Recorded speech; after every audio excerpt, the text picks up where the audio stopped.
a pretty substantial battery from Freed, and it was so easy to go through the process to obtain a battery that I would recommend it to anyone who might have medical needs that require power, or really anything. I would highly recommend contacting Freed.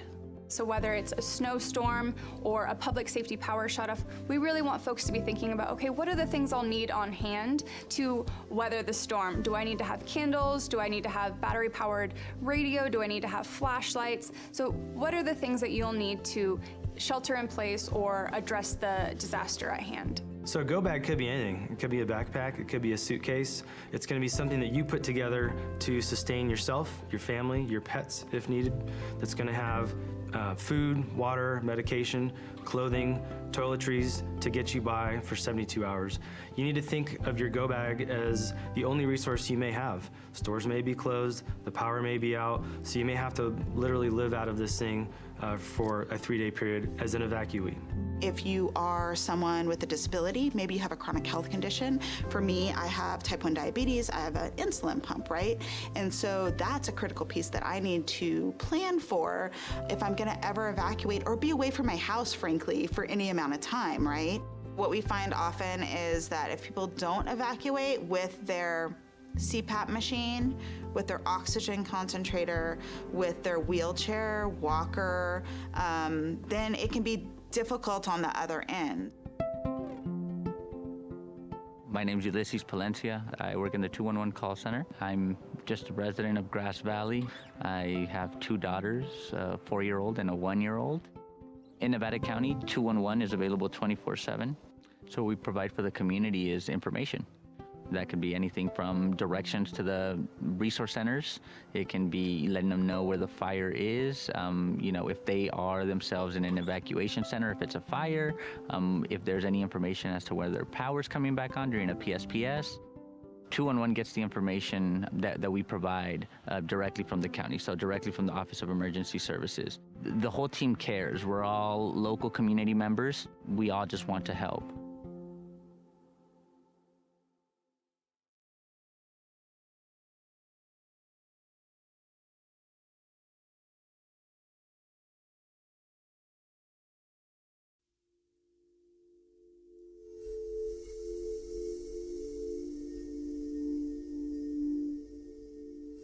So we were all sleeping in bed on Thursday, November 8th in Paradise. And first the house phone rang. Picked up my phone. It was my sister who lived a block or so away from us. We were woken by a telephone call from my daughter. She said that we were being evacuated. I left sooner than them. I had everything ready. They were on the way out the door. There was not time to think about what you're going to take, what you're not going to take. The night before the fire, I knew it was a red flag warning, and I knew that it was a high risk. So on my way home, I filled up the tank. On our way out, we didn't get too far from the house, and we're watching fire coming down the hill. There was a machine shop right to my right there. And it had gas tanks and propane tanks. And I saw a lone ember kind of floating through, dancing through the air. And I watched it as it landed on the machine shop. In the time it took me to get my phone back into hand and to take a picture, it was engulfed in flames. And I knew that within moments it would start exploding and I would be dead. And just as I moved out of the range of the explosions, they started happening, and I prayed for the people behind me. 10-minute drive normally to Chico became almost 4 hours. So it was a long trip.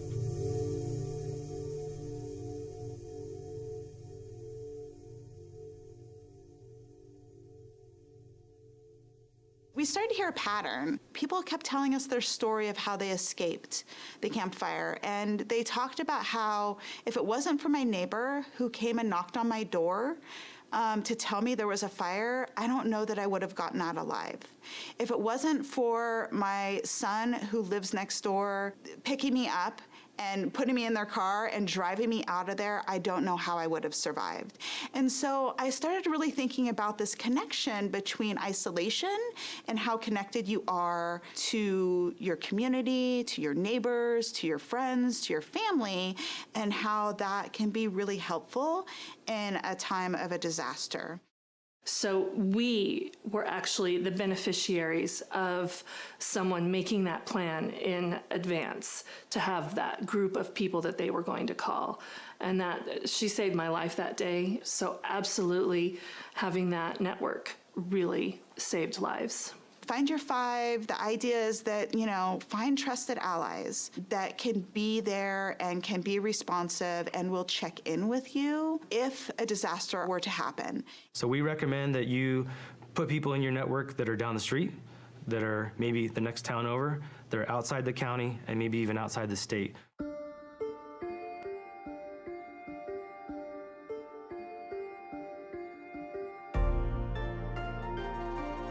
The final tier of the Ready, Set, Go is that go piece, and it's simply that, it's go. Evacuation information comes in two types. The first type could be an evacuation warning. This is essentially information that we're going to push out to the public, notifying them of a potential threat in their area where they may have to evacuate their home. And an evacuation order is essentially that. We are telling people that it's time to go. There is an imminent threat to life, and we do not believe that you have much time to leave the area. Code Red is a opt-in alerting system that will dial your number. It'll send you a phone call, a text message, and an email notifying you of an emergency. That message is sent from our office, the Office of Emergency Services. It's going to be very targeted to your area, and it'll be specific to you. At 5:13, the phone rang with the Code Red call. And so as I was going up 49, I could look over to the left and see the flames in the canyon. The next layer is for staff to actually be out driving in the areas with a high-low siren. There's no other reason you'll hear that in an area unless we're putting out that evacuation order, not a warning, but an order. My day started routine patrol, came in and I was notified by dispatch to respond out to the Jones fire. Houses that had evacuation tags made it so we could just pass by. We knew that the residents had already been evacuated. Residences that did not have the tags, we would have to physically go in, knock on the door, look in the windows, make sure there were no occupants inside. Once you've been evacuated, as you're leaving, put this tag somewhere very, clearly identifiable, whether it's a mailbox, a gate, your address marker, so that deputies and officers can quickly identify if your residence has already been evacuated.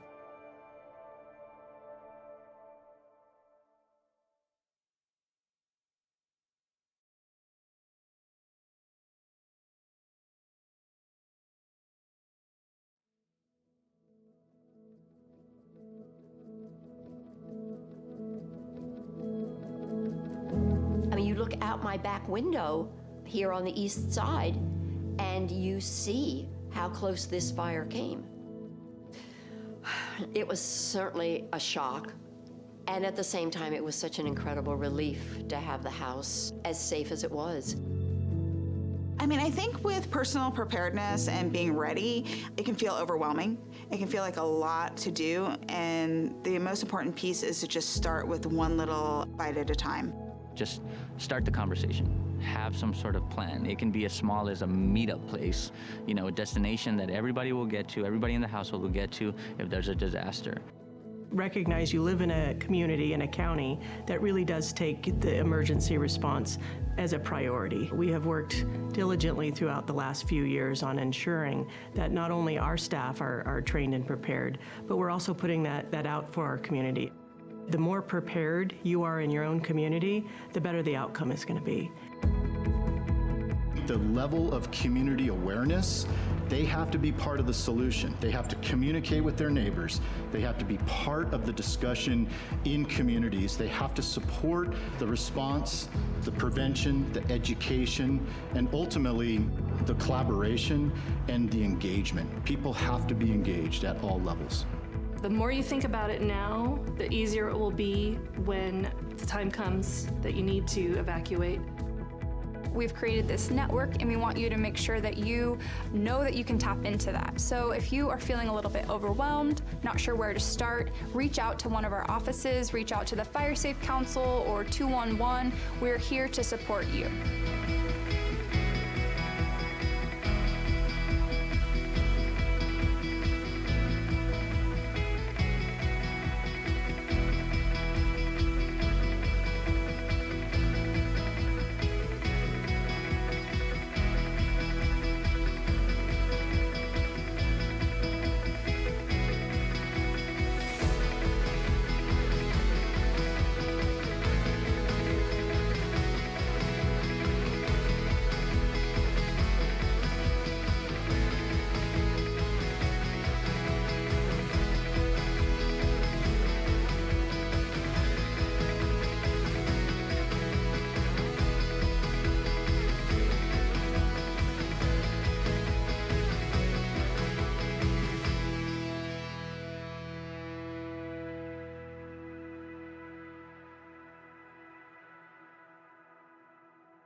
From the foothills of the Sierra Nevada,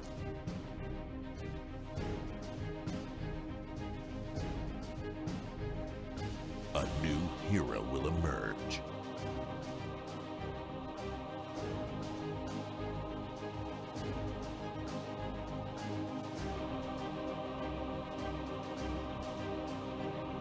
One who is ready.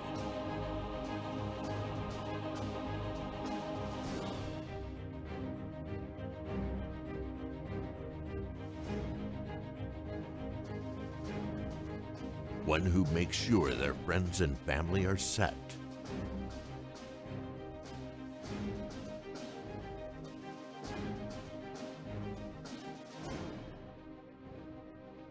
And has the power to go at a moment's notice.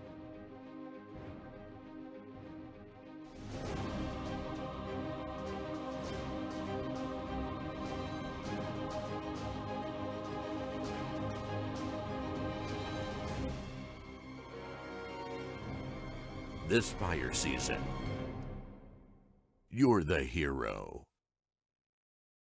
We are Ready Nevada County.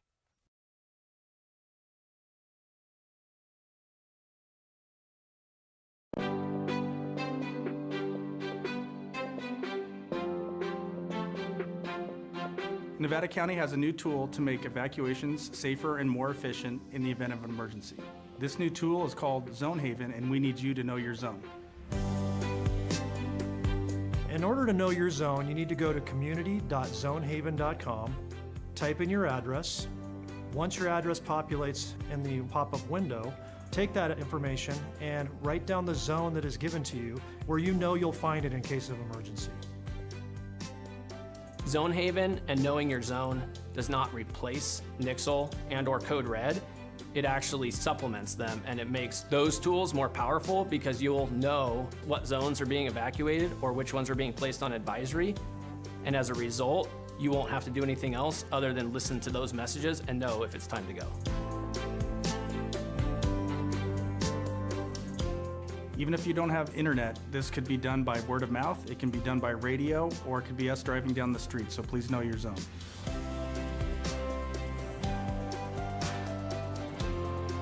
From Truckee to Lake of the Pines, from Chicago Park to Spenceville. Every single square mile of Nevada County has a zone. And having a zone that you know for your neighborhood is going to help you save time to be able to evacuate and keep you and your family safe.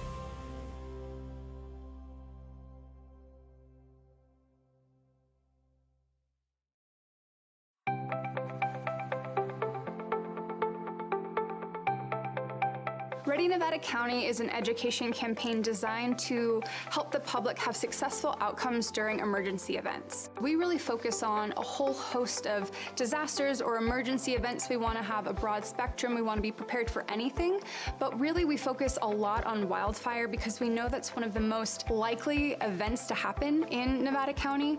Ready, Set, Go is really built around the wildfire premise to prepare residents to be ready before an event, to move into the set posture when there's a red flag or a fire is near you, and then to go when it's time to go.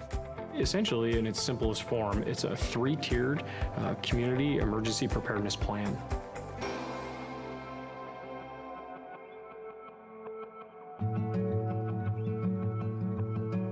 I have lived in this house, which we built, my husband and I, 26 years ago now, actually.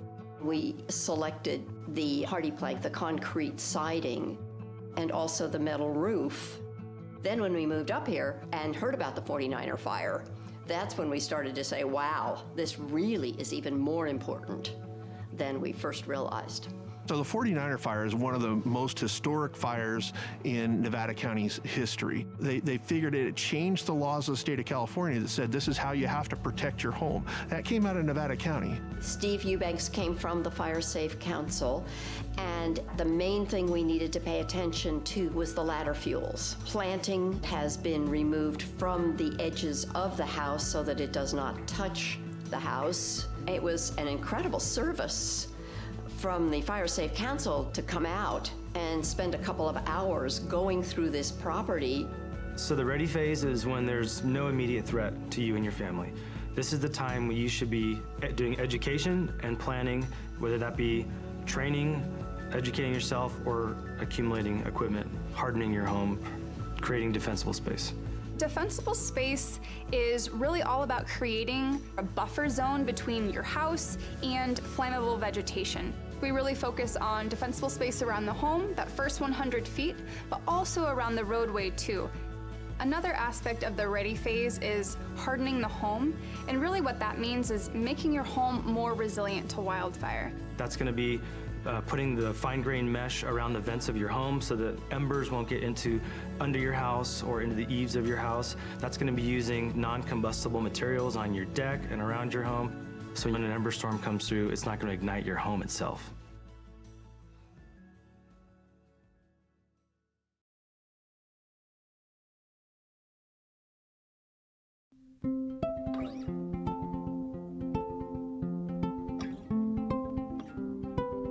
I currently live here in Grass Valley with my parents. All of us have sleep apnea, so we all have CPAP machines that require power in order to run.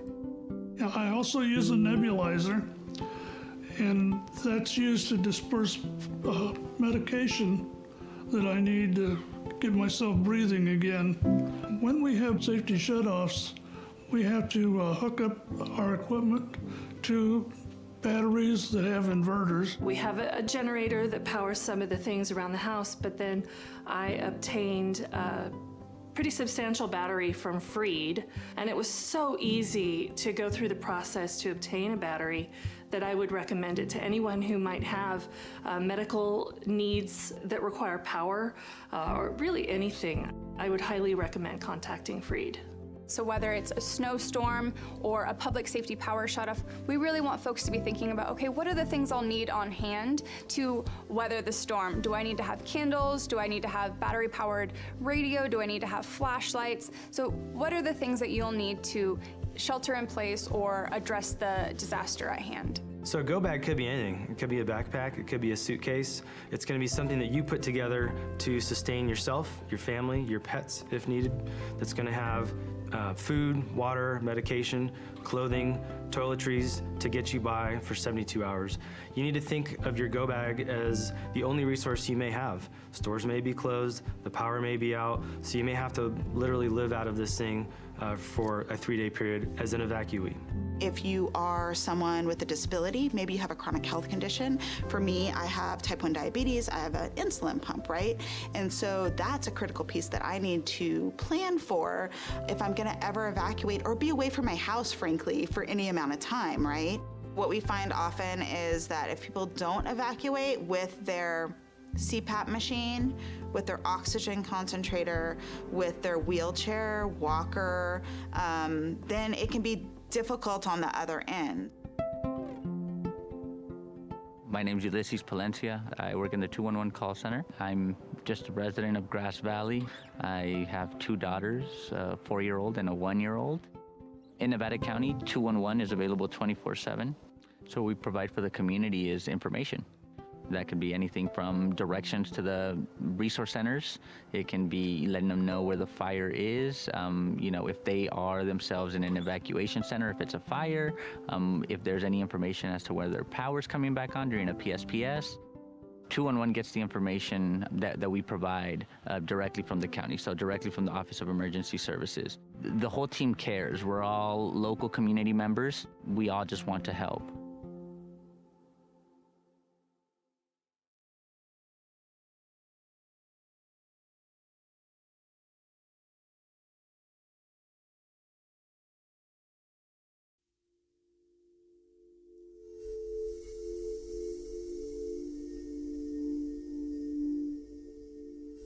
So we were all sleeping in bed on Thursday, November 8th in Paradise.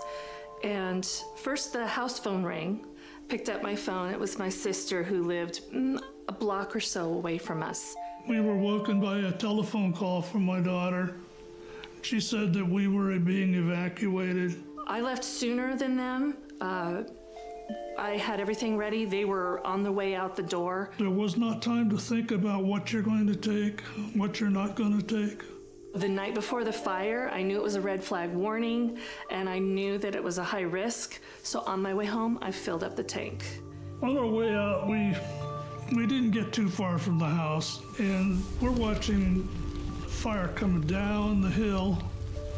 There was a machine shop right to my right there, and it had gas tanks and propane tanks.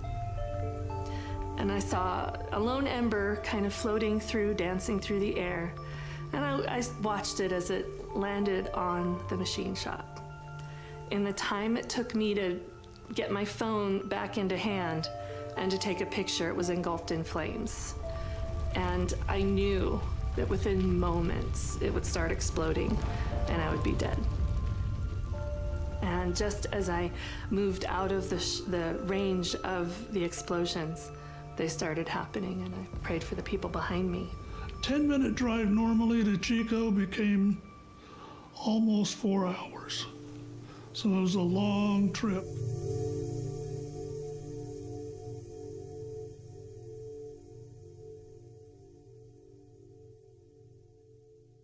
We started to hear a pattern. People kept telling us their story of how they escaped the campfire. And they talked about how if it wasn't for my neighbor who came and knocked on my door to tell me there was a fire, I don't know that I would have gotten out alive. If it wasn't for my son who lives next door picking me up and putting me in their car and driving me out of there, I don't know how I would have survived.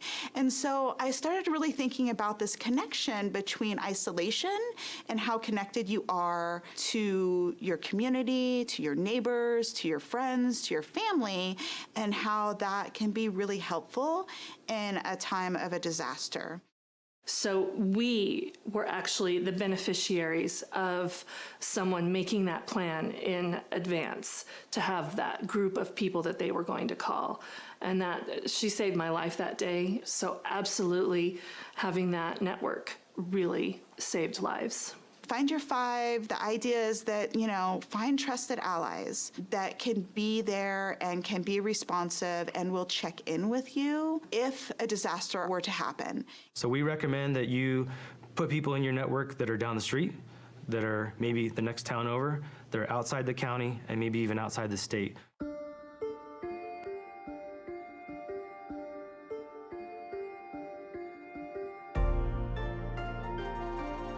The final tier of the Ready, Set, Go is that go piece, and it's simply that, it's go. Evacuation information comes in two types. The first type could be an evacuation warning, This is essentially information that we're going to push out to the public, notifying them of a potential threat in their area where they may have to evacuate their home. And an evacuation order is essentially that. We are telling people that it's time to go. There is an imminent threat to life, and we do not believe that you have much time to leave the area.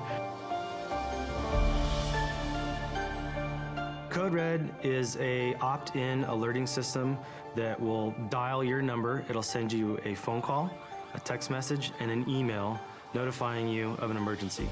That message is sent from our office, the Office of Emergency Services. It's going to be very targeted to your area, and it'll be specific to you.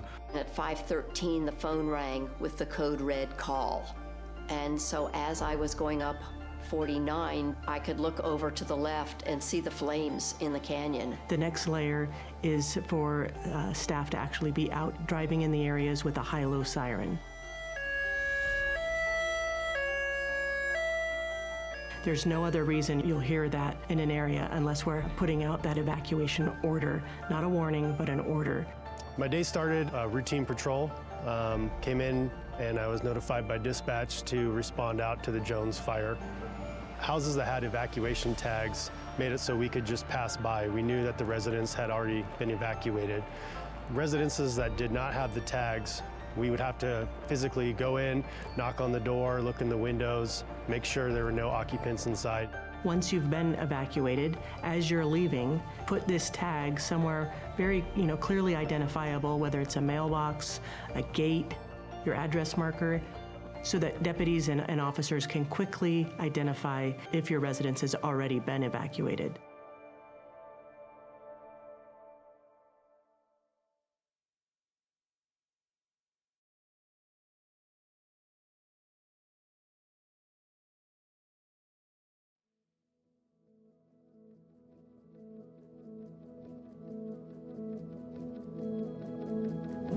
I mean, you look out my back window here on the east side, and you see how close this fire came. It was certainly a shock, and at the same time, it was such an incredible relief to have the house as safe as it was. I mean, I think with personal preparedness and being ready, it can feel overwhelming. It can feel like a lot to do, and the most important piece is to just start with one little bite at a time. Just start the conversation. Have some sort of plan. It can be as small as a meetup place, a destination that everybody will get to, everybody in the household will get to if there's a disaster. Recognize you live in a community, in a county, that really does take the emergency response as a priority. We have worked diligently throughout the last few years on ensuring that not only our staff are trained and prepared, but we're also putting that out for our community. The more prepared you are in your own community, the better the outcome is going to be.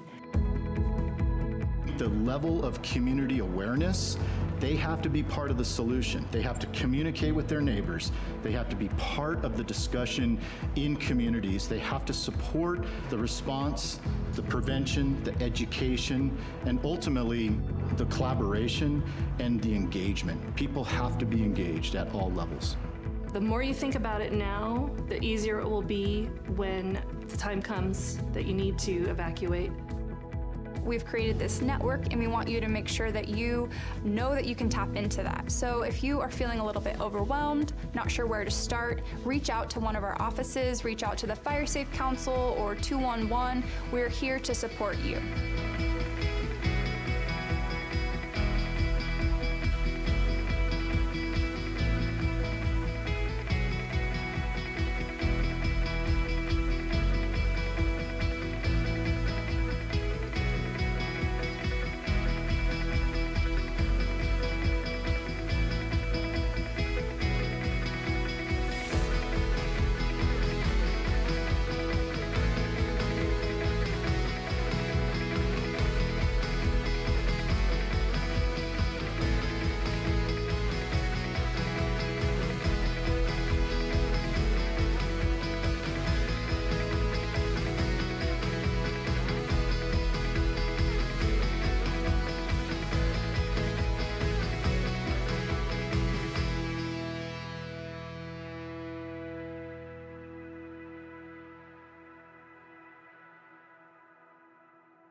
the foothills of the Sierra Nevada.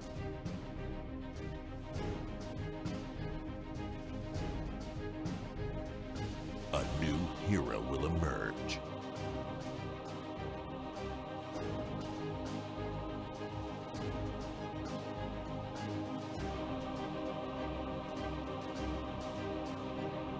One who is ready.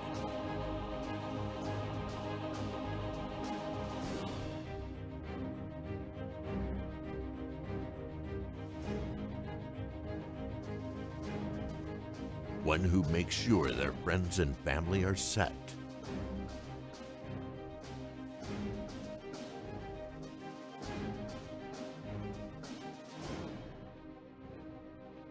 And has the power to go at a moment's notice.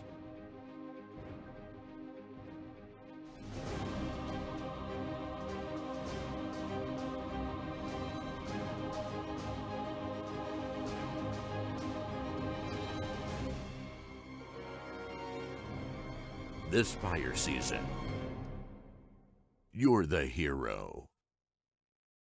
We are Ready Nevada County.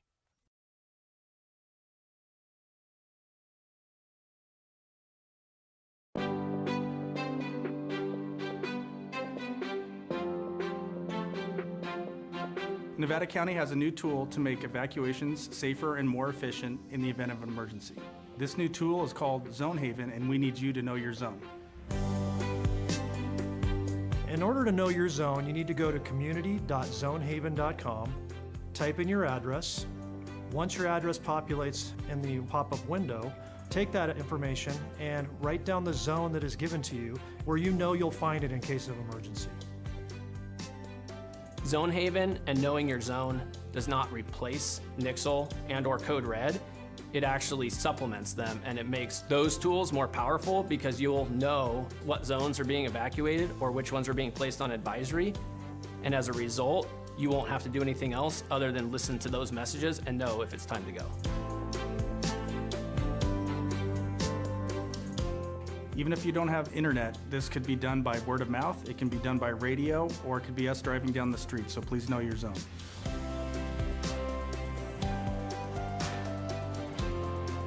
From Truckee to Lake of the Pines, from Chicago Park to Spenceville. Every single square mile of Nevada County has a zone. And having a zone that you know for your neighborhood is going to help you save time to be able to evacuate and keep you and your family safe.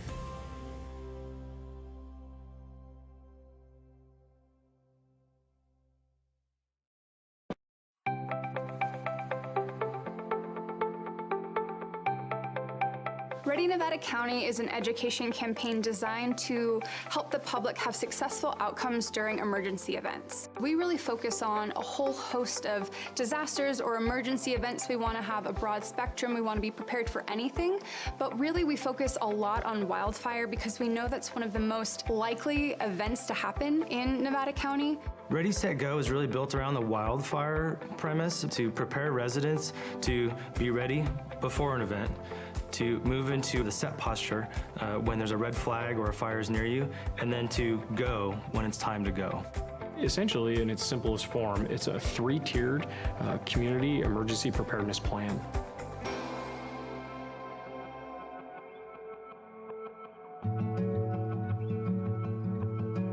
I have lived in this house, which we built, my husband and I, 26 years ago now, actually.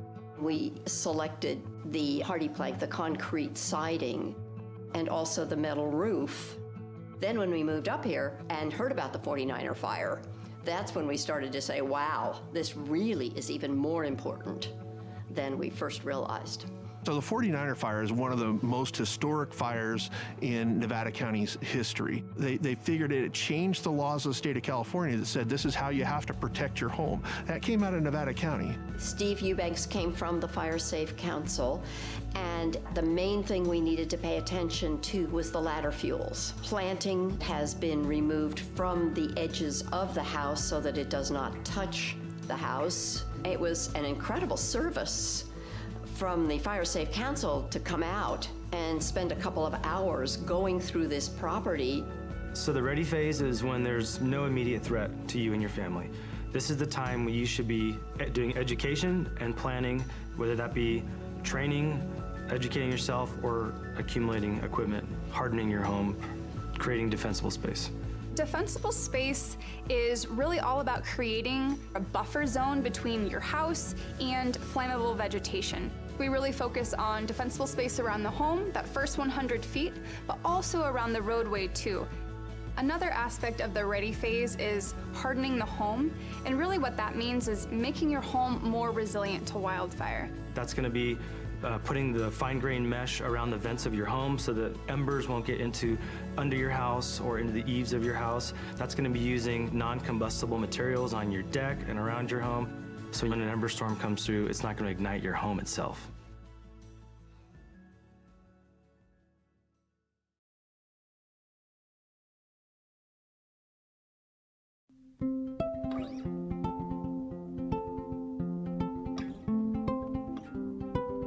I currently live here in Grass Valley with my parents. All of us have sleep apnea, so we all have CPAP machines that require power in order to run. I also use a nebulizer, and that's used to disperse medication that I need to get myself breathing again. When we have safety shutoffs, we have to hook up our equipment to batteries that have inverters. We have a generator that powers some of the things around the house, but then I obtained a pretty substantial battery from Freed, and it was so easy to go through the process to obtain a battery that I would recommend it to anyone who might have medical needs that require power, or really anything. I would highly recommend contacting Freed.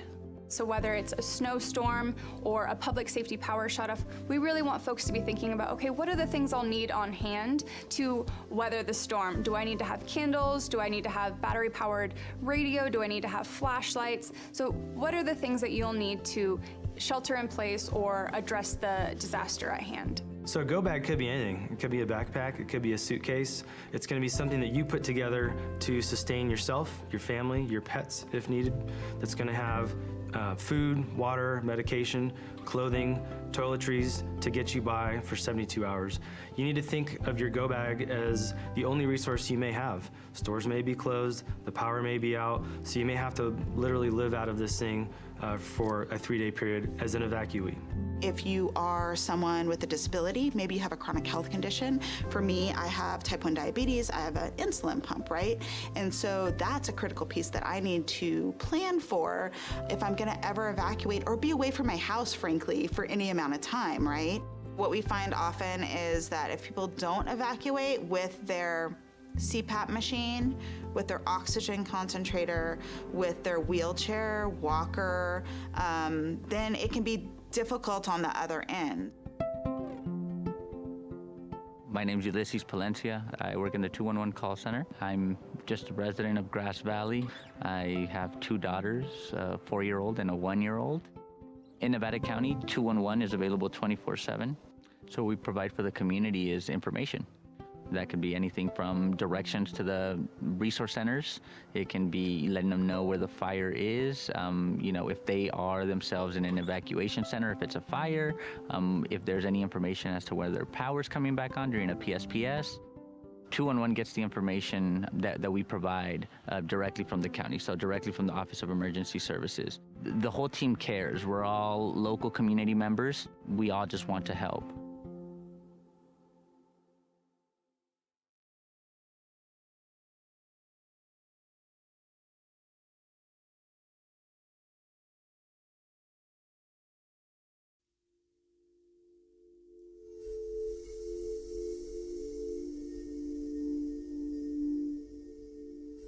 So we were all sleeping in bed on Thursday, November 8th in Paradise.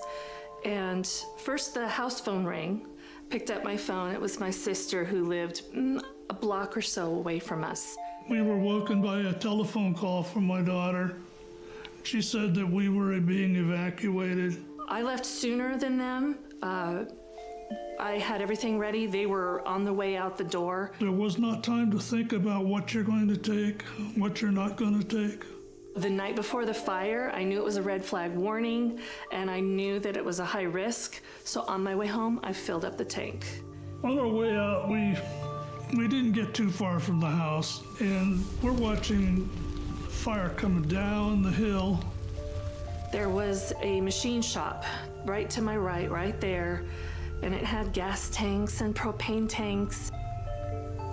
And I saw a lone ember kind of floating through, dancing through the air. And I watched it as it landed on the machine shop.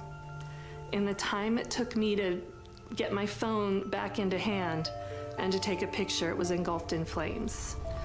And I knew that within moments it would start exploding and I would be dead. And just as I moved out of the range of the explosions, they started happening, and I prayed for the people behind me.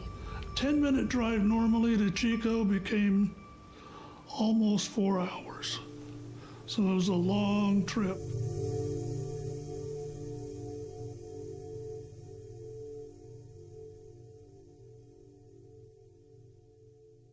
We started to hear a pattern. People kept telling us their story of how they escaped the campfire. And they talked about how if it wasn't for my neighbor who came and knocked on my door to tell me there was a fire, I don't know that I would have gotten out alive. If it wasn't for my son who lives next door picking me up and putting me in their car and driving me out of there, I don't know how I would have survived. And so I started really thinking about this connection between isolation and how connected you are to your community, to your neighbors, to your friends, to your family, and how that can be really helpful in a time of a disaster. So we were actually the beneficiaries of someone making that plan in advance to have that group of people that they were going to call.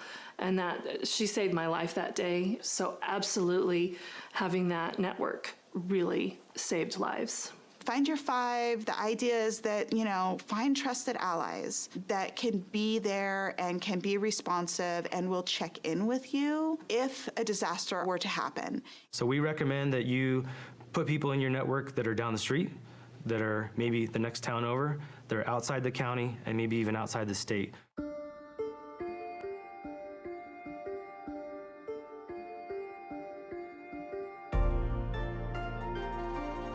The final tier of the Ready, Set, Go is that go piece, and it's simply that, it's go. Evacuation information comes in two types. The first type could be an evacuation warning. This is essentially information that we're going to push out to the public, notifying them of a potential threat in their area where they may have to evacuate their home. An evacuation order is essentially that. We are telling people that it's time to go. There is an imminent threat to life, and we do not believe that you have much time to leave the area. Code Red is a opt-in alerting system that will dial your number. It'll send you a phone call, a text message, and an email notifying you of an emergency. That message is sent from our office, the Office of Emergency Services. It's going to be very targeted to your area, and it'll be specific to you. At 5:13, the phone rang with the Code Red call. And so as I was going up 49, I could look over to the left and see the flames in the canyon. The next layer is for staff to actually be out driving in the areas with a high-low siren. There's no other reason you'll hear that in an area unless we're putting out that evacuation order, not a warning, but an order. My day started routine patrol, came in and I was notified by dispatch to respond out to the Jones fire. Houses that had evacuation tags made it so we could just pass by. We knew that the residents had already been evacuated. Residences that did not have the tags, we would have to physically go in, knock on the door, look in the windows, make sure there were no occupants inside. Once you've been evacuated, as you're leaving, put this tag somewhere very, clearly identifiable, whether it's a mailbox, a gate, your address marker, so that deputies and officers can quickly identify if your residence has already been evacuated.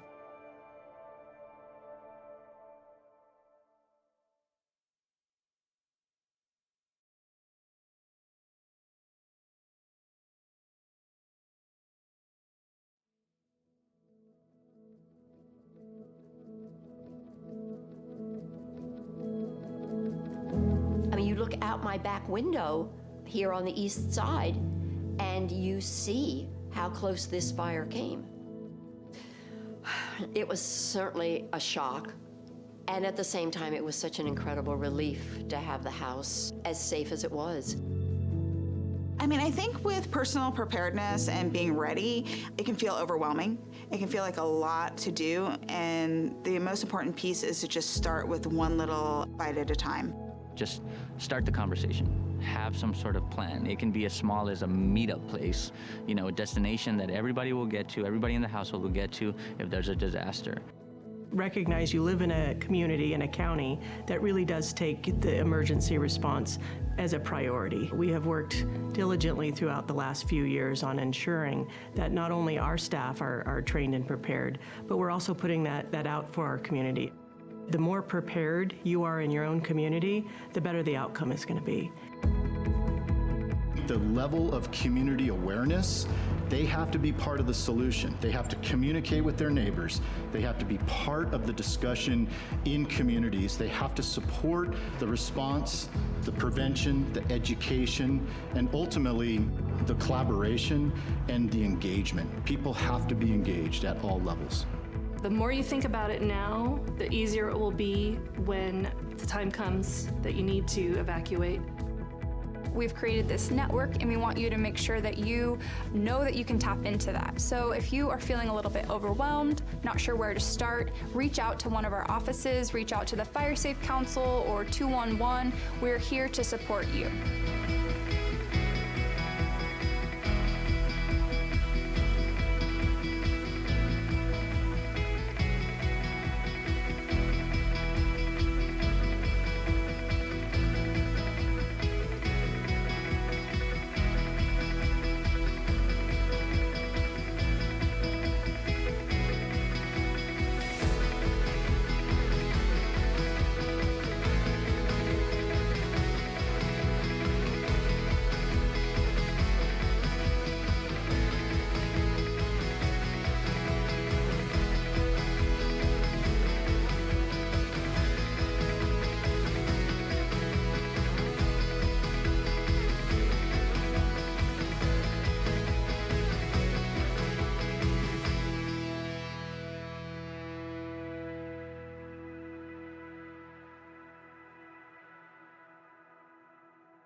From the foothills of the Sierra Nevada.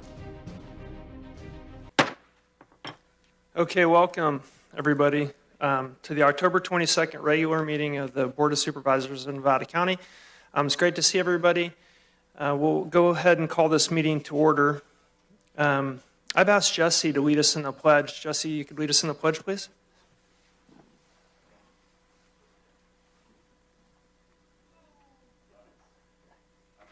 Pledge allegiance to the flag of the United States of America and to the republic for which it stands, one nation, under God, indivisible, with liberty and justice for all.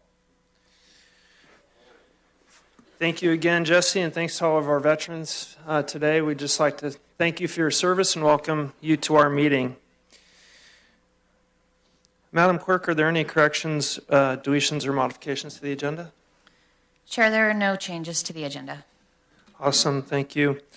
Move on to the consent calendar. These items are expected to be routine and non-controversial. The Board of Supervisors will act upon them at one time without discussion. Any board member may request that an item be removed from the consent calendar for discussion. Members of the public wishing to ask questions or hear discussion on items listed under the consent agenda may now raise their concerns to the board members. The supervisors will take these concerns under consideration and decide if there is adequate reason to remove the item from consent. This is the introduction of the consent calendar. This is items 1 through 19. If you're calling in today in the public, please dial in because it's time to make comments on the consent calendar.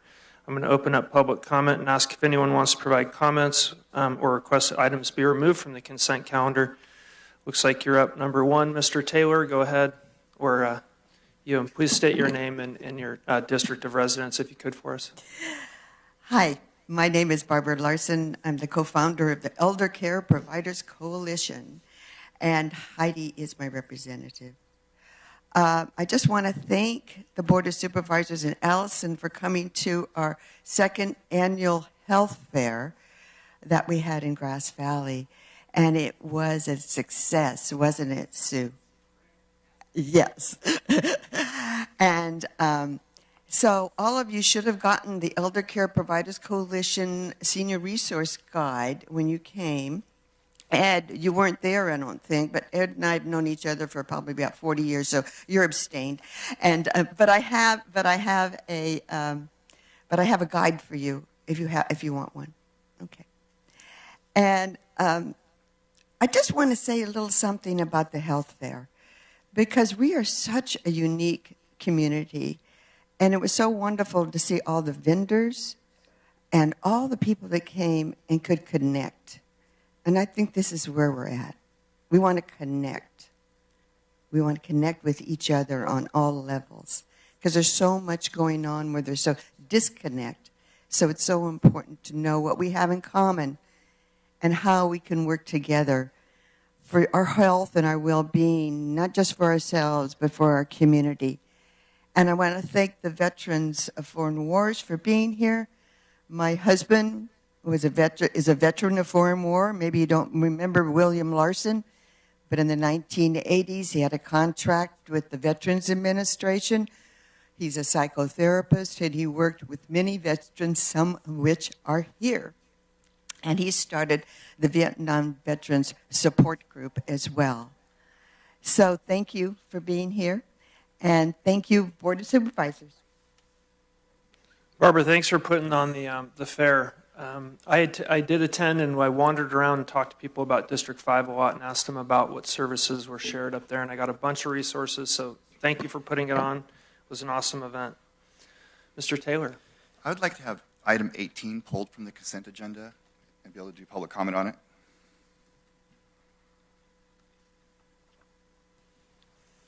Okay, thank you. Public comment on the consent calendar. Mr. French. Good morning, Board. Lee French, Alta Sierra. Yeah, this is Lee. Just make sure this is just on the consent calendar. This is not general public comment yet. I'm sorry. I thought you said no public problem. comment. Thank you. Okay, got it. So if you have something on items 1 through 19, now is the public comment period for items number 1 through 19. Okay, seeing none, I'm going to close public comment, bring it back to the board. Would anybody entertain pulling item 18? Seeing none, nothing's going to be pulled from the consent calendar. And I would call for a motion of approval for items 1 through 19. Entertain a second. Second. Motion and a second. Madam Clerk, please call the roll. Chair, would you like to hold the public comment opportunity for number 18? Oh, thank you. Thank you. Mr. Taylor, public comment on number 18. Public comment on number 18. The Planning Commission, in my opinion right now, is a little bit dysfunctional. And I haven't followed the Planning Commission myself over a long period of time. I just recently kind of got involved in the Planning Commission with the Ranch House project, and I've seen some funky stuff going on with that, as well as it just seems a little bit dysfunctional. And I just wanted to talk and bring up, the reason I wanted 18 pulled is to have it be more public that someone has resigned off the Planning Commission, and that obviously some people can apply for that, and I think that should be publicly acknowledged that there could be an opening maybe there. The Planning Commission, I feel functionally should be making decisions on the general plan, CEQA, EIR, land use laws, and staff reports. And it appears to me, one, if they show up, that they're making decisions that are more based on popularity versus or politics versus actually doing a functional job as a committee, a planning commission, I mean. So I would encourage that you guys either appoint folks that can understand the general plan, CEQA, EIR use, land use laws, and staff reports in making their decision. And I guess I'm just saying, That's what I'm saying. Thank you.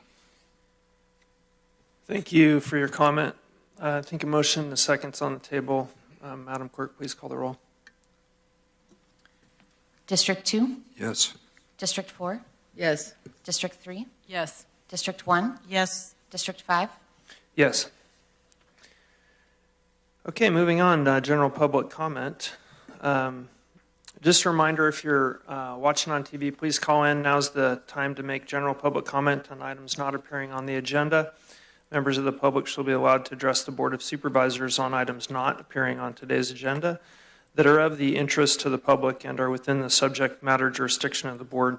Speakers are encouraged but not required to give their name and district of residence. Please direct your comments to the board, not the audience or staff.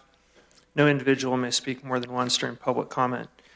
If you're here to make comments on Wolfcraft Collective, that item will be a public hearing. That's at 10:30. Hold your comments until the public comment portion of the public hearing at 10:30 for Wolfcraft Collective. Each speaker will be given 3 minutes, at which point the microphone will be automatically turned off. Therefore, please keep your comments clear and concise in the interest of civil discourse.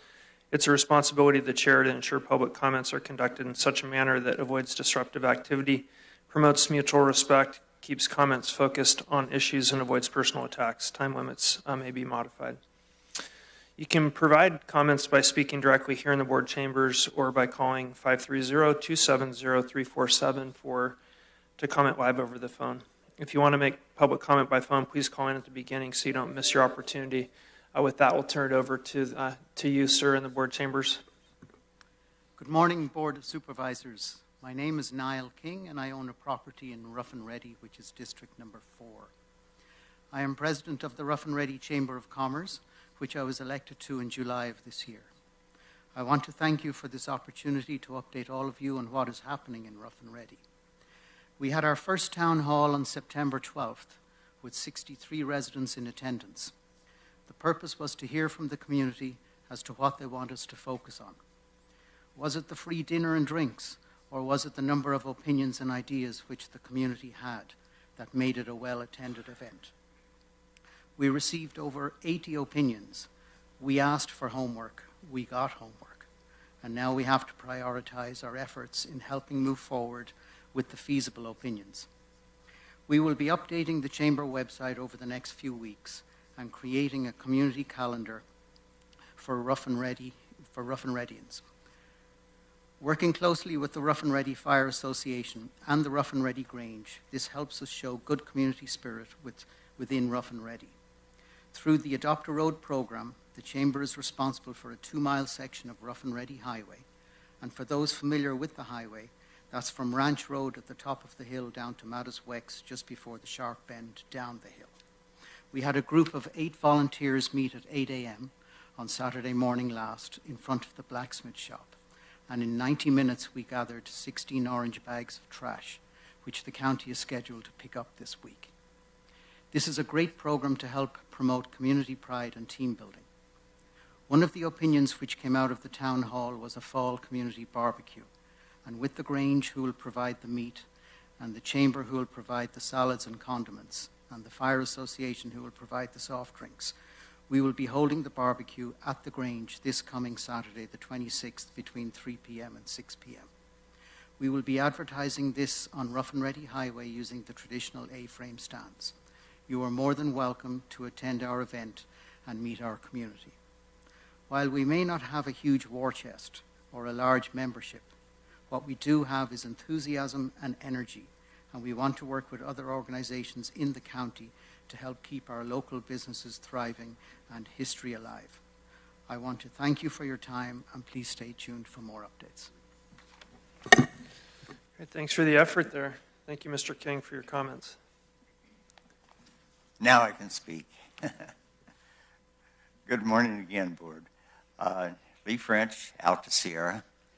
I'm here to speak about a problem that exists on a cul-de-sac in Alta Sierra, and it's existed for, well, it's gotten worse over 20 years, and it seems like nothing is being done to a home that is inhabitable, has been stripped of all its basic requirements, such as copper plumbing and wiring and so on. It is a real fire hazard. No one takes care of the property. There are weeds and trees growing around it. The house is in such a state of disrepair that even the deck is falling off of it due to dry rot. The problem is that the residents have to put up with this. For 20 years, this thing has just sat there. It has been a fire hazard. If it burns there, I only live a couple of blocks away. And my residents would go too. We could end up with another paradise. We need to get some directions. We need some help from code, from our district supervisor. We need to solve this problem. It's been going on much, much too long. So I'm here to ask for directions and for a meeting with the code department and the neighbors that are in that area who are asking questions. Now this really creates not only a fire hazard, but with the condition of the building, it attracts vagrants, it attracts vandals. There's parties that happen up there. There's no way that the community, the neighbors, can secure the thing. There's got to be something in the code that tells us how to proceed to get this thing solved. It's really affecting the life and the health, the daily life of the people that are there. It affects their peace. It affects their security. If you can imagine the people that are wandering up the road to the end of a cul-de-sac. The other thing is that it's tough to maintain property values when you have such a thing at the end of your cul-de-sac. People get around and they look from the street. You can actually see the deck falling off of the house. Yes, we follow you. Thank you, Mr. French.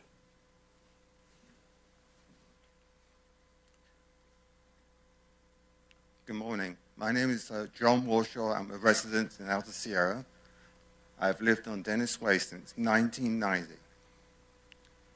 Over the last few years, the increased number of transients and homeless people that have been going up to this abandoned house, just a few houses up from me, has increased. It has personally impacted myself and my wife, where we've had to increase security in our house. We've had to put more locked doors, more lighting. Our fear is personal safety, safety of our neighbors, fire risk. Our property insurance has gone up twice, doubled in the last 4 years, because they keep citing a property somewhere near us that they won't tell us what it is, and it's this abandoned house.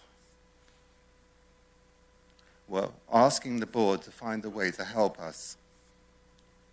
I've lived in Nevada County since 1980, and I love Nevada County, and I'm hoping that the board can help us get the needed direction to get this resolved. Thank you. Thanks, John, for your comments. Good morning. My name's Kent Hoopengarner. I live in Alta Sierra, and I have the unfortunate experience of living directly across the cul-de-sac from the aforementioned house. We've lived there for 8 years now. I guess I'm just going to reinforce what has been said before. This abandoned property has not been lived in for 20 plus years, and in that time, very little or any maintenance to the house or property has taken place. Currently, windows are broken, the deck is collapsing, interior resembles an unfinished construction project, and the property is completely overgrown. This resident attracts teenagers for a party place and transients for a place to occupy. However, the biggest fear for the neighborhood is the threat of fire. Everyone is aware of being fire safe. The residence, 11667 Dennis Way, is not. No one lives there, and the property is completely overgrown. I look at it as this house and property is a dangerous nuisance just waiting for a disaster. Thank you. Thank you. Madam Clerk, are there any callers on the line for public comment? No callers, Chair. Okay. Al Wolf, District 1. I see a trend in our society up here that there's not enough kids wanting to join the military. And, maybe they need the upbringing I did, because my 8th grade teacher was a bomber pilot over Germany and got shot down. My Spanish teacher at the high school, he was a Hungarian patriot that threw rocks at Russian tanks.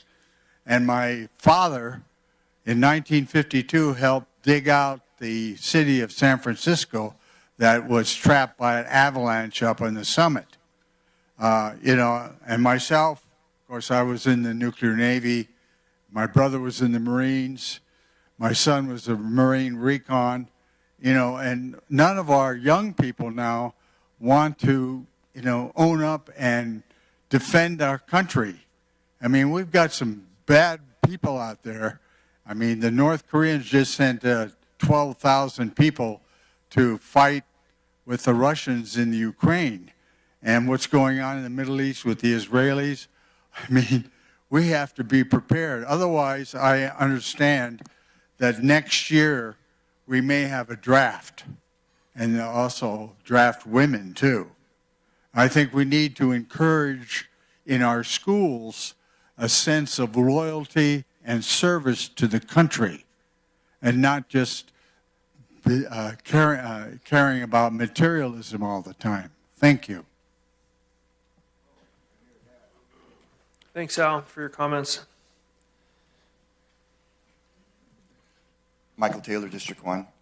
I'd like to point out or share with you guys that I think Alameda County did a fantastic job putting out a fire in Oakland Hills on a red flag day. And I think only 2 homes burnt down, so I just wanted to acknowledge that publicly. I'd also like to talk about financial compensations, total financial compensations. And a year ago or so, I brought it to Chair Ed Schofield's attention that I thought that the previous 6 years of that time, total financial compensations had nearly doubled. And I had concern that in the next 6 years, or if you guys had any idea in the next 6 years where it would be with total compensations. And Ed Schofield assured me that he knew where we would be in total compensations in 6 years. I have since done lots of PRA requests, and I've come to the conclusion that you guys don't know 6 years in advance. You've only negotiated until 2025. And I'm concerned the direction we're going with total financial compensations is accelerating. And part of it accelerating is your guys' own financial compensations has over doubled in the last 3 years. I'm concerned that Gina Will's total financial compensation went up $50,000 from the previous year of her predecessor, as well as I'm concerned that the total financial compensations for full-time staff has gone up 8.8% in this next fiscal year. I'm not seeing how it's possible this county can keep up with total financial compensations accelerating at that rate, while at the same time pensions are going from 5 years ago 74% or 75 or 76% coverage to 63% today. So I just want to point out that there's a lot of issues around total financial compensations, compensation in general. I'm sure you're getting the emails, like I'm getting emails with Gina getting awarded $50,000 with you guys in closed session. That $50,000 of liability, when there wasn't a liability, it was determined by the board there wasn't, but somehow she got paid $50,000. Then she got $50,000 more than her predecessor. You guys, total financial compensations are going crazy. Thank you. I'll mention the facts you put out there. Those are your facts. Those may not actually reflect the accurate facts pertaining to those facts and figures and compensations and awards, and that's your opinion. So thank you for that. Yes. Good morning. My name is Melise Monroe. I'm the past president of Stand Down, current president of the auxiliary. And I just want to make sure that the board here is aware that to do the stand down that we did this past weekend, we were charged $4,500 by the fairgrounds. That was a third of our budget. And if you're truly going to recognize and honor our veterans, we need some sort of intervention. Oral Stallings, the founder of Stand Down, had an arrangement with the state of California years ago where they would not charge us. But since the fairgrounds is now being run by a private consortium, $4,500 is what we have to put out. Thank you. Thanks for your comments. Madam Clerk, are there any callers on the line? No callers, Chair. Okay. Any other public comment here for items not appearing on the agenda?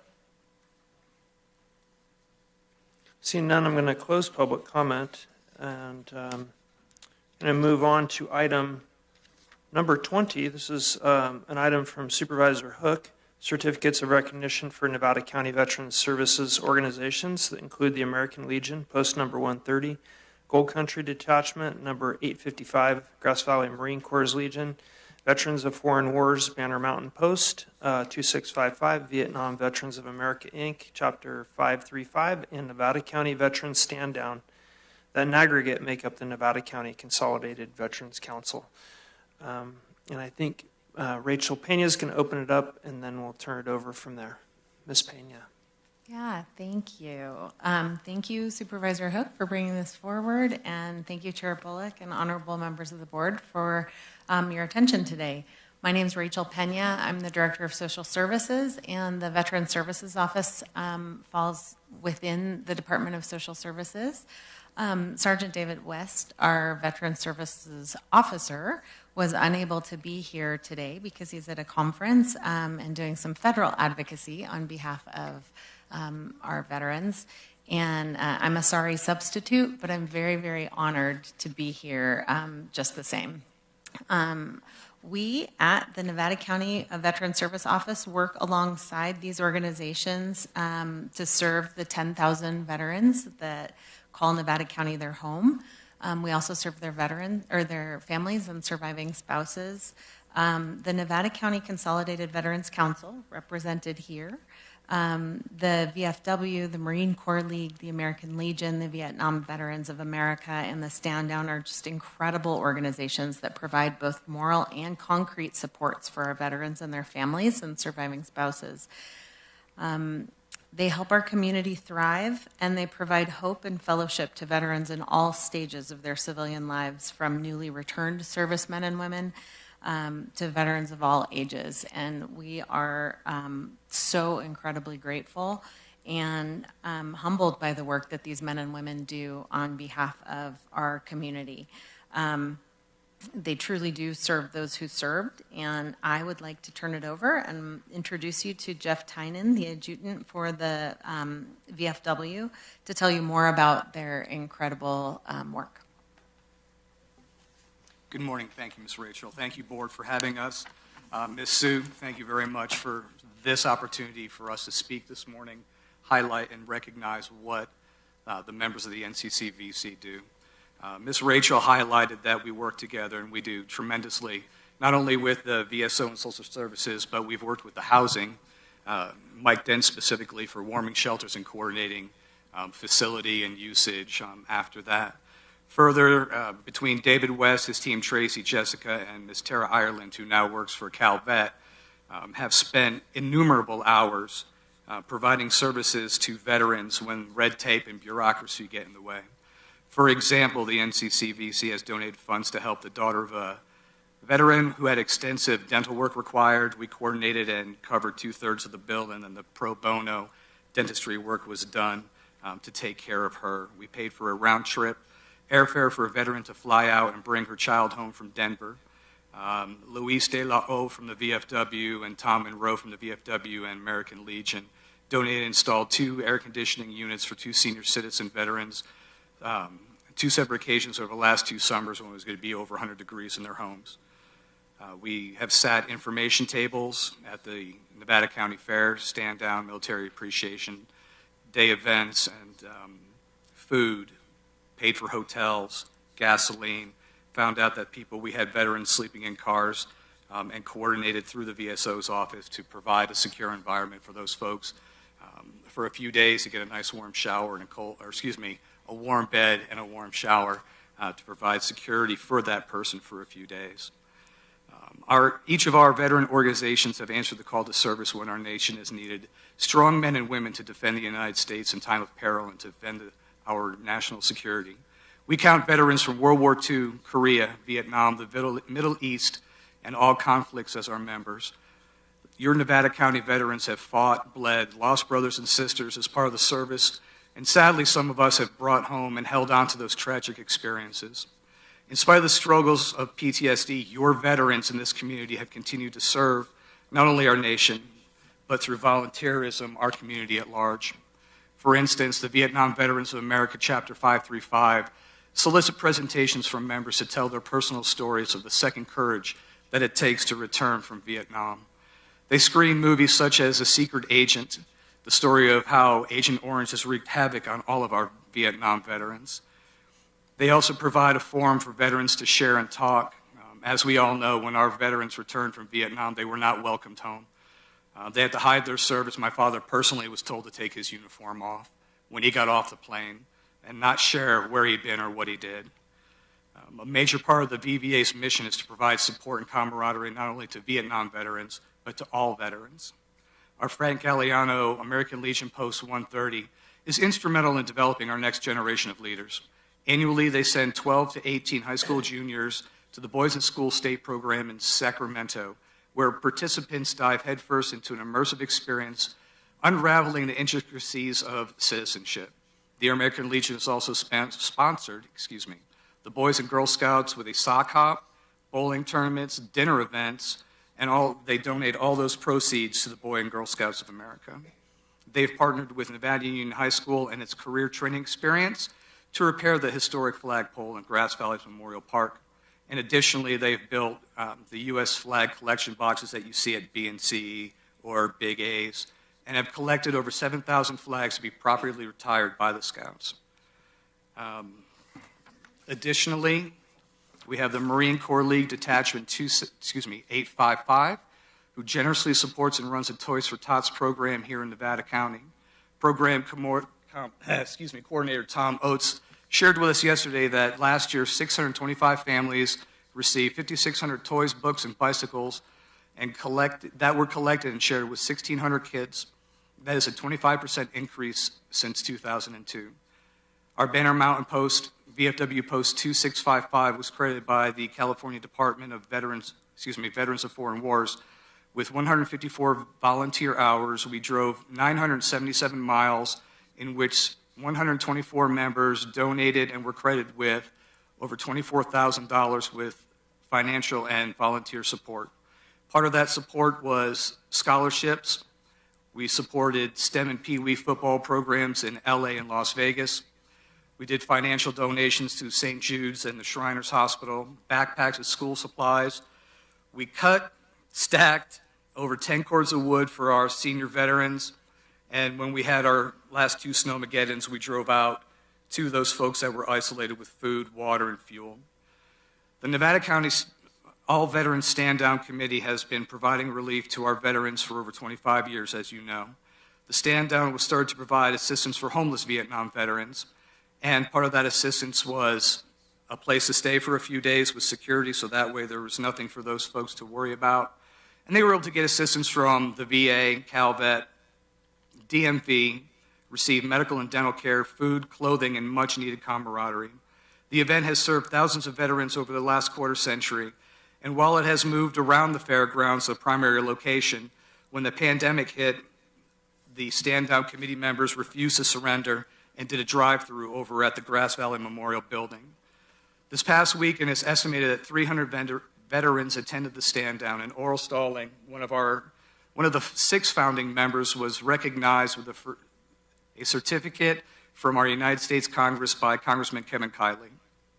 We highlight the accomplishments of each organization, as it is critically important to acknowledge that we provide each other with lateral support regardless of rank, branch of service, organization, or conflict, and that we are here to support our brothers and sisters in the community at large. We, as members of the NCCVC, look forward to the continuing service to our great nation and this wonderful county. We are very excited that the Community Resiliency Grant was approved and are looking forward to the acceptance of that grant.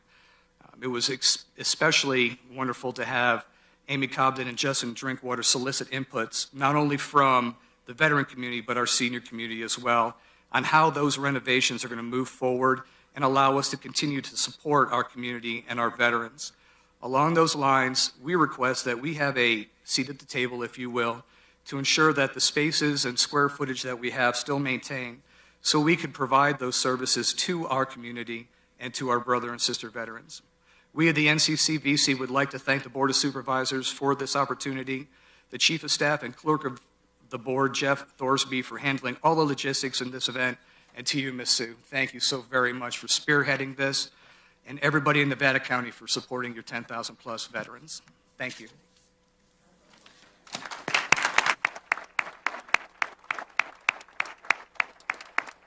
Jeff, thank you so much for the summary. Turn back to you, Ms. Pena, to summarize, and then we'll go to the board for comments. Do you have anything more to add for us? Nope. Okay, we'll bring it back to the board. I'll start with Supervisor Hook. Thank you. Well, good morning, and thank you all for being here to represent what you all do for our community. This was, it was very moving as we look and see what happens right here in our community. We talk about, we appreciate what you do, and we like to show you that we appreciate what you do. And then to see what you do for all your fellow veterans, as well as community members, has been really important to hear. I love that we're going to have Military Appreciation Week. I think that's a key thing that this county developed, right? And I'm excited, so I hope everybody can participate in that through November 9th through the 17th.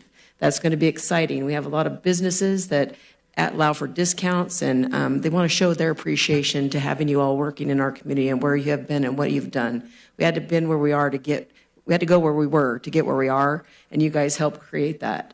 And the other thing I want to say is come out on Veterans Day on the 11th. You know, think about that. Fly your flags and remember what you all fought for, and keep you all in our hearts. And I God bless all of you for what you do. I appreciate it, and how you continue to move through and help the folks that are coming in out of the different military, or they're retiring, or they're coming in. We talked about young and old, and how we engage them in our community as well. And I think that's so important. I'm excited. We have counties that are calling us to see, what are you guys doing there that works? I just was on a long call the other day with a county. Rachel, believe me, you are very, very important to this program. But there's other counties looking at Nevada County too. They would like to be able to follow suit with what we're trying to do and improve the lives of our veterans here in Nevada County. So today I honor you all, and I thank you all for being here. And we'll move on to my neighbors. But thank you so much, and my colleagues will have some things to share. Yeah, guys, you know, I've attended so many Memorial Days and Veterans Days, and I'm not a veteran. And I've always said that those days should be days when the general public, who are not veterans, should be coming out and saying thank you for the services that you guys have provided. Maybe even more so now where there isn't a draft and the folks are going in voluntarily. I'd like to just clarify a couple things if I could, because I was there for the original stand down, right, guys? So, and we had a kind of a rocky start, because the second year, if you remember correctly, it's like, well, we weren't even going to have you out there. But that's worked out pretty well. And I think it was free, and it was because of the service that was provided to the community. And I know much has changed since I've been at the fairgrounds, but it's still a state organization run by a board of directors. So you can continue to go in and work with Andrew Trigg and try to negotiate a little bit more. I know one of the things that's changed dramatically is the funding to the fairs. the state does not provide the dollars that they used to. So, they're struggling with that also, too. But I hope that Stand Down continues out there. It's such a wonderful event, and I've seen the results of it. So thank you for all your service and your continued service. Supervisor Hall. Thank you so much for everything you've done. Both my father and my son are both veterans, and so I appreciate very much what you all have sacrificed, and that you've come home and become this fabulous service organization, that you have this organization for each other, which you need, but also that you're providing all these services to the community. I had not heard that long list of, things that you're doing for all kinds of people in the community, and that's just beautiful that you're coming back and spending your time helping others. So I want to just acknowledge everything you've done. We appreciate you, and thank you for your continued service. Supervisor Swarthout. Yes, thank you.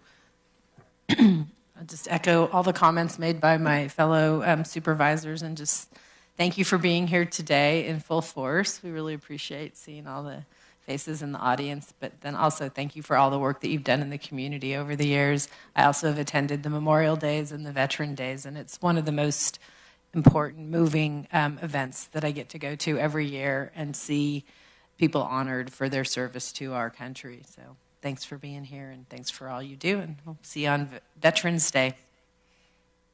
Yeah, I think it's been said. I just wanted to, my thank yous, it always falls short, I feel like, when you thank a veteran for their service. So I just want to extend my genuine thank you and appreciation to you serving and being away from your families. I as well have veterans in my family, and Military Appreciation Day was one of the coolest days.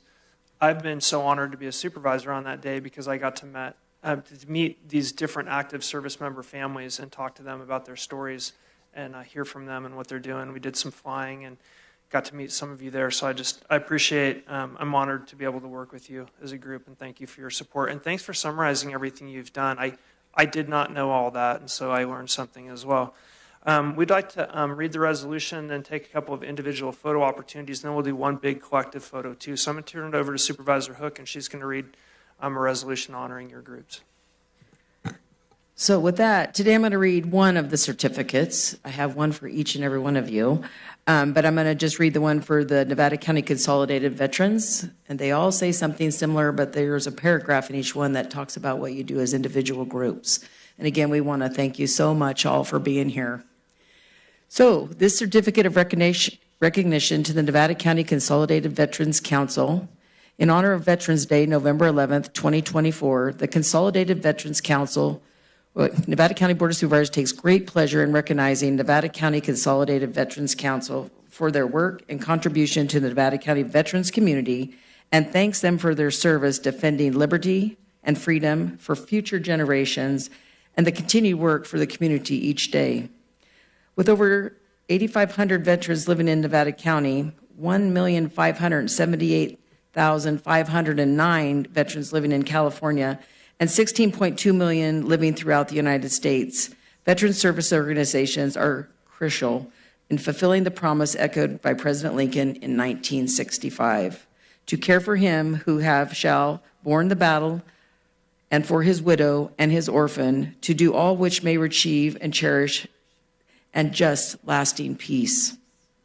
Nevada County veterans are blessed by various service organizations through their advocacy, support, and education for both veterans, their families, and community that include American Legion Post 130, Gold Country Detachment 855, Grass Valley Marine Corps League, Veterans of Foreign Wars, the VFW, Banner Mountain Post 2655, the Vietnam Veterans of America Incorporated, Chapter 535, and Nevada County Veterans Stand Down. That is the aggregate that make up what is the Nevada County Consolidated Veterans Council. So the NCCVC, the affiliation organizations, work each day serving the community through a myriad of opportunities, including but not limited to providing student scholarships, giving food and other resources to disadvantaged families, promoting STEM in 12 and K-12 schools, donating recreation equipment to promote athletes, and providing donations of time supporting community projects, amongst other activities.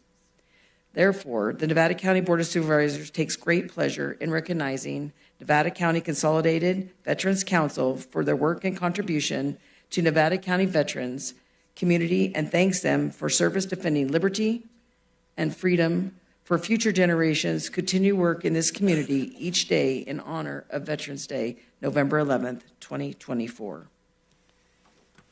Thank you for reading that, Sue. And we'll have a photo op here in a minute, but first I'm going to open up public comment for us. And if you'd like to make public comment on this item, go ahead and step up to the podium, and we're looking forward to hearing from you. My name is Gary Miller. I'm with the Marine Corps League. I'm in Susan's district.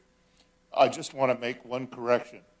The Marine Corps League Gold Country Detachment is number 885, not 855.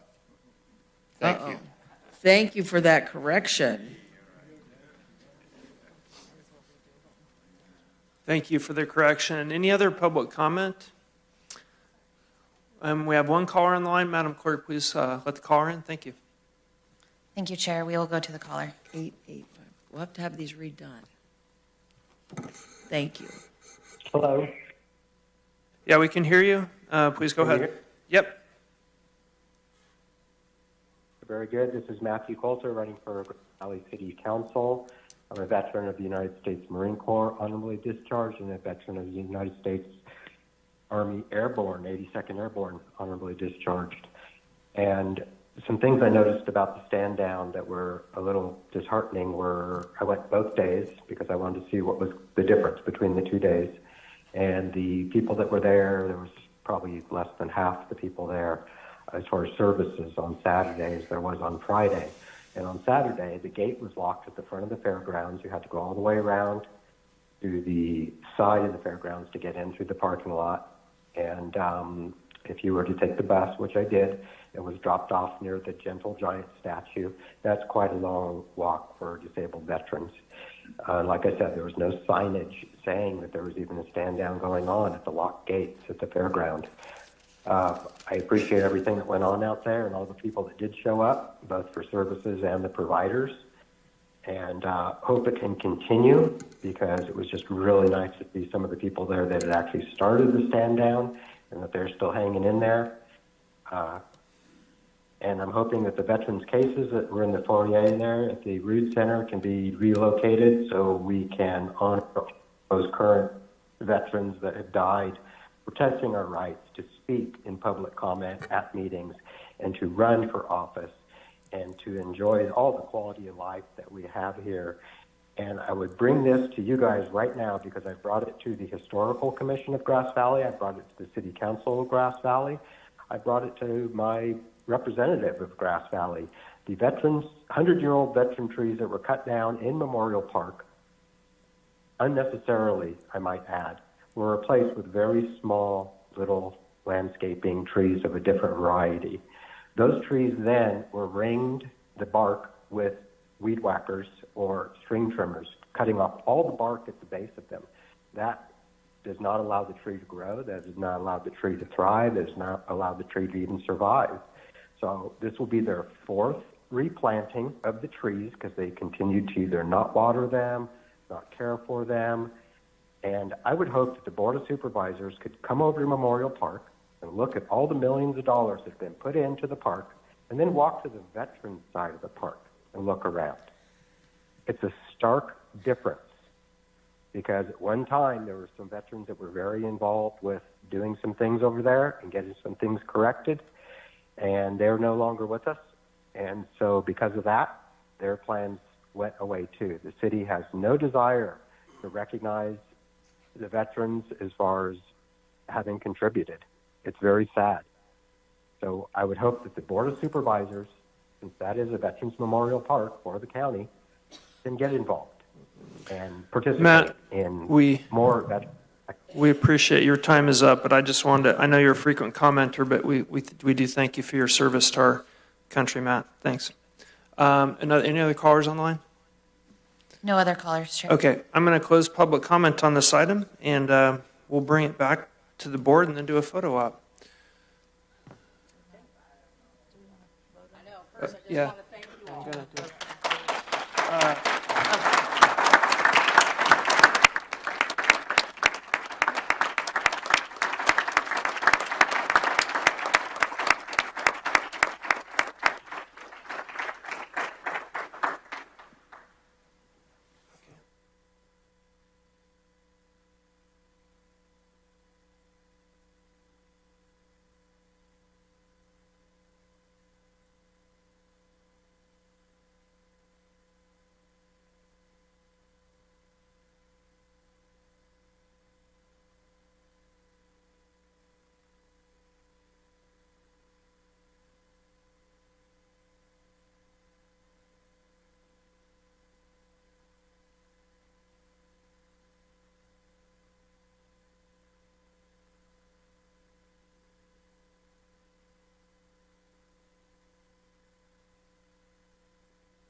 Thank you again to our veterans. Just want to remind everybody on Veterans Day, 8 a.m., free breakfast at the Vets Hall. So we want to pass that along.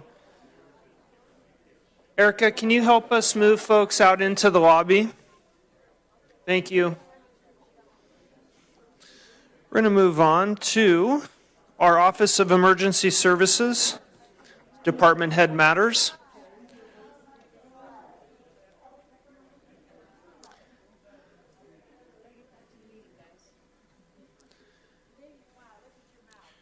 This is a resolution authorizing the Chair of the Board of Supervisors to sign the Truckee Fire Protection District's 2024 Community Wildfire Protection Plan per the requirements of the Healthy Forest Restoration Act of 2003.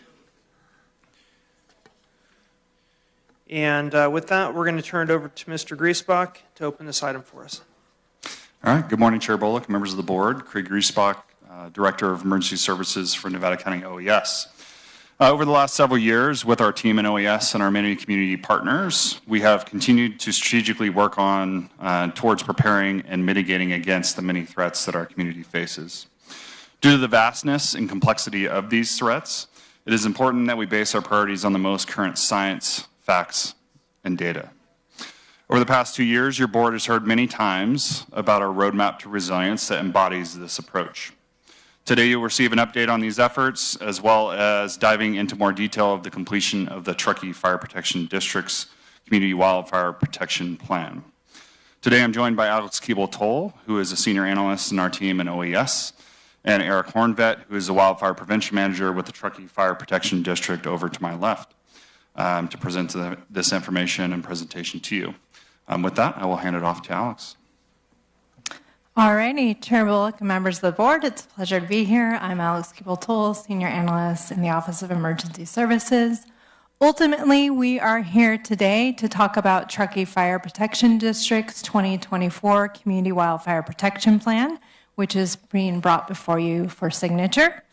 But to provide context around that effort and how it aligns with the county level roadmap to resilience, we wanted to first give you an update on that holistic planning effort. So first, we have our 10,000-foot level local hazard mitigation plan. This is all hazards countywide and funded by FEMA HMGP. Zooming into the hazard of wildfire, we have our Community Wildfire Protection Plan, which looks at areas across the county where it would be strategic to implement wildfire mitigation measures. This is funded by U.S. Forest Service's Community Wildfire Defense Grant Program. Zooming in a little bit more, we have our Land Management Plan, which is a component of the Community Wildfire Protection Plan. If we think of our Community Wildfire Protection Plan as being where do we go to implement wildfire mitigation actions, our Land Management Plan is ultimately the how, so which treatment practices make the most sense in different areas across the county, and that's also funded by U.S. Forest Service, CWDG. Finally, our evacuation study, which was funded by CAL FIRE, zooms all the way into the specific hazard of evacuation and looks at opportunities and constraints that can be implemented across Nevada County. So briefly on resilience, why are we so invested in planning and how does this tie to resilience? And that's because collaborative, transparent, equitable, and solution-oriented disaster planning increases our community capacity around preparedness. So the higher our preparedness capacity, the better positioned we are to withstand and recover from disasters. So when we're looking at this diagram, when a disaster like wildfire occurs and we're in response, our capacity is going to dip like we're seeing here. But if we're prepared, we're not going to dip down into that area of permanent loss. We're going to bounce back. And so by planning well, we foster that elasticity or ability to bounce back. And that's what we mean by resilience. So planning at all levels supports adaptable communities that are empowered to protect what is valued. And that's what we're seeking with our CWPPs. So where are we at in terms of our roadmap to resilience? Our local hazard mitigation plan has gone through public comment, and it's with Cal OES for review. From there, it'll go on to FEMA, and the completion date is December. a draft of our Community Wildfire Protection Plan has gone through internal OES review. It will be released for public comment at the end of the year, and then once finalized, we'll begin circulating that for signature. We will also be working with the vendor DUDEC to create an interactive Community Wildfire Protection Plan dashboard. This contract was brought to you on consent this morning as item SR 241469, and that dashboard will be complete by June of 2025. The land management plan kicked off at our most recent quarterly wildfire stakeholder meeting, which we held in Truckee, and we really leveraged all the experts as part of that group in the room to talk about treatment best practices. So in other words, how should we do this work? Where? We'll also be working with the vendor DUDEC for this, and that contract was on consent this morning as item SR 241470. The land management plan will also be complete June of 2025. And finally, our evacuation study that was completed in March of this year, we're already using it to prioritize work under various grant opportunities and for additional grant opportunities that are coming forward. So, zooming in from our broader roadmap to resilience and focusing on the specific planning effort at hand for the rest of this presentation, the Community Wildfire Protection Plan. As Craig mentioned, CWPPs are a recommendation under the Healthy Forest Restoration Act of 2003, and some funders, including grant programs like the U.S. Forest Service Community Wildfire Defense Grant Program, require that eligible projects be included in a CWPP. CWPPs make risk reduction recommendations, including around fuels reduction, structural ignitability, public education, and outreach. And at the end of the day, they're these versatile planning documents created by and for the community through collaboration with stakeholders at all levels. So for example, myself and our county wildfire coordinator in OES have been active participants in Truckee Fire Protection District CWPP creation, and Truckee Fire has participated in our county level CWPP creation. Briefly, what does the CWPP do and not do? And this applies to our county level CWPP just as it applies to Truckee Fire Protection District CWPP, which will ultimately become an annex to our county level CWPP. CWPPs create collaborative planning documents, which is a roadmap for wildfire risk mitigation. They consider multiple scales of hazard and risk, and they identify priority areas for mitigation. They do not create rules or laws, influence fire insurance, create a CEQA document or serve as an environmental analysis, or mandate what should or should not be done. Finally, before handing this off to Eric and Truckee Fire Protection District, let's talk a little bit about how these fit together.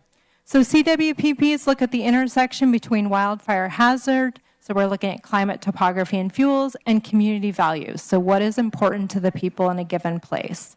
And they do this comparatively within a bounded area, meaning that within a defined area of analysis, a CWPP will identify where the most significant wildfire hazard is, how this hazard interacts with what is most important to the people who exist in that area, and then compare other hazards and values against that. So what this means is that how you bound your area of analysis matters. So if we bound our analysis at the county level, we might have the South Yuba River Canyon emerge as the most important area to do wildfire mitigation work, and everything else at the county level might be compared against that. If we zoom in and we bound the analysis around Truckee, we're going to have something else emerge as the most important thing.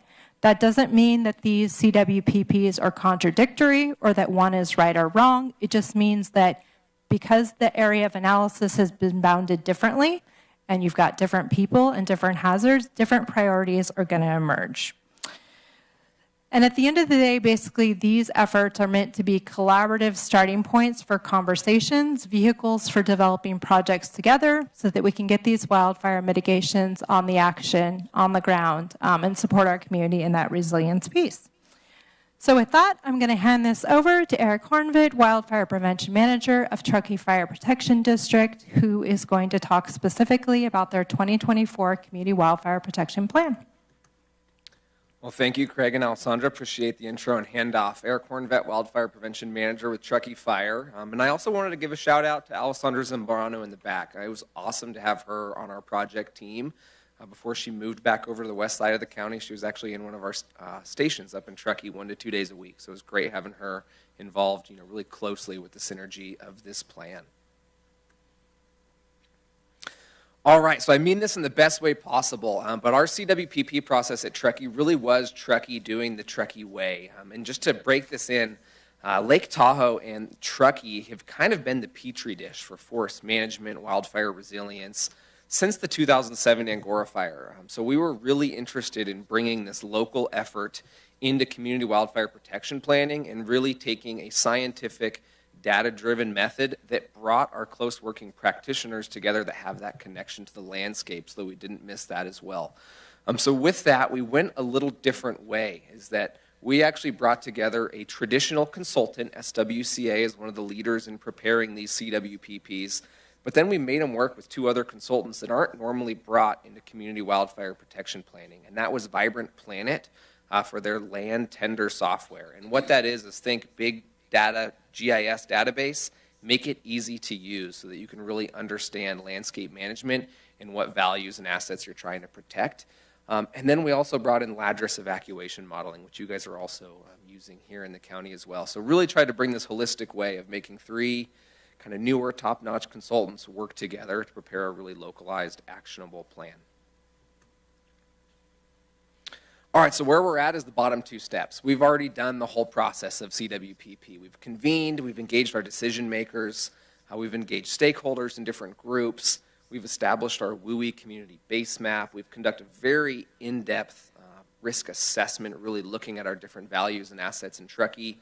We've established really actionable and implementable priorities and recommendation tables and matrices. We've made sure that this is ready to go. We're actually already implementing this plan because it is so data-driven and collaborative-driven. And we had some pretty robust, as good as you can do in Truckee, community engagement, education, input, and feedback to make sure that this plan represented the community as well. So today we're presenting a finalized version of the plan, getting ready to sign that plan, and then more importantly, work together to implement.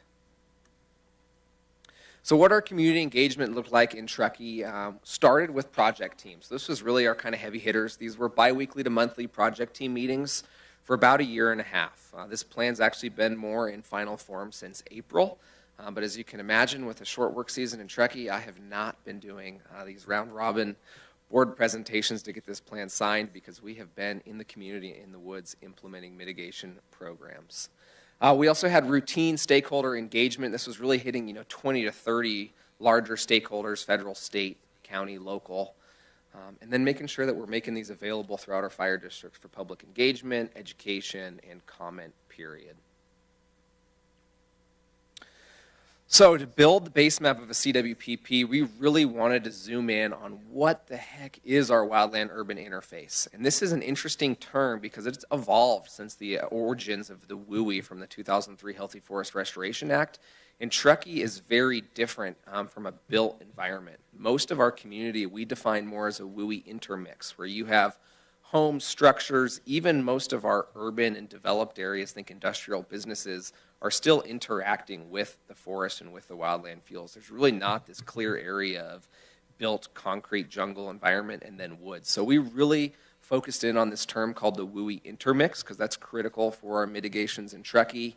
And we ultimately created an extended defensible space zone, a 250-foot buffer around all structures to create this intermix, and then brought in the traditional WUI defense and WUI threat zones, and that'll be on the map that's coming up next. So what this looks like, this is not wildfire risk or hazard. These colors just show. The yellow is more where our structures are. These are our communities, our subdivisions, our areas. The orange is that critical WUI defense zone or that buffer immediately around communities. And then looking past our fire district boundaries, our county boundaries, or the town of Truckee boundaries, we even called out our wildland-urban interface threat zone, or that total 1.5-mile buffers around our communities. So then to start evaluate where can we use our funding, our limited resources, and our capacities, we needed to first understand what do we need to protect. And this was done through Vibrant Planet's tool, and they called them all SARAs. Strategic areas, resources, and assets. We all know homes, lives, property, that's really critical to a CWPP, but also up in Truckee with a very diverse group of implementers, there's other things that are really important to protect from the ravages of wildfire, and those can include cultural, natural, biological, socioeconomic resources, and they're specific to each community. So just like the community CWPP, we divided up the geographic area in our fire district into 4 areas: Donner Summit, Central Truckee, East Truckee, Tahoe Donner, and Martis Valley, so that we could also make sure that we had an equitable representation of projects drawn across our landscape in our fire district, and like Alex said, not have them all zoom in to one critical area. So of course, we're looking at critical access routes, evacuations. We were really careful around critical infrastructure in Truckee, just knowing how important it is that if you lose something like Tahoe Forest Hospital, you just lost one of the largest employers in the whole area, and that's really hard to recover from. So we really zoomed in on that critical infrastructure piece, planned animal communities, and one of our core principles when we started is that we need good data in so we can put a good plan out. So this just gives you a quick snapshot of all these different SARAs that we're looking at. So this map is a little busy, but you're seeing all of your critical infrastructure, anything from energy transmission, hospitals, energy and emergency facilities, then breaking up some of our land ownerships and some of those other pieces. So once we had good data in, then we were able to start a plan. And so this plan really started with a risk assessment. So this risk assessment was evaluating the hazards of wildland fire to our communities and to all those strategic areas and resources that mattered to our team and to our community, looking at wildfire hazard, wildfire risk, and then really just taking this good data in, scientific method, best available outputs from synthetic LIDAR, which is a really nerdy term to describe what type of vegetation response do you expect post-treatment, post-fire. We use best available Pyrologics fire modeling and vegetation growth modeling so we can really make sure this plan stays more dynamic. As our data and science changes, we have a plan that will be able to evolve with that, keep us working in the most high priority areas. So this risk assessment is what we ended up coming out with. Keep in mind, this is not a fire hazard severity zone map. This is not an anticipated flame length map. This is really a conglomerate of risk of those strategic areas. And the darker the color, the more high priority or more risk is exposed to fire, and it starts to shift our priorities. And so, it's a really confusing map for us to communicate super clearly because we all see red and just think really, really intense fire. But this map is showing, for a good example, that really dark block of red that you see along Highway 89 in the southern portion. That actually became extreme risk due to the proximity of homes in Martis Valley, the evacuation corridor of Highway 89, and some of the most significant biodiversity locations and cultural sites that we have in our whole fire district. So just to give you an example that this risk assessment factors in kind of that whole sphere of SARAs to really give you a snapshot view of where are the most significant values at risk to wildfire.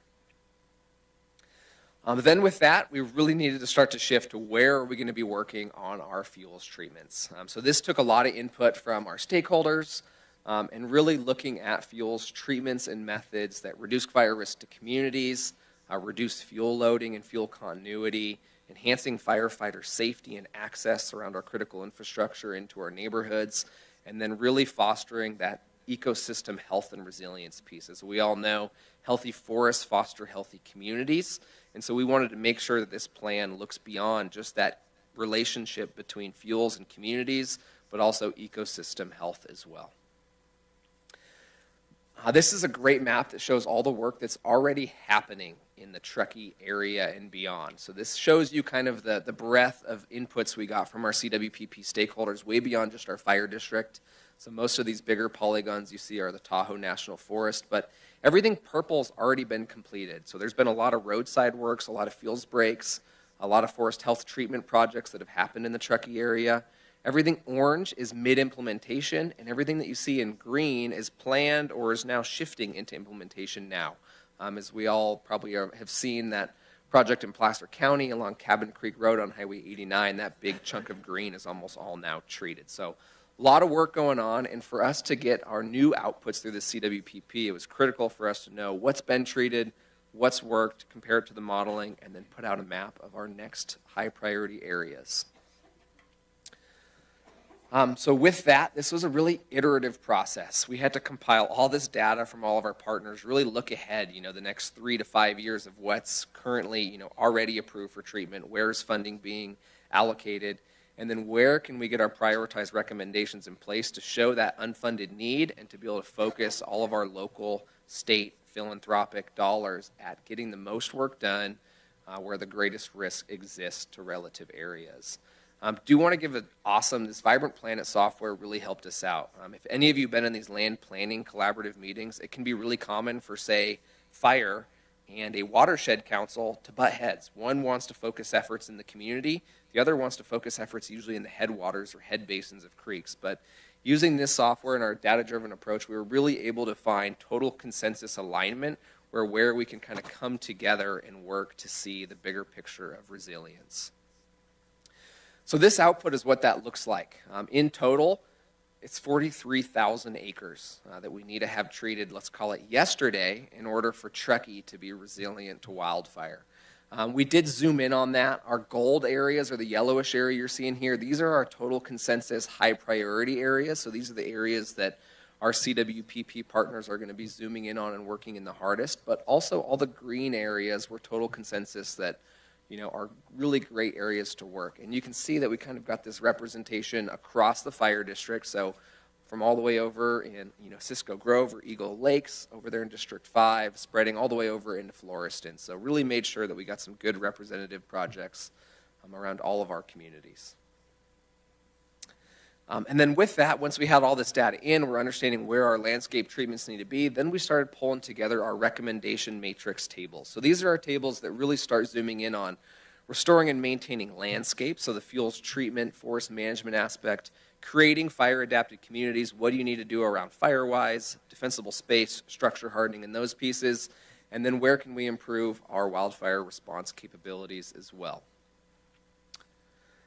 And then we also, just like you heard from the county, we're focusing in on monitoring and tracking. So we all know how critical it is to show not just our grantors or our taxpayers or our community what's going on, but we also need this data so that we can really understand what's working, what's not working, what held up during a fire, what doesn't. And so we'll be working this winter as well to pull together an updated tracking dashboard and website that really puts out every program that we have in Truckee through Measure T or through our partners into a one-stop shop, and then have that point and polygon data up on our website where people can see what treatment is happening in what location, what's the prescription, who's the contractor. So really just that really public display of a dashboard so everyone knows where their funding is, where things are happening. So this is just a quick little snapshot of what the draft version looks like, but that is where we're headed with showing all the good work going on. So the adoption of a CWPP, where we're at is that this has already been presented to the Truckee Fire Board, the Town of Truckee Council, and been approved. We're here at Nevada County. I'm still taking it to Placer County, CAL FIRE, Tahoe Donner, and a few other of our collaboratives. But we will be getting these final presentations in place and then really working with this collaborative to implement the plan, which in my mind, I am a total practitioner. And so I want to make sure that this plan stays actionable.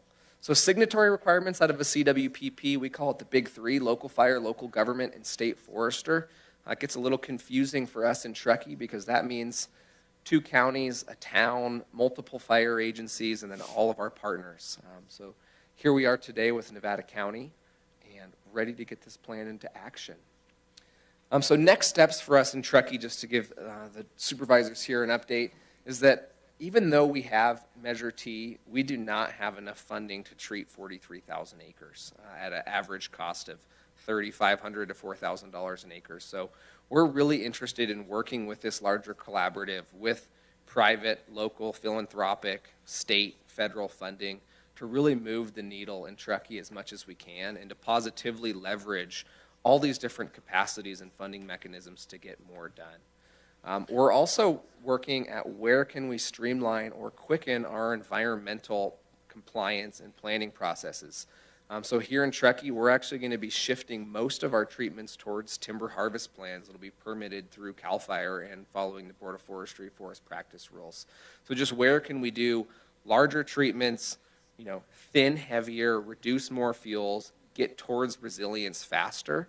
And then we're also starting to think, where do we need to use prescribed fire? Eric, we have a public hearing, so I'm just going to ask that you wrap it up pretty quick. Perfect. Thank you, sir. Cool. So next steps, we're going to be signing today. And then when we're doing here is that we're really looking at this dynamic CWPP. So we're going to be updating our CWPP minimally every 5 years, and then working with this group just to make sure that we're really tracking where we're headed and where we're going. So with that, I just want to say thank you to Nevada County and thank you, Truckee. We're committed to working at every level possible towards a wildfire resilient Truckee. Thanks, Eric. We appreciate your effort. There's a lot of information to unpack there, so we appreciate you coming down, presenting, taking the time to ask for our input. Anything else, Alex, before we turn it over to the board? No, I don't need to read the recommendation because we're short on time. You guys know what the recommendation is. So to the board, thank you so much. Thank you. Supervisor Swarthout, any questions or comments? No comment. Okay. Supervisor Hall? Anything? Supervisor Hook? Okay. I do have a few comments. I just want to thank you for all your work. I've tracked the process and been in, I think, some of the early on coordination meetings with all the East Side characters that have put into this. I also want to thank our Truckee community for voting on Measure T. So they stepped up and said we're willing to pay $139, I believe, per parcel. And so that's where a lot of the funding for the work that's transpired has come from. So I want to say appreciation because it is one of those examples of we have a problem, we're going to fix it, we'll get going on it. We have had some setbacks. Obviously, there's been some challenges in East County with all kinds of things. I would like to commend everybody involved in the past fire, right? So the past fire started right there behind the hospital, super steep ground, super windy day, got immediately put out. I don't think we lost any structures really. And it's just a testament to people working together. And I do see a high level of coordination in East County on all of our fire pieces. So I'd just like to say thanks to you and to our Nevada County team for making an effort. I know you've come to Truckee Thursdays, and I see you up there at different events related to forestry, fire protection, fuels management, and all of that. So I just want to say thank you to the county staff who's prioritized that. The assets at risk in East County for me are tremendous. So I think like every community, we're all scared of what we could lose. But there's some new science and some new data coming out on the economic impacts of losing things like ski resorts, right? When Sierra Tahoe burned down, all of a sudden an entire industry collapses. So you think it's just trees, but all of a sudden the entire economic infrastructure of a community is gone.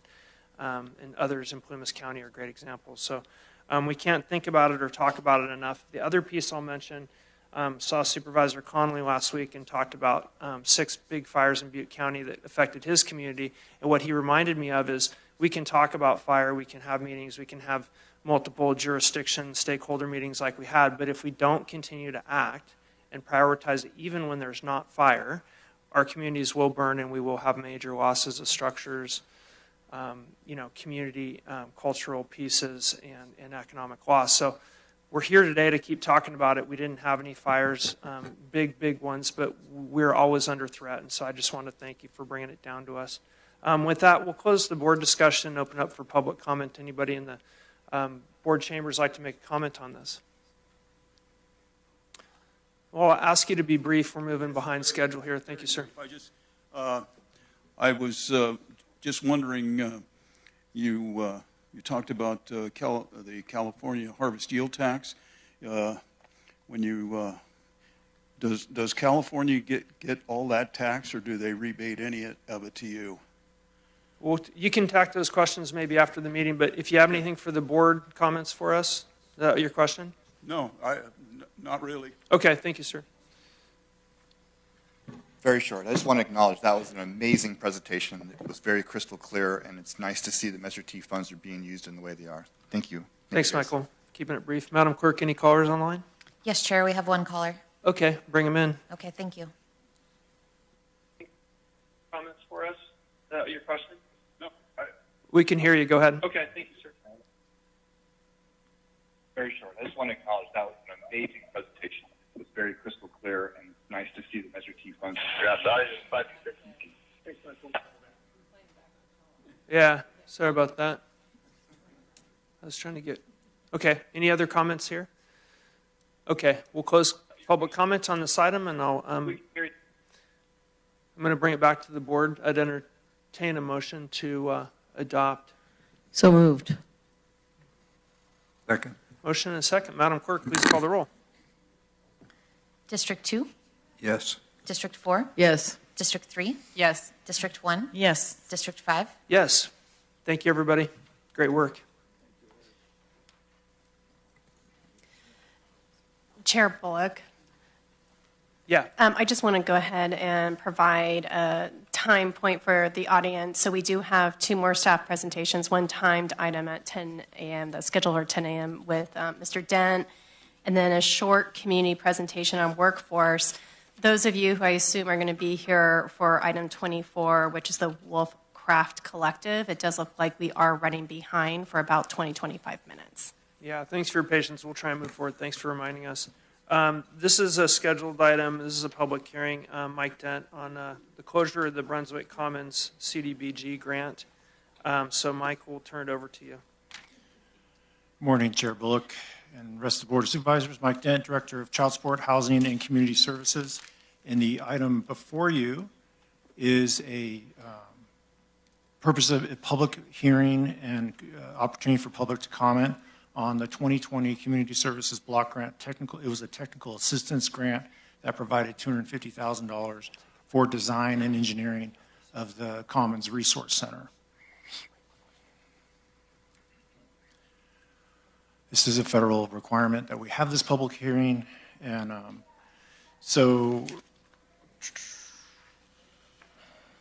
originally we were planning on building the resource center out on public county-owned property on Old Tunnel Road, and when we looked deeper into the parcel, the buildability was not what, for the size building we wanted, available. So in August of 2022, the county purchased 1105 Sutton Way through the use of some behavioral health continuum infrastructure program, BCHIP funding. And we asked permission to move the project from Old Tunnel to immediately west and downhill to the address on Sutton Way. The state was agreeable. We went through the procurement process and selected Wallace Design Studios for the engineering and architectural, and proceeded with planned designs. Again, it's a $250,000 architectural grant, technical assistance grant, and $232,000 went to the architect, and the other remaining $18,000 went towards administration reporting requirements that we have to do with the state. This plan project design was in 2 phases.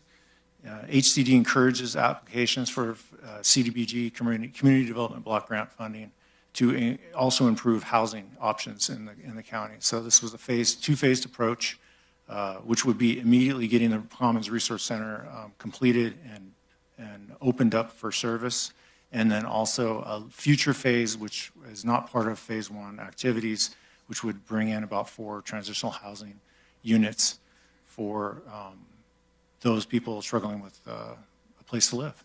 But again, that phase 2 is not part of the current plans.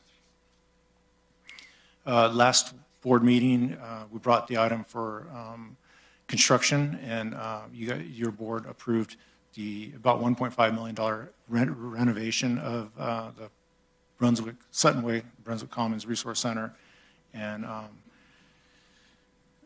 that construction is expected to begin November 4th. Again, a quick snap of the plans, but for the public's information, really the laundry room and the shower facilities are the big internal renovations, and also opening it back up. This used to be Mark Sports. If you've been around for more than 25 years, you remember Mark Sports, great place to go get your sporting supplies. But this is bringing it back from offices that was that followed the close of Mark Sports back open into an open concept. And then also a lot of construction in the front parking area to bring it up to ADA compliance. This is the timeline for the actual project. Basically, it's been something, the plans have been in the works for about a year now for the phase 1, and the permit was issued in June for phase 1, and then board authority and authorizing construction was just the last board meeting. We're expecting construction to begin, like I said, in 2 weeks and be done in April. It's the end of the presentation, and I just wanted to answer any questions the board may have, but more importantly, this is an opportunity for the public to make any comments on the project and the use of that $250,000. Thanks, Mike. Does the board have any questions? Starting to my right. Seeing none on this side, none on this side, none for me. No questions here. With that, we'll open up public comment. This is a public hearing, so I would encourage you to stand up and give us your thoughts. Please keep it brief if you do. Anybody have any comments? CBDG block grant related to Brunswick Commons. Nope. Madam Clerk, any callers online? Chair, we have one caller. Okay. Okay, thank you. Yes, Matthew Coulter, running for City Council. I would hope that you guys would get rid of Wallace because, I mean, look at his own personal property in downtown Grass Valley. He's left as a complete eyesore for us to enjoy for years now. And I said this to Lisa. I know there's money laundering going on through this. He wants me to prove it. Get me in City Council, and I will prove it because this is complete bogus. That right now the police are out on Whiting Street with fires in the forest because the property developer out there lives in Yuba City and he doesn't care. We got Rise Gold on Idaho, Maryland homeless camp. Matt, let's keep it on. Let's keep it on the HCD grant for Brunswick Commons, please. Thank you. Yeah. Okay. That has destroyed, Hospitality House has destroyed that entire part of town. A post I posted last night, emergency call, potato salad bandit arrested and taken to jail because certain people just dwell in that part of town on the street, do drugs, cause complete chaos, and that place is a freaking hub. So you have a Hospitality House, then you have that place, and then you got people with cardboard signs down in the corner causing traffic hazards. You got people throwing rocks at cars. So somehow there needs to be more management and less talk because it's affecting people that want to go get something to eat at the grocery store. We lost our yogurt store. We're losing other businesses nonstop in the Brunswick Basin due to the fact that that hub and that area has become a complete cesspool. Thank you. Thanks, Matt. I'm going to go ahead, Madam Clerk, any other callers online? No callers. Nope. Seeing no additional comments here, we'll close public comment. I'll bring it back to the board, and I would entertain a motion to adopt. So moved. Second. Motion and a second. Madam Clerk, please call the roll. District 2? Yes. District 4? Yes. District 3? Yes. District 1? Yes. District 5? Yes. Thanks, Mike. Good luck with the project. Thanks. Moving on to item number 23. This is Social Services Director Rachel Pena. This is a presentation on the Alliance for Workforce Development. With that, we'll turn it over to Ms. Pena. Great. Thank you so much. And good morning again, Chair Bullock and the Honorable Supervisors. I'm Rachel Pena. I'm the Director of Social Services. I'm joined today by Mary Ann Connolly, Business Services Representative from the Alliance for Workforce Development.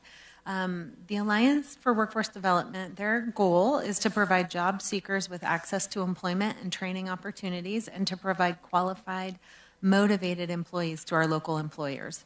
Through their 2 offices in Nevada County at both Brighton Greens and in Truckee, they support local workforce development, economic vitality, and a stable and prosperous business community throughout Nevada County. I'm going to turn it over to Mary Ann to tell you more about their work this year.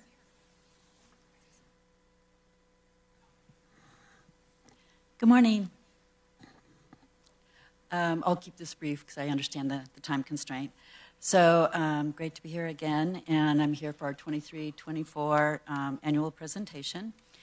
And the mission of Alliance for Workforce Development, for time constraint, I'll just keep it to AFWD, is to provide pathways to success for job seekers, employers, present and future. And we are focused on the Federal and State Workforce Innovation and Opportunity Act, known as WIOA, programs available to adults, dislocated workers, and youth.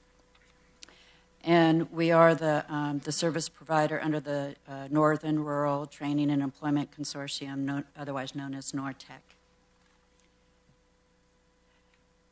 We have 2 locations in Nevada County. The photos on the bottom are of our Truckee offices that we share with the office, or with the library rather. And the 2 photos on the top are our Grass Valley offices and Resource Center. We're in the Brighton Greens County building. And the services we offer are both for employers and job seekers. All of our services are provided free of charge. We're a nonprofit. And in the case of the on-the-job training program, we actually subsidize the employer for at least 50% of their payroll during training period. We've earned a high success rate of marketing and filling open positions for the employers and securing employment for our job seekers. We also offer free resume creation and sprucing up existing resumes, mock interviews, interview attire, and such. These are the employment numbers. I'll just go from the beginning where we started at 3.8 in July, and we ended up with 4.2 at the end of the fiscal period in June. The current unemployment rate for Nevada County is still 4.2%, and we're ranked 13th out of the 58 counties in California. So we have a really low unemployment rate. And I would like to maybe toot our horn a little bit in helping that rate, and also for AFWD working in tandem with the county, Nevada County Economic Resource Council, high school, Sierra College, employers, and many more members of our community support this low rate. And the next slide is the numbers for our year, and just in a nutshell, I'd like to say, draw your attention to the 4,465 clients that we have served this last year, and also the investment of $111,525 in training for our participants, for job seekers. And this is just a lovely, colorful visual of our sectors that we served. And as you can see, our support was well balanced between healthcare, manufacturing, education, and services. And on the next slide, this slide speaks for itself. Just want to say that it's been an honor to be of service of these movers and shakers and entrepreneurs that contribute to the vibrancy of Nevada County. This is another visual for our training sectors. And I would just like to include that some of these trainings are citizens of Nevada County, but they did their training or their education outside of our sphere of influence, but we still supported them financially. And the next slide, this is actually the last slide. So this is just to put a face to our community, and from the job fairs, which are the top photos. The Truckee Job Fair is on the top left, and the far right is my supervisor, Dean Garbin, and my colleague here, Nancy Settle, from our Truckee office. And then the, let's see, and then the photo in the middle is one of Nancy's youth clients that she provided extensive support from the beginning of job-seeking application process to securing employment at the Truckee Rexon Park. The middle photo is us with Sierra College at the county fair, helping the college with their outreach. And then the bottom middle photo is where we did a temporary job. My mind just went blank. Help me out here. The temporary job creation program, thank you, that we did with Tahoe National Forest. And we were able to hire some employees at our cost to work with Tahoe National Forest. Our employees helped the TNF with up the Highway 20 corridor and up the 80 corridor, and they helped with after the storm damage. We received a grant for that. I should say earned a grant for that. And so we were able to open up some campgrounds and some trails that otherwise would not have been able to be open after the storms. So very, very proud of that. And The last photo on the bottom left, you'll recognize those folks. They were in the process of deciding who to throw under the bus on the tour of Nevada County when the camera showed up and we all turned around and behaved. And that is the tour of Gil Matthews of the Nevada County Economic Resource Council. And I know I saw most of you on that tour, so you know how incredible it is. I highly recommend it for anyone to attend next year. And as far as our future goals, we have many exciting programs that we're going to fulfill next year that we're focusing on. Among them is AFWD will raise the bar even higher to support our youth to find the best path to fulfill their objectives. And I continue to chair the Nevada County Economic Resource Council Talent Development, where we are launching programs to expand the youth opportunities. This dynamic committee includes, but not limited to, Gil Matthew and Janet Augustin of ERC, Kimberly Parker of the county, Jeff Dellis of the county and high schools, Noah Levinson, educational extraordinaire, Heino Nicolai of the Board of Education, Karen O'Hara, Dean of Sierra College, and Tom Last of Nevada County Contractors Association. And last item is that next year's job fair is going to be a really great event. We are going to have it on April 8th. It won't be the regular job fair that we do, but it will be in collaboration with Sierra College. It'll be at Sierra College campus, and it will be their resource day, our job fair, and Window Willoughby's nonprofit volunteer and paid positions all together. It'll be a great event from 3 o'clock to 6 o'clock, so I hope you can join us. And that concludes the presentation, and if there are any questions, that's as fast as I could talk. Thanks, Marianne. Any questions from the board? We'll start on this side, and then I know Ed has some things to say as well.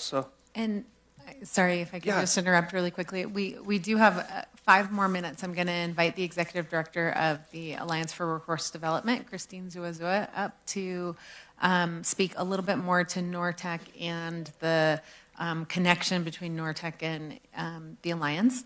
And also, because this is Supervisor Schofield's last opportunity to hear about the incredible work that he's contributed so much to, we wanted to honor him a little bit. So I would invite right now, if it's okay with you, questions about the presentation, and then we do have just a couple more minutes. Okay, perfect. So we'll just move on to questions. Anybody have questions about the presentation? Nope. Seeing none? Okay, no questions from us. We can move on. Okay. Thank you, Marianne. Thank you so much. Then I would like to invite Christine Zuazua up. And again, she's the executive director for the Alliance for Workforce Development. And she's going to talk to us a little bit more about NORTEC and those connections there. Thank you, and thank you for having me. We'll make this as brief as possible, but as Rachel said, we really wanted to just take a moment and honor Supervisor Schofield and all of the time that he has spent. So again, Supervisor Schofield, you know, we have a plaque for you, and we want to take this time to really just reflect on the incredible contributions that you have made over the past 16 years.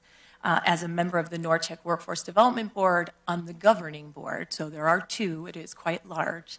I still remember actually when I first met you, when we actually took over Nevada County for services, and that first conversation, it was very clear that your passion for our community and commitment to workforce development would set a positive tone for collaboration with the county. We appreciate that.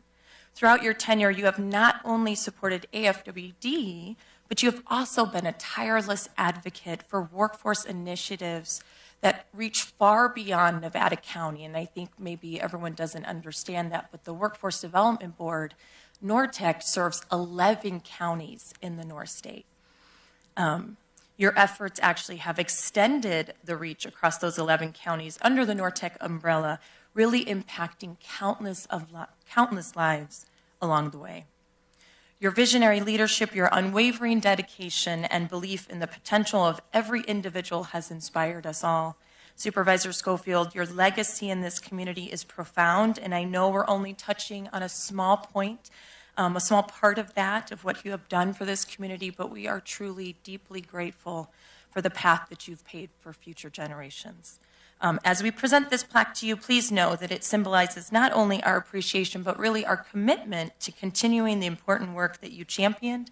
So I just want to say, thank you for your service, thank you for your support, your unwavering belief in the power of workforce development, and I will personally miss you at the NORTEC Workforce Development Board meetings. Your absence will definitely be felt, but congratulations. We wish you nothing but the best. Thank you, Christine.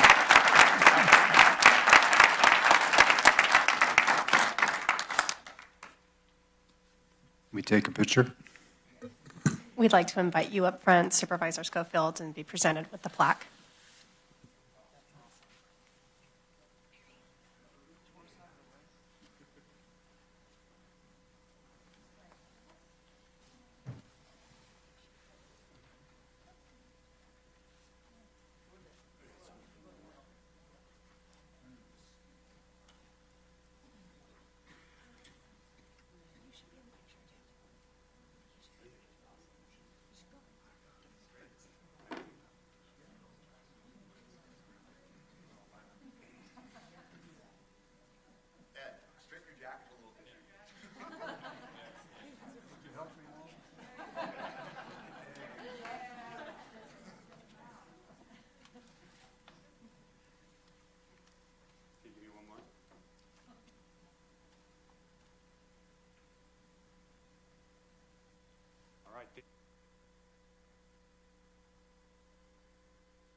Thank you. Thank you again for the presentation. We'll turn it over to you, Supervisor Schofield.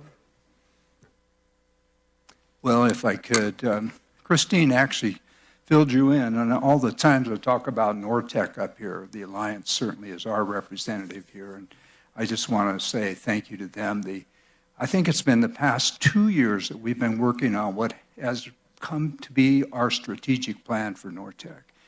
And there are 3 providers in our 11 counties. And it's just been a pleasure working with the 3 providers, and in particular Christine, in seeing how well they work, and now even more so working together. So this is a real honor. I don't know that I'm as wonderful as you say I am, Christine, but thank you so very, very much. Yes, Supervisor Hook and I were commenting that NORTEC, the commitment for NORTEC is big because you travel to Anderson, California to conduct the board meetings. And in addition to all the other, I'm on many things with that AQMD district and others that he and I serve on, and it's a big commitment. So thank you for your support of that, Supervisor. Bring it back to the board. Any comments? I'll start with you, Supervisor Shorthout. Supervisor Hall. Just thank you for the continued great work that you all do, and thanks to Ed for captaining that helm all these years. Yeah, thank you. Supervisor Hook? No, I just echo all that, and great job. Keep up the good work. It's fun seeing our people go to work. And like I was just saying, I was up to Truckee to look at the office up there. It's so nice. And then in ours in Brunswick, there's people in there all the time. So thank you for that. Okay, thank you. We'll open up public comment. Any comments related to this item here in the board chambers on this item in front of us? Yep. And we'll just ask to keep it brief. You got 3 minutes, but brief is better. I wasn't actually, my name is Liam Ellerby. I wasn't actually coming here for this. It's for the Wolf Road. But I wanted to acknowledge also Ed. I run the Curious Forge. We do a workforce development. And Ed was the one that got us going on a grant, and we've been working with the employers to create a curriculum to deliver low-income employees for these employers. I also wanted to mention that with the AFWD and NORTEC, we really want to work closer with you guys. We have a 23,000 square foot space with 15 different disciplines, including digital fabrication, machining, woodworking, and I'm not sure why we're not working closer together. So I just want to give that invitation for us to work together more. Thanks for your comments. Madam Clerk, any callers online? No callers, Chair. Okay. With that, we're going to close public comment on this item. Thanks again. It is 10:52. We're going to take a 5-minute recess in preparation for the related to Wolfcraft, and we'll be back here in 5 minutes. Just a quick bio break. We'll be right back.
24. This is a public hearing to consider the following permit.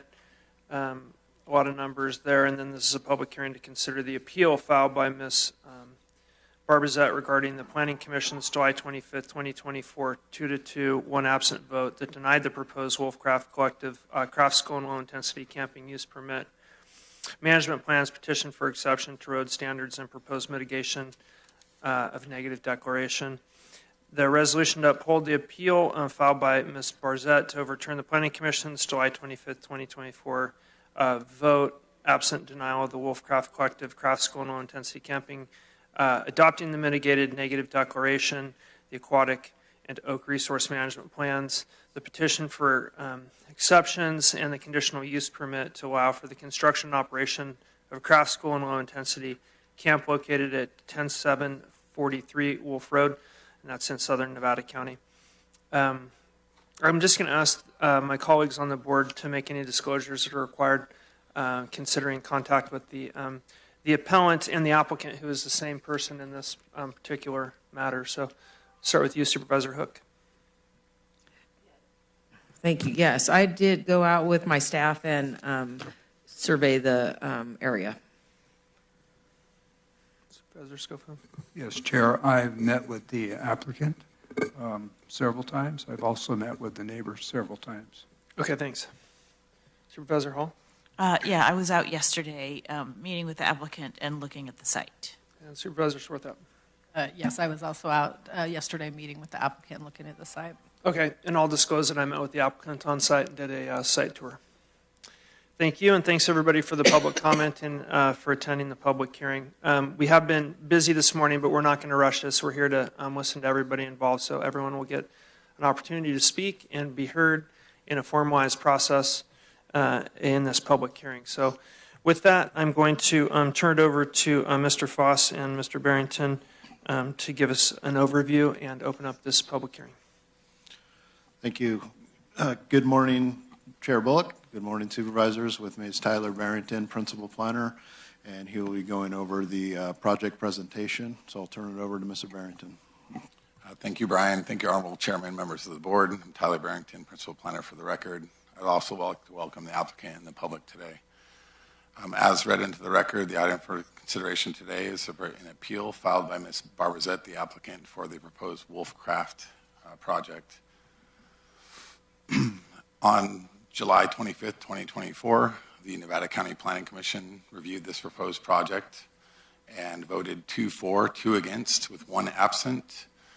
Because of parliamentary procedures, this resulted in a failed motion and a denial of the project. The applicant's appeal was filed on August 2nd, 2024 by Ms. Barbizette, as well as Mr. Robert Wood, the project representative with Millennial Planning and Engineering. On August 20th, your board accepted this appeal and set today's hearing date. I'd like to point out that this appeal is de novo, and essentially that means that it's a new proceeding on which any issues can be raised, whether part of the appeal or not, and it's within the power of the board to modify the project, including the authority to change, delete, add conditions of approval. If the board desires to overturn this Planning Commission's decision, that action must be taken first on the environmental document, and the proposed resolution before your board today is set up in that fashion. So the proposed project is located at 10734 Wolf Road in South Nevada County, approximately 0.75 miles from the Highway 49 and Combi Wolf Road intersection. The parcel size is approximately 5.77 acres. It's located with a rural 10 general plan land use designation, and as well as has a general agricultural 10 zoning district. Its surrounding uses are primarily rural residential, as well as some agricultural uses. The site is currently undeveloped, but has ranch roads, and as well as some ponds, an NID canal, riparian and wetland areas, and scattered oak woodlands. Access for the site is via an existing driveway onto Wolf Road. That's required to be improved for this project. This project applicant originally submitted a pre-application to the County Planning Department, which was reviewed by affected agencies, including Caltrans, Department of Public Works, Environmental Health, CAL FIRE, the Higgins Fire Protection District. And as a result of the information provided within that pre-app, the applicant submitted a formal application in July of 2023. This application went through 4 rounds of review by these agencies before being deemed complete and brought before the Planning Commission in July. This slide, I just would like to provide a reference to the Greater Higgins Area Plan boundary, which came up as a part of the Planning Commission hearings. The project is located outside of the Greater Higgins Area Plan boundary and therefore is not subject to those standards and requirements and policies of that plan. The applicant's appeal focused on 7 specific areas, which I'll let the applicant speak to, including compliance with zoning ordinance and the general plan, staff's recommendations and findings provided within the staff report, proper and thorough mitigation of potential impacts, precedent and consistency in the land use permitting process, public support for the project, the potential economic and community benefits of the project, and then due process and procedural concerns. So the project before the board today on appeal is a proposed conditional use permit for a low-intensity camp and a craft school. It includes management plans for potential impacts to aquatic resources to allow for infrastructure for the proposed project, as well as landmark oak groves, and I'll get into that in a little bit more detail. It does include a petition for exceptions to the county's road standards to allow for certain parts of the proposed on-site driveway to exceed 16% grade, but less than 20%. And then the project includes a proposed mitigated negative declaration. I think it's important for both the public and the board to understand what is being proposed today. And so the county's definition of a camp and a low-intensity camp is before you, and I'd like to read it into the record. A low-intensity camp, as defined by the Nevada County zoning regulations, is a facility providing for a sustained experience through various social, recreational, educational, and/or religious opportunities in a group setting that do not exceed an overall density of 4 campers per acre for a period of less than 30 consecutive days. They normally include trained leadership, organized programs, and the resources of natural surroundings to provide forth this experience. Individual facilities include cabins, tent sites, sleeping platforms, group eating and meeting facilities, lodges, and various indoor and outdoor recreational facilities and similar facilities, but shall exclude recreational vehicles. These are allowed as a low-intensity recreational use in the general agricultural zoning district where it's located, and the rural zoning districts are the only districts where this type of use is allowed in the county. Focusing on the managed plan, the proposed petition for exception, the Nevada County Resource Protection Standards include protection to watercourses, wetlands, and riparian areas, as well as oak woodlands. The project roads, septic system, and some campsites encroach within the setbacks to these resources, and adequate mitigation measures were identified by a pre-qualified biologist to minimize those impacts in less than significant levels.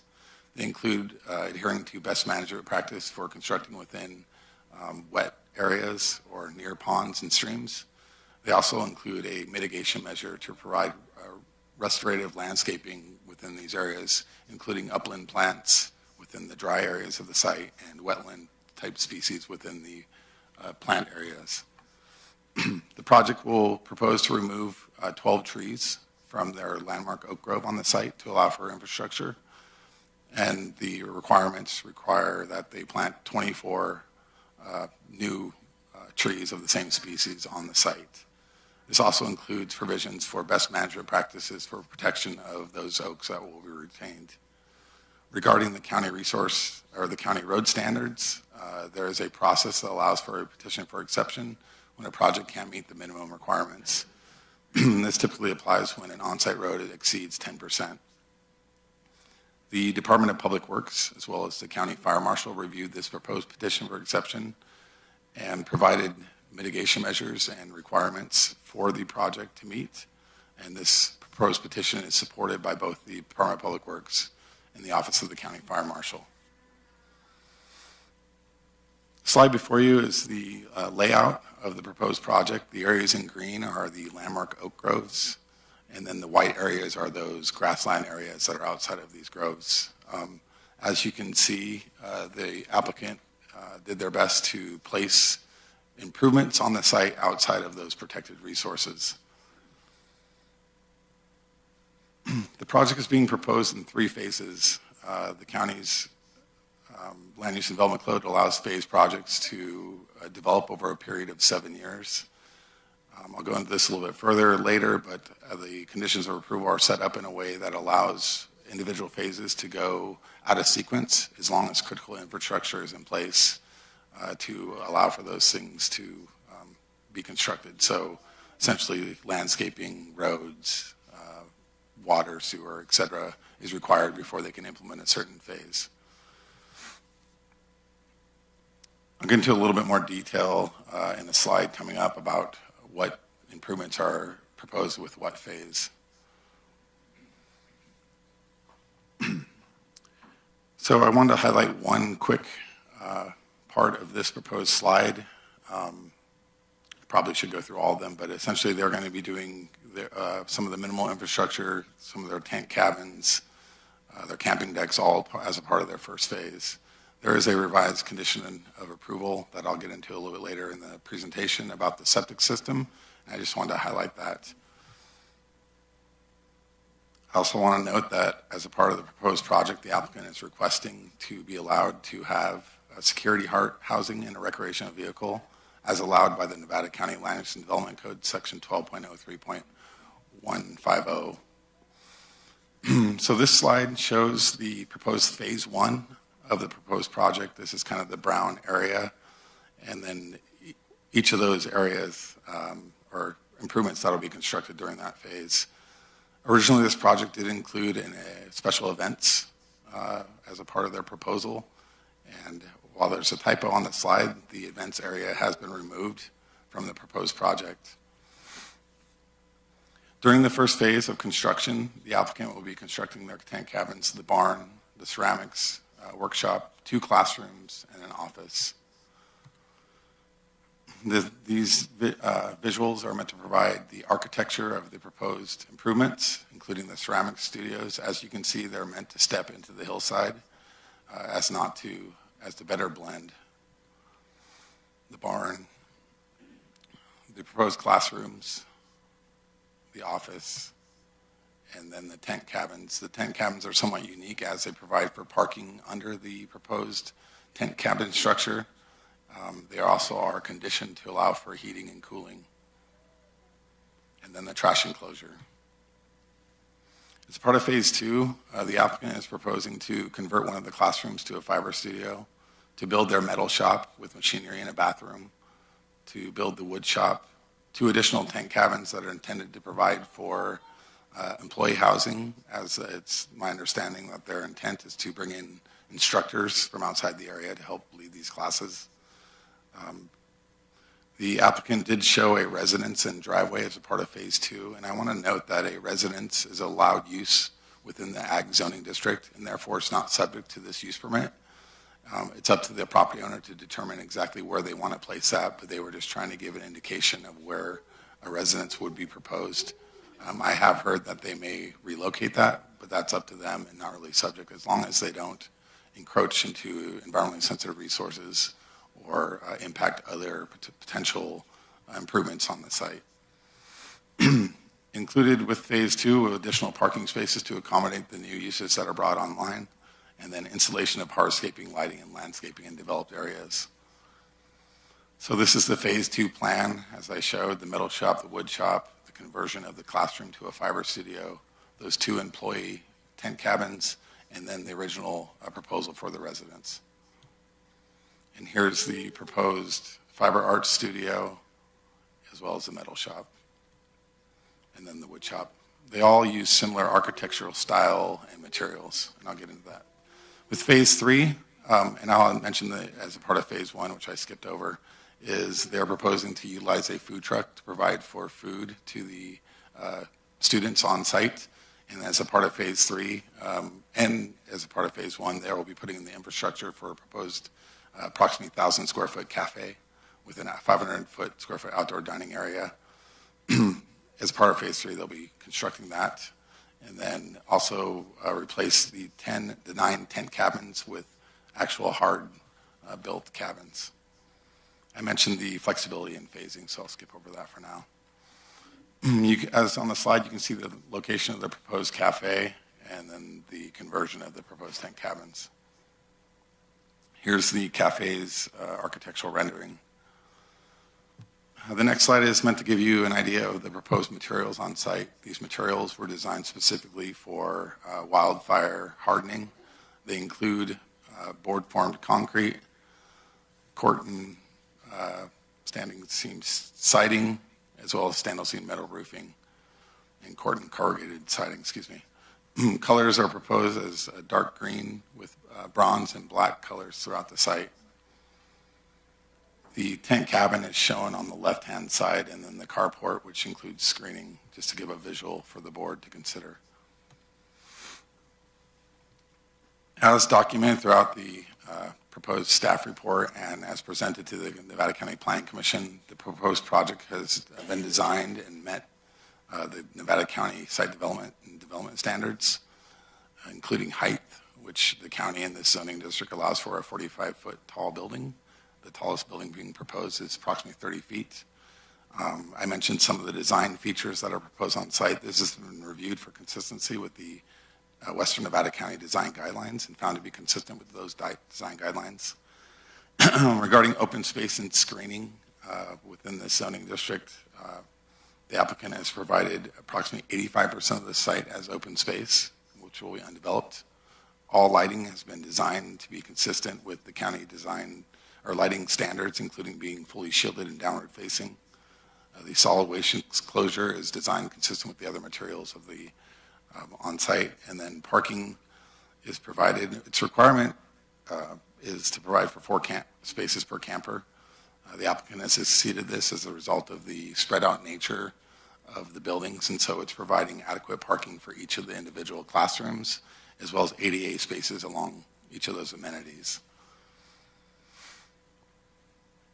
This next slide is to give the board an idea of what's being proposed in regards to landscaping. I will note that the applicant did submit a revised landscaping plan that includes additional screening along Wolf Road, especially related to the area around the camping near the pond. They are proposing to retain as much existing vegetation and native vegetation as possible. They are providing adequate screening from roads and neighboring property. I mentioned the aquatic plant restoration requirements. Staff would note that this does go above and beyond what is normally required of a project for landscaping, and that standard landscaping conditions of approval are imposed on the project, including providing a letter of surety prior to final that all landscaping has been installed consistent with the proposed plan and that it's all maintained and replaced if it dies. And here's kind of a larger blow up of the proposed landscaping plan. This slide provides a little bit of detail on some of the site features that the applicant is proposing as a part of their landscaping plan, including hardscapes and paths, bridges, and other on-site features such as board form, concrete walls, benches. They're also utilizing pervious paving to help minimize the overall impervious surface of the site. Regarding signage, the applicant is proposing one two-sided monument sign that's top-mounted with lighting near the entrance of the proposed project. It's patinaed metal with knockout lettering and a logo. The sign itself, or the sign code allows for a 40-square-foot sign in the zoning district up to 8 feet tall. The applicant is proposing a 12-foot square foot sign that's approximately 4 feet tall. This sign has been found to be compliant with the county's sign code. The applicant is also proposing on-site building signage and wayfinding as encouraged by the Land Use and Development Code. And there are some examples of this signage to the right-hand bottom part of the slide. There is a condition of approval that prohibits internal lighting or backlit lettering. Does allow for wayfinding signs to be top-lit and downward-facing lighting consistent with the code. Regarding environmental review, there were several studies performed as a part of this project as requested by various department of agencies, including a traffic impact analysis, a biological inventory and management plans, a cultural resources inventory, preliminary drainage plans, a lighting and photometric plan to demonstrate that all lighting can be kept on site, a noise study focused on not only the craft school, but also the events and demonstrate that they could comply with the county noise standards. They also provided a preliminary septic design report and then a well log of their existing well on site.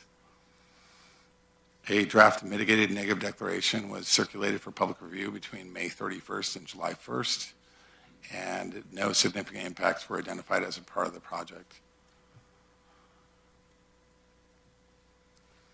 Just to highlight some key mitigation and condition of approval that apply to this project to ensure compatibility with the surrounding neighborhood and consistency with the county's design guidelines and resource protection standards, as well as the zoning regulations.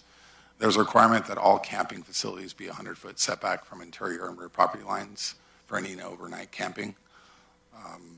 There's a requirement that the craft school operate only between 8 a.m. and 6 p.m. It caps the capacity of campers on site to 40 and allows up to 10 employees plus the applicant, the two applicants. There's a requirement that they provide a left-hand turn lane on the westbound side of Wolf Road to provide for enhanced safety. Excuse me, I guess it would be going eastbound. There is a requirement for road signage to maintain site distance, and then they pay the traffic mitigation fee. As a part of this project, the applicant is required to prepare an evacuation plan with the county fire marshal and the Higgins Fire Protection District to ensure that adequate access is provided and adequate fire protection is provided on the site. They are required to get a stormwater pollution prevention plan, or a SWIP, and provide a final drainage plan to document that they can keep all new stormwater on site per the county's code that requires that off-site stormwater as a result of new impervious surface meets pre-project conditions. There are several measures to protect both cultural and environmental resource on site. They're required to get a dust control plan. There's a condition of approval that doesn't allow for parking in any right-of-way or roads or any undeveloped areas due to the concern of people parking in grasslands. There is a specific condition of approval that doesn't allow for events consistent with the county's codes as a part of this permit. It does require that the construction staging area be a minimum of 50 feet from the proposed property line. And then they're also required to get a Class 2 well. It also requires environmental health oversight of food facilities. I do want to point out one revision to the proposed conditions of approval. There was a staff memo provided to the board as a result of information provided from the Department of Environmental Health this morning. Originally, the conditions of approval state that the centralized septic system will require a variance as the soils do not meet the standard centralized system requirements. And on further review by the Director of Environmental Health, it was determined that this was inaccurate, and therefore the revised conditions of approval state that the centralized septic system pressure dose disposal trenches will include 5 feet of affected soil below the bottom of the trench for proper operation at installation, and that a consultant's report verifying that that standard is met will be required prior to final of the septic system. And I know that Ms. Amy Irani, the Director of Environmental Health, is here to answer any questions regarding that. So overall, based on staff's review of this proposed project throughout the process, has found that the project is consistent with the low-intensity camp as a craft school, that it allows for some camping on site, that adequate mitigation and conditions of approval will ensure that aquatic resources as well as the landmark oak groves are protected through the requirements for the 2 management plans, that the petition for exceptions will ensure that safe access can be provided to the site, including just for general use, but also for during an emergency. This petition was supported again by the Department of Public Works as well as the County Fire Marshal. There are several general plan policies which this proposed project furthers as documented. This is a reference to the Planning Commission staff report, but it includes several different policies that documents how the project complies with the general plan. So with that presentation, it would be staff's recommendation that the board, after reviewing, considering the proposed project and taking public testimony, that you adopt the attached resolution. In doing so, this would overturn the 2-1 absent de facto denial of the proposed project at the Planning Commission. If this is the action that the board takes, I would recommend that you mention that this action is modified to reflect the change to condition F5 per the septic system requirements. And then finally, staff would recommend that the board approve the project, making the findings contained in the attached resolution.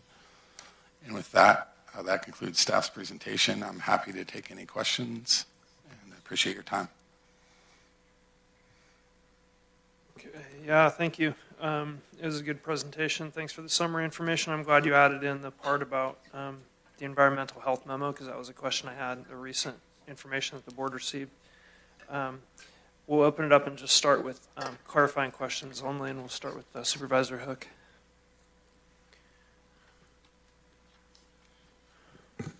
So good report. We've kind of gone over this a little bit too. I do have one question. When they talk about hours of operation, since it's camping, you're operating. So I just wanted to have that clarified. Mr. Chair, Supervisor Hook, that's intended for the classroom operations. I assume, but I just want to make sure that was clear. Correct. So, and then I think the rest of it, I'm going to wait for some public comment. Fair enough. Supervisor Schofield, same. Supervisor Hall. Just one clarifying comment on this revised environmental health report that we just received very recently. Does that affect the neg deck, the mitigated neg deck assessment? It does not. There was not a mitigation measure, so it was just a condition of approval, standard condition that they get a permit for a septic system prior to operation. I will also note, which I failed to mention, that the original design for the septic system was meant to accommodate up to 150 people as part of the events. And through the reduction of the project to only allow for up to 50, it's likely that that septic system will be greatly reduced in size and potential impacts will be much less. Okay, and this, the requirement of a variance, that's fairly standard? It is standard, but a variance is not required, and that's the purpose of this memo. Oh, okay. It is standard, but a variance is not required, you said. Common, maybe not standard. So there's... It is common, yes. So essentially, Okay. Instead of a variance, I think the proper way to state it would be that a engineered system is required for the site, and it's not a standard system that Right. allows for gravity flow. Right, but the variance is this is a common kind of variance. The variance is not required. Let's start with Ms. Arani. Could you just start from the very beginning? Absolutely, Thank my you. pleasure. Thank you, Chair. Thank you, Supervisor Hall, for your questions. The comment about the variance, the times for developing a septic system when a variance is necessary is when the development actually conflicts with what our local area management plan is required. In this particular case, the project where the septic system is being placed, the only variance that would come into question would be the proximity to Wolf Creek. Where they're designing the septic system is approximately 750 feet at the lowest point from Wolf Creek. The minimum setback is 600 feet. They're well within that setback parameter. One of the reason for the memo update is that based on, we've had multiple analyses of Perkin Mantle, originally started by consultant Chalpin, and then with Lincoln and Long, and finally with Cranmer Engineering. And so based on the multiple site reviews and the location and size with the reduction in capacity, found that the soils perk well and will work for a pressure dose system with a curtain drain for protection. And we concur with that meets the obligation of our LAMP for the protection and disposal for this system. I hope that answers your variance question. It does, except that you say in here it will require a variance. That part we redacted. That's no longer required. With the updated memorandum, that part is being taken out. Okay, thank you. That's Yes. very helpful. Sorry if that was confusing.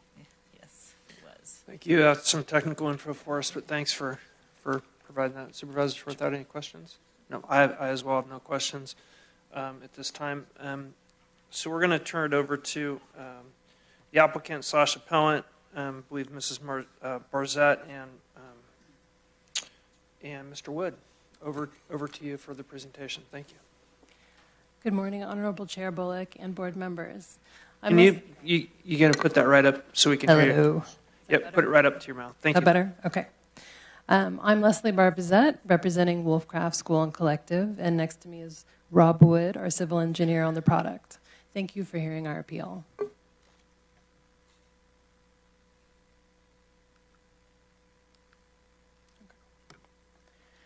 Craft schools are places where communities gather to learn, share, and preserve traditional handcraft skills.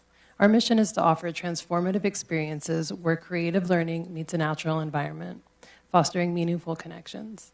In a world dominated by technology, people are looking for ways to unplug and engage in activities that provide mental rest and physical rejuvenation.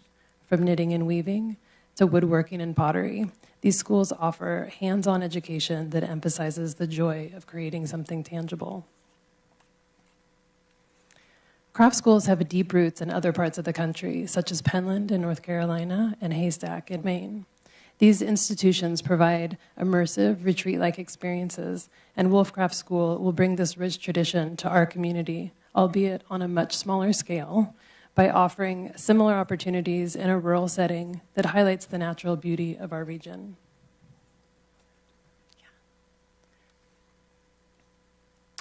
Our decision to bring a craft school to Grass Valley is about coming home. My family settled here in the 1850s and has been here for generations. My family owned the land that the fairgrounds is now on. And in the 1950s, my great-grandmother Pearl and her husband Ralph managed the Bret Harte Inn. We formed our own love of Grass Valley through many visits over the years. And when it came time to envision our future and a home for the school, Grass Valley was top of the list. I had a long career in the fashion industry, and Jay is a blacksmith and former graphic designer. We want a future sharing our love of learning, craft and craftsmanship with others, and make a space for creative exploration and community engagement. And Wolf Craft School is our way of doing that. We all want to prevent the suburbanization of South County. As Tyler mentioned, our project follows the general plan and is outside of the Greater Higgins Area Plan. This school aligns with the goals of the Economic Development Action Plan approved in March by this board to increase economic activity, tax revenue, and retain and expand businesses. We are cultivating economic diversification without involving housing subdivisions or commercial sprawl. Wolfcraft is poised to become a hub for the local existing artisans and to introduce Nevada County to craftspeople from around the country. Nevada County is the only county in California that has 2 cultural districts. The school will pull people to the area, and once here, they will spend time and money in the local community, generating revenue for small businesses. Eliza Tudor from the Arts Council noted in a March Board of Supervisors hearing that cultural tourists stay longer and they spend more. We will be teaching practices that prioritize the use of local renewable resources and minimize waste. We will provide people with the skills and confidence to start their own businesses selling handmade products. This is also in line with the Economic Development Action Plan for growing entrepreneurs from within Nevada County. The school is on 15 acres and will have 40 students at a time, both local and out of town. We'll have 13 tent cabins for overnight stays and a food truck for students. We plan to have alpacas and sheep for fiber, chickens for eggs, and goats to keep the grass tidy. After feedback from the Planning Commission hearing around building visibility from the road, we added many more trees for additional screening. Here's an updated rendering to show where the trees will be. And these are renderings from around the school. All the buildings will be made with Corten steel for fire safety and to blend into the terracotta soil. Agriculture is at the heart of the Wolfcraft mission, serving as the foundation for all the other crafts offered, including fiber arts, pottery, blacksmithing, and woodworking. Working with our land and understanding its resources supports these artisanal practices. The permaculture gardens at Wolfcrafts serve as a living classroom, producing fresh ingredients that support farm-to-table meals and for the students and faculty. From weaving and knitting to sheep to sweater classes, fiber arts preserves the essential skills of creating textiles by hand. Think farm to table, but for clothes. Pottery transforms raw earth into everyday vessels and works of art. Clay can be harvested directly from our land. Blacksmithing empowers individuals to forge strong, functional tools and art, shaping metal through fire.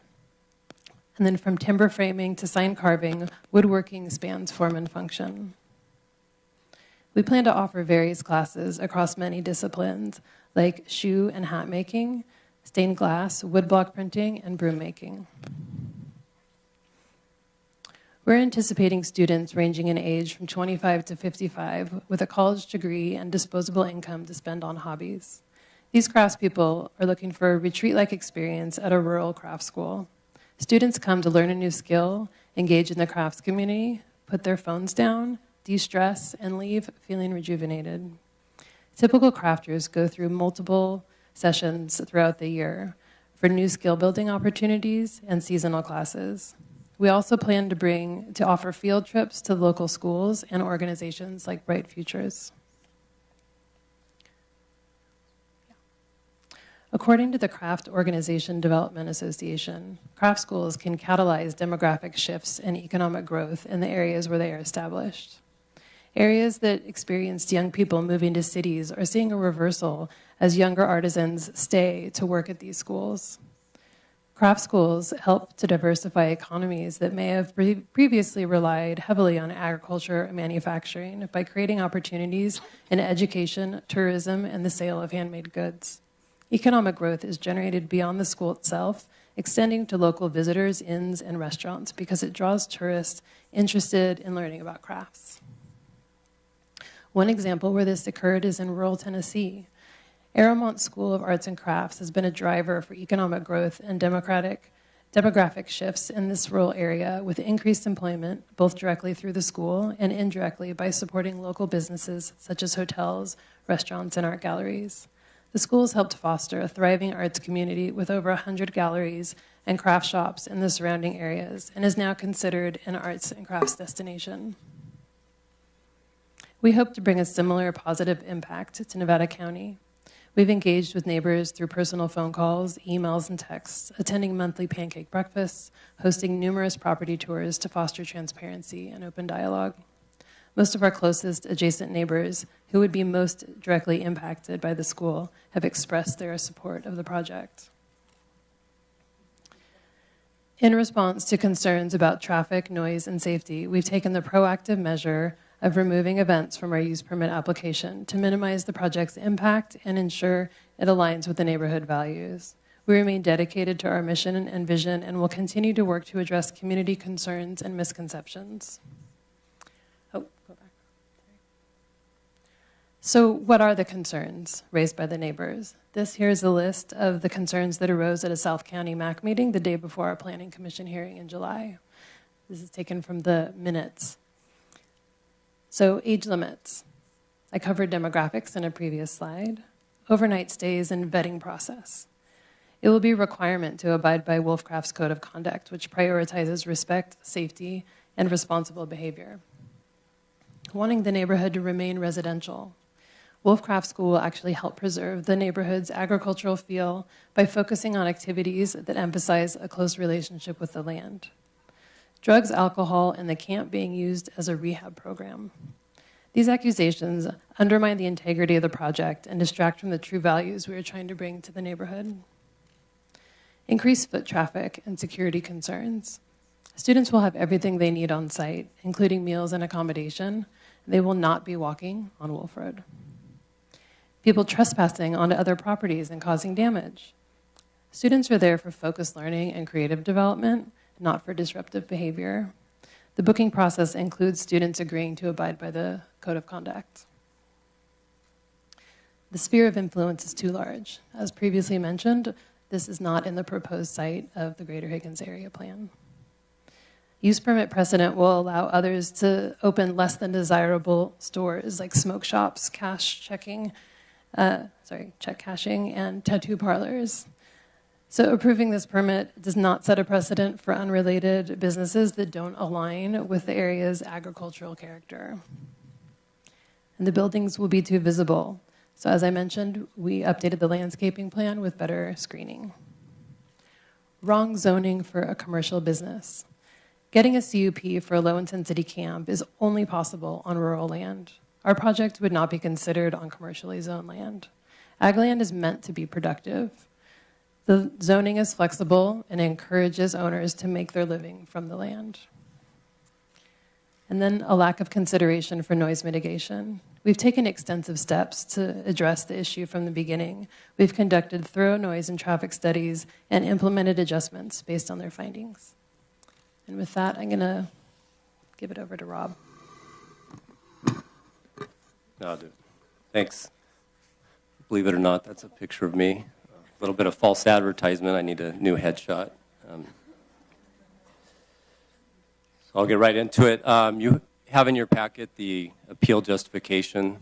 It had 7 items for the appeal, the reasoning. I just want to touch on a few. First and foremost, and I think most importantly, is consistency with the general plan and the zoning ordinance. As staff pointed out, the craft school fits the definition of a low-intensity camp, and that's a use that this project fits in perfectly, and that is only allowed in rural zones. One of the legal thresholds under CEQA to approve a project is that all potential impacts can be mitigated to less than significant, and we've proven that. We've shown that through mitigation measures and conditions of approval. The project brings economic and community benefits to the area through job creation, supporting local businesses, educational opportunities. This is the type of project that should be highly encouraged in Nevada County, not discouraged. Lastly, just touch on the process. The process obviously has to be objective, based on fact. I don't think anybody in this room would disagree with that statement. The use permit process is a very thorough process, and we've gone through this process and followed it to a T. And when that process is followed, the outcomes should be fair, predictable, transparent. Absent that, I think investment in our community is at risk, and I've even had some clients in recent weeks raise those concerns. Here's an overall site plan of the project. As you can see from this, the project is clustered toward the middle of the site. That's intentional. It's to avoid excess tree removal, and also the county zoning ordinance highly encourages clustering of development. We have an extensive amount of open space, way more than what's required. We've reduced the amount of impervious surfaces. We've set back from the property boundary as much as possible. The grading has been reduced by working with the terrain. It also reduces building heights by working with the terrain. And as has been pointed out, we added a lot of landscaping along Wolf Road to increase the visual screening of the project. Rob, could you go back to that? Yeah. Is that the current site of the residence?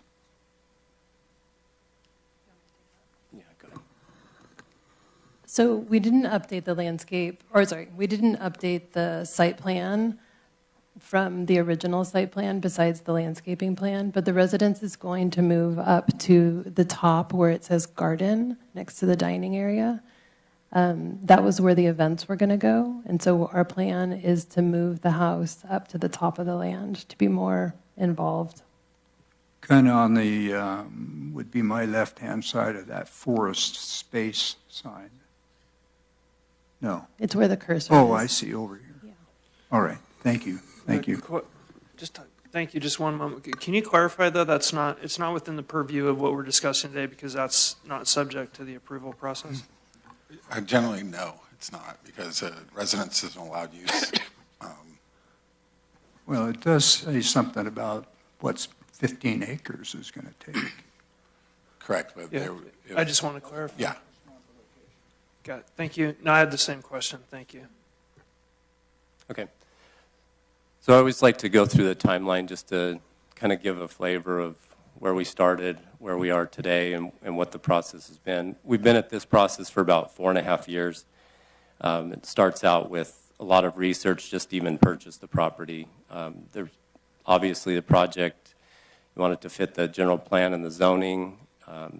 You also look at in Nevada County, you have to really look at legal access, dead-end road length, a lot of factors go into it, parcel size.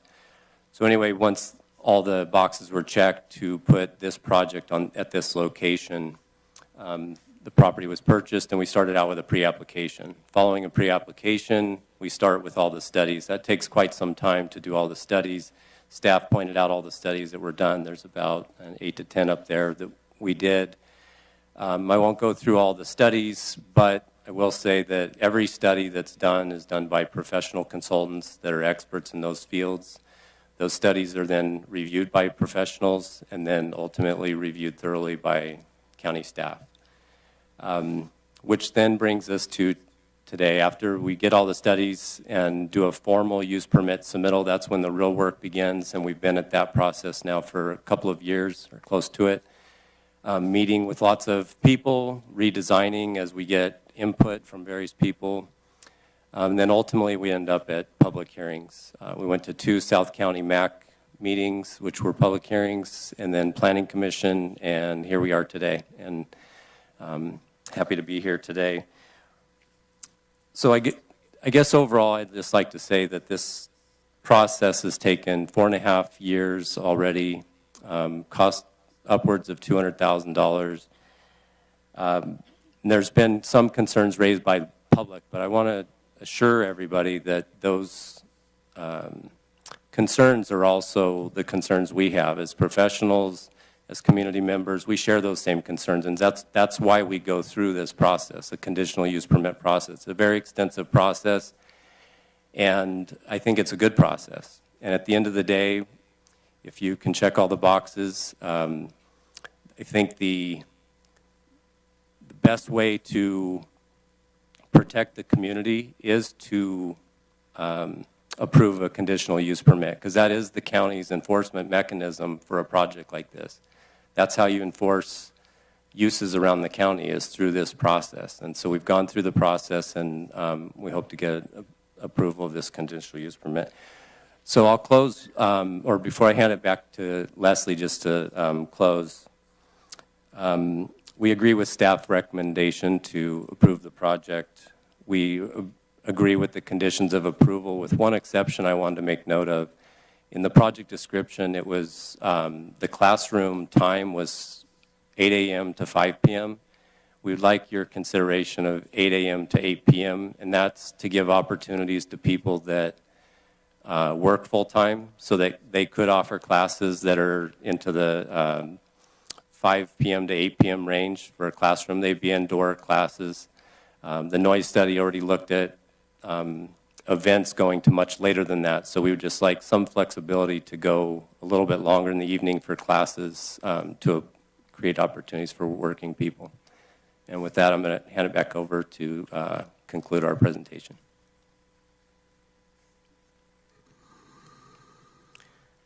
So in conclusion, we're here to invest in the community.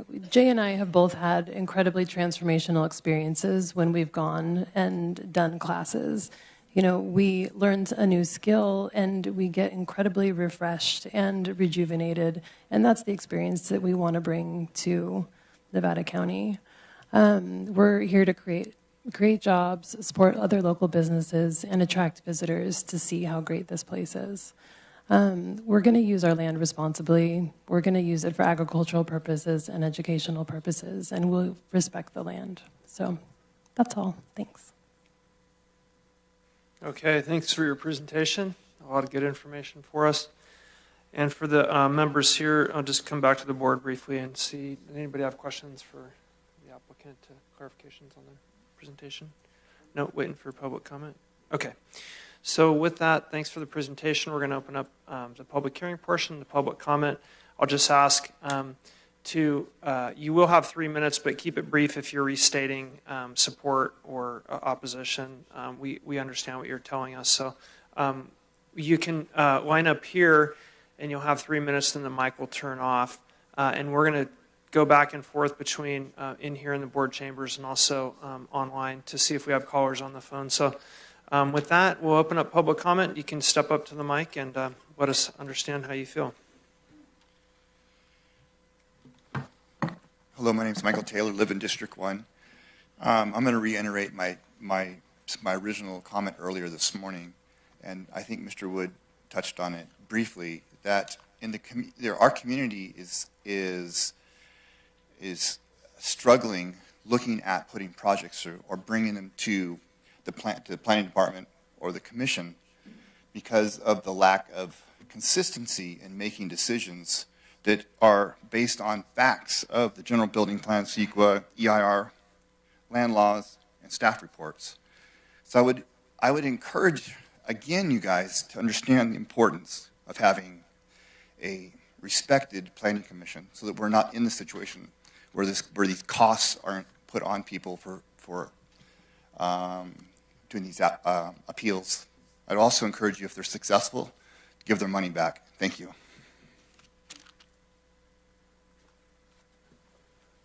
Thank you. Just really briefly, just to avoid people standing all day.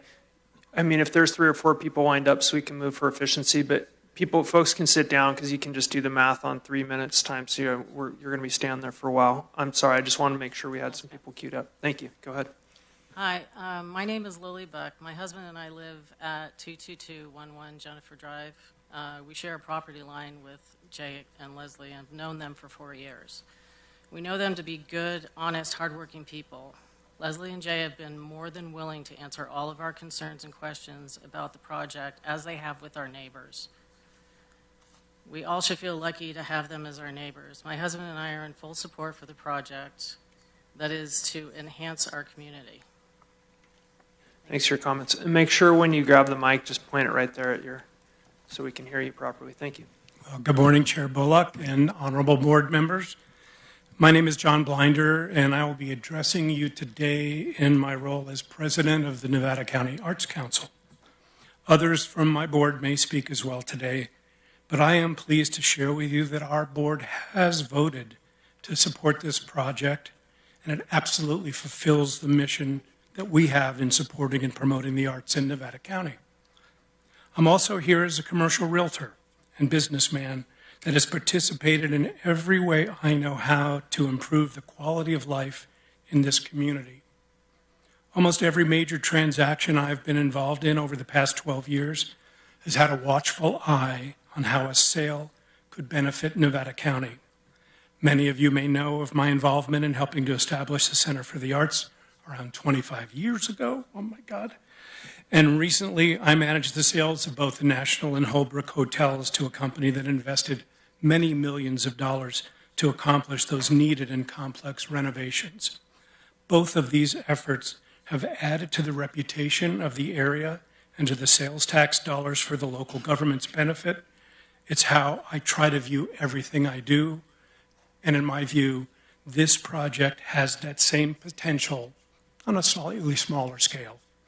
You will hear from our cultural district leader, Heather Heckler, about how the project could benefit the area. I don't want to step on her argument, but I will say that when you look closely at our cultural asset map on our website, that was required to show the California Arts Council how rich our community is in the arts and cultural aspects. You might also notice that there are very few dots in South County. And we realize that this has happened organically through the years, but we also realize there are many arts lovers in that community who would like to be better served in their neighborhood. We recognize that this craft camp can be an economic boon not only to South County, but to all of Western Nevada County as well. The idea that folks from out of the area will come to visit their programs as they get established can only make the visitors curious about what else exists here that they could explore. This is the kind of cultural tourism that we've spent a great deal of time talking about. Their alignment with the Curious Forge, an organization that has fought hard to their place in the leadership of arts and crafts sector, also demonstrates the solving of a missing piece of education in these crafts as job training, skill training, both with the real potential to teach our younger residents skills that could allow them to stay here instead of leaving the community like so many have. We say we want our youth to be able to stay in the community. This is simply an opportunity that should not be passed up. The time is now. Thanks, John.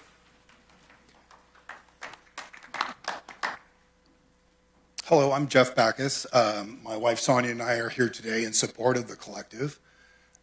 We've lived on Wolf Road for over 20 years, and the biggest concern that we have is regarding the COAs, or conditions of approval, and the county being able to follow through on the actions required if the COAs are unmet. And the biggest example of this problem that we're hoping the county can continue to keep in the forefront of the conversation is right across the street from the proposed, or the location of the collective, and that is the now defunct Montessori school. The COAs at the time of the approval for that particular collective or educational facility were that the portable classrooms would be removed if the school was to cease operation, which it did. And of course, those portable classrooms continue to exist and sit in the same place they have long since the school has been gone. So COAs need to be enforced, and I hope you can explain how the county would do that and keep that at the front of your decisions going forward. Thank you.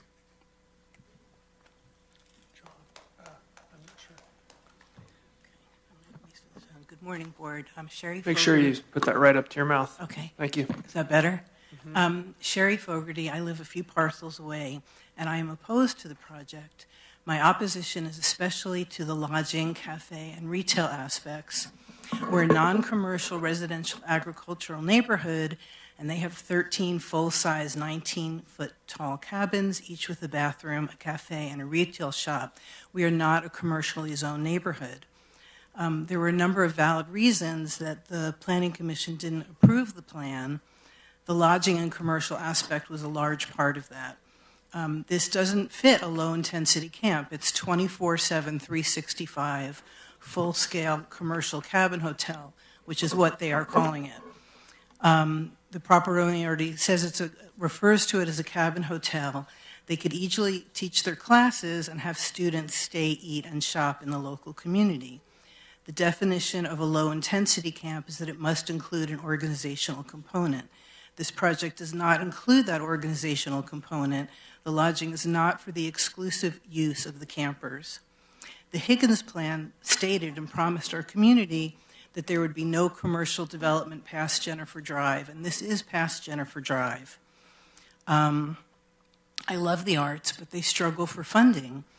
And if it doesn't make it as an art school, it's going to have a permit attached to the land forever, and it could be, again, a full-scale hotel in our community. From my understanding of everything that was said at the Planning Commission meeting by Mrs. Barbizette, the classes would not be of benefit to our community. They're not having any students under 16, and the two other schools that they reference, one was on 40 acres and the other was on 400, and they charge $1,100 for 4-day classes. That's not something that would be beneficial to our community. There's also the issue of drilling a well for 50 people in a neighborhood where a lot of us are already struggling with our water and our wells. So to put a commercial well there is a struggle on the community. So please protect our residential ag neighborhood and do not approve this. Thank you. Thank you, Sherry. Good morning. My name is Sally Boudiette. I'm also an accomplished artist. I am vehemently opposed to the Wolfcraft Collective. I live at 10418 Wolf Road. I am one property away from the proposed site between it and Highway 49. My concerns are multifold, but I will attempt to be concise. It has always been my dream to live up here. I did have my own business in the natural products industry for 20 years, but gave it up to care for my son, who became extremely ill several years ago, in and out of the hospital and ICU. Ultimately, I lost him October 23rd of 2020, a devastating loss, and my life flipped on its head. I bought my place 2 years ago. It's my sanctuary and the start of rebuilding my life. In my opinion, the Wolfcraft Collective's endgame goal is to make this a profitable enterprise via the overnight glamping venue. The craft school feels more like a way to pull business in for the tent cabin hotel glamping, and in and of itself is not the real endgame goal. There are other craft classes, pottery and blacksmithing classes in the immediate area. It is not a niche that needs to be filled. I am extremely concerned about the strains this will put on our close, friendly country neighborhood. Wolf Road is already a heavily traveled and proven dangerous road, and now the thought of creating more traffic, including 7 years of construction traffic, is positively distressing. Leslie openly expressed her plans to approach Bay Area companies to create retreats for their employees, glamping by night, crafts during the day, outdoor movie nights, and more during these retreats, and that will pull urban dwellers into our quiet country neighborhood with a great potential of them having no knowledge or experience of driving country roads or the extreme fire dangers we contend with, etc. The number and size of buildings and commercial kitchen, sales shop, barn that are planned to be crammed on this property are unconscionable. They contend 40 year-round guests plus 10 employees, staff living there, 16 full bathrooms, commercial kitchen, and size of septic system and well that will be needed is extremely concerning. I know most of us watch our well use, mine personally 1.5 gallons per minute, and depend on NID to water our properties. And what strain will this put on us? How will this affect my well? I'm not okay with a parade of out-of-towners tramping around our beautiful, peaceful, safe country neighborhood. I've even had nightmares about it. I bought my place specifically here because of its location and its zoning. No commercial enterprise is allowed past Jennifer Lane. Leslie's plan is not just appropriate here. Her desire to make a profit resulting in the complete disruption to all my great neighbors and our peaceful, cooperative way of life is simply not a match. And Thanks for your comments, Sally.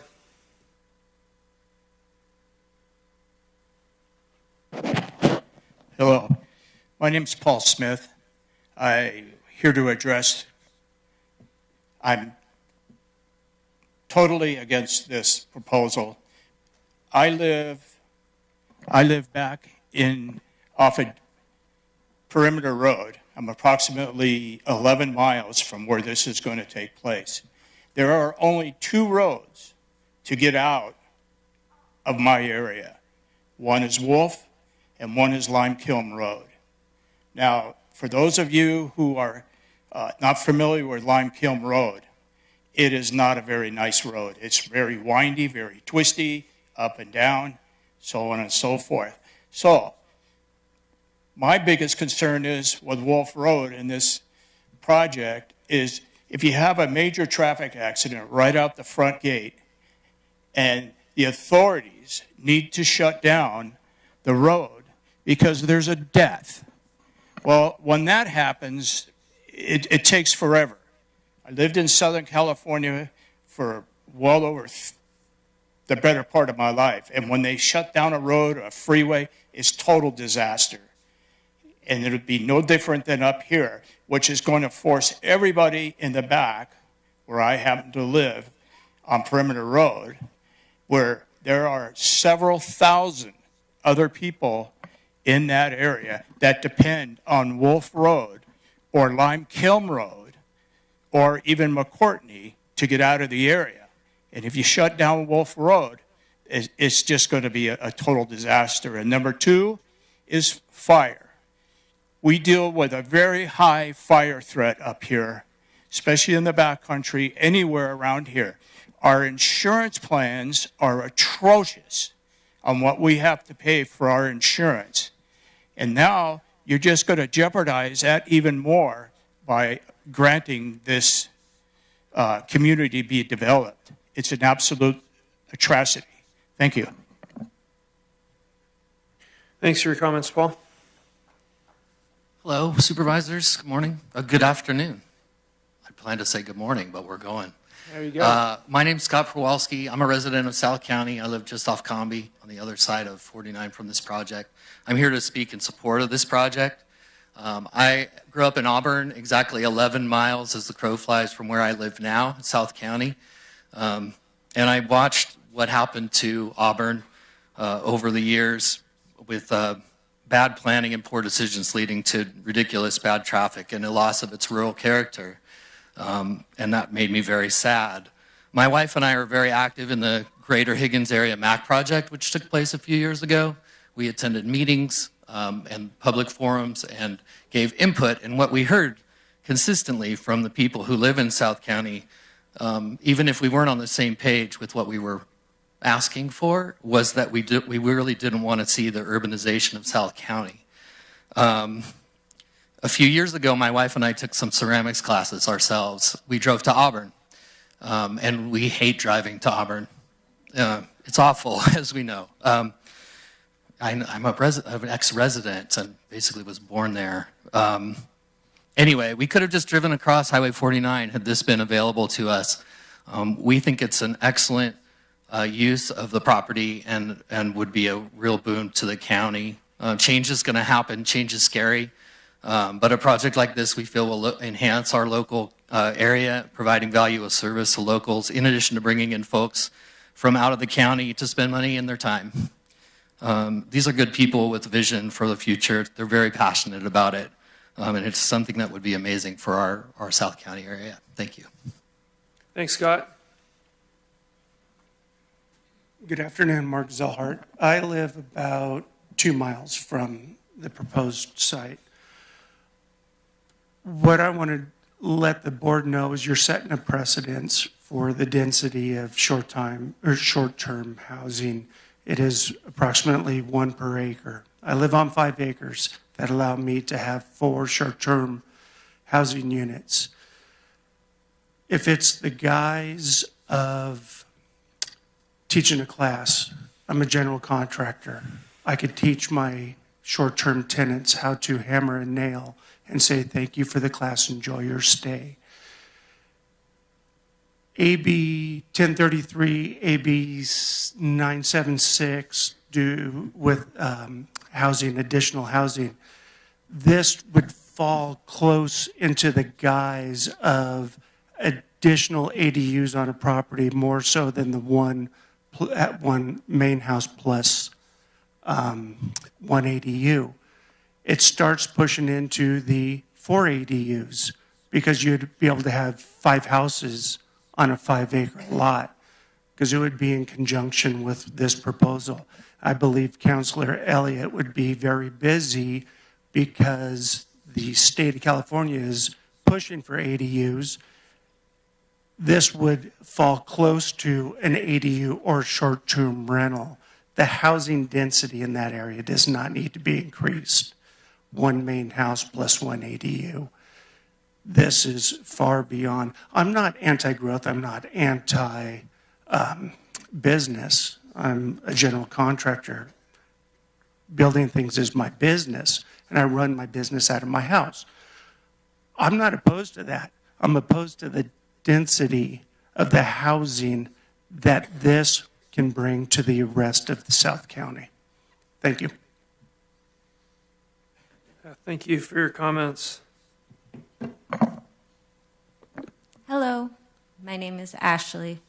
I am here in support of Wolfcraft School, and I live in Emigrant Gap, and I'm also a business owner. Have a small engineering consulting in Auburn, and I'm also a crafter, a welder, a knitter.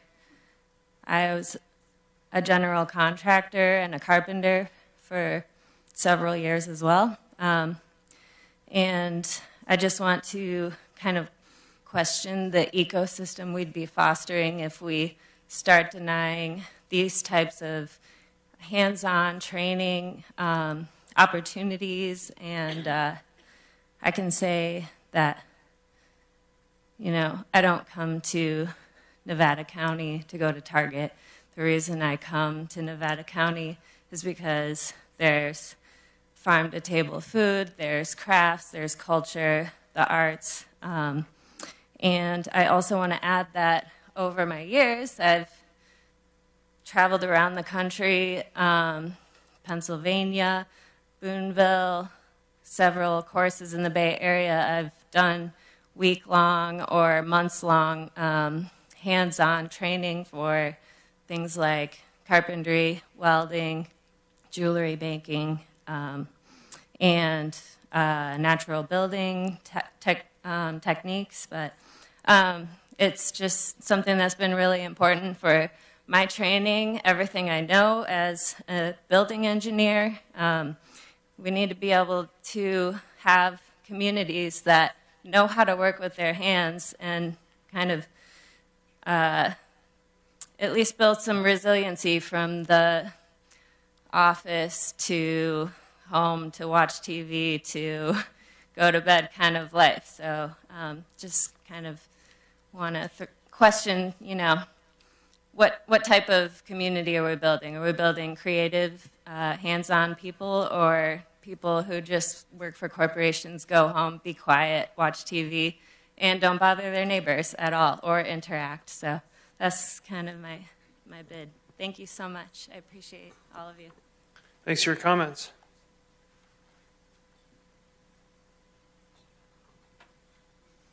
Hi, my name is Linda Monroe, and I live next to where the proposed Wolfcraft Collective would be, next driveway over. I'm in opposition to the project. I really love the arts. I really do like Leslie's idea, but I just think the location for it isn't a great location. I think it's a very big project squeezed into a 15-acre parcel that sounds big, but it's actually not that big with the water and a lot of neighbors around them. It's a very curvy road. There's no shoulder. I have a son that goes to Magnolia Middle School. He's in 6th grade. I work, so I was hoping he could take the bus home after school, but he actually can't because it's unsafe.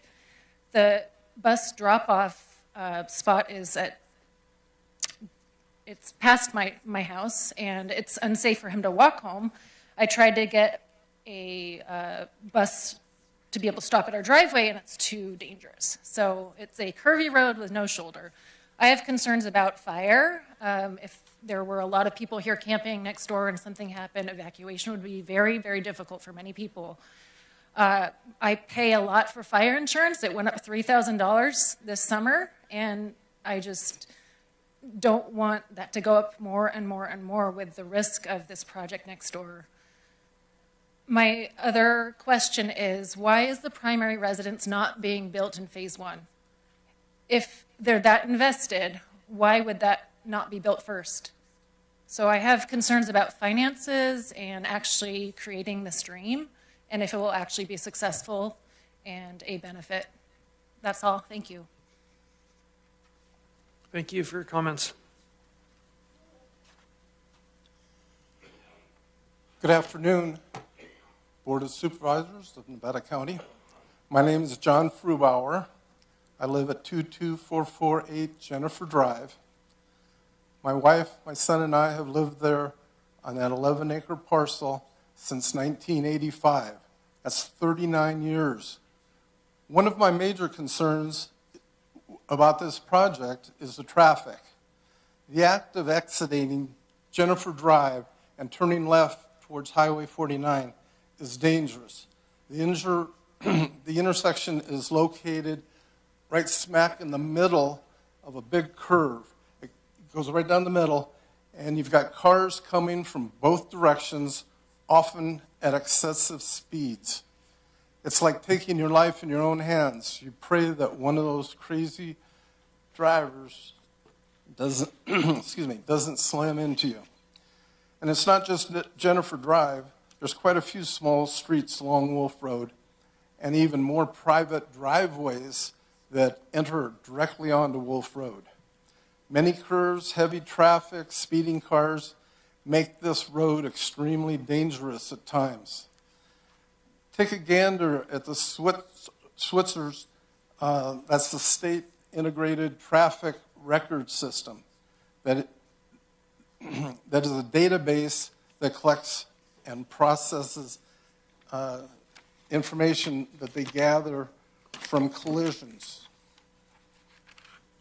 It's amazing how many accidents occur on Wolf Road. Just imagine how much more traffic is going to be added if this project is approved. You're going to have cars for the permanent residents, cars for the instructors, cars for 30 students, 40 students, cars for the staff for the cafe. And don't forget to add in the number of cars and trucks for the 7 years of construction, the workers, the heavy equipment, and materials delivery trucks. It seems to me that the solution to this traffic problem that the Planning Commission mitigated seems a little naive. To add a left turn lane, how's that going to help me exit Jennifer Drive to get onto Wolf Road? Not to mention the other driveways and roads. The school district finds this very dangerous and won't allow buses to stop at a lot of places. The United States Postal Service refuses to put up group mailboxes in some areas and advises. John, your time is up there, sir. Thank you. Yep, thanks for your comments.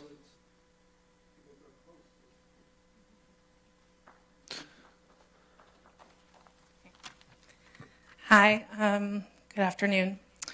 I just want to start by saying I'm an introvert, so the fact that I'm up here saying anything on a microphone in front of a room full of people. You're going to do great. Thank you. I had to do it because I feel so strongly about this project. I'm a fifth-generation Nevada County resident. My family's been living in South County for over 100 years. And after some time away, my husband and I have returned to invest in making our home here in South County. But I have to tell you, I've wondered if I've made the right decision, because although I love spending time on our ranch, tending to the land and caring for my aging family and neighbors, what's grown up around us at Higgins Corner is beginning to feel more like Placer County sprawl than the rural community I loved. One thing you'll hear from both sides of neighbors today is that we don't want that, and I hope you take that to heart. But for me, what I love so much about this project is that it doubles down on two of the things I love most about Nevada County. One, its rural agricultural nature, and two, its identity as a hotspot for arts and culture. I also love that it brings a bit of that to South County, where unless you have a child in the school system, there's a real dearth of things to do and ways to get to know your neighbors. I see this project as a place where I can go to take classes and meet new folks. I see this project as a place where our 4-H youth can collaborate, raising sheep for wool that can be turned into yarn and then into sweaters. How cool is that? I know that neighbors are nervous. Change is always a little scary. There are real impacts of this, but I believe the real impacts will be positive and will enhance our community for generations. So please don't quash this vision. Let's make it happen. Thank you. Thanks for your comments. Hello, my name is Matt Gottschalk. I am a longtime resident of Nevada County. I've been here since 1989.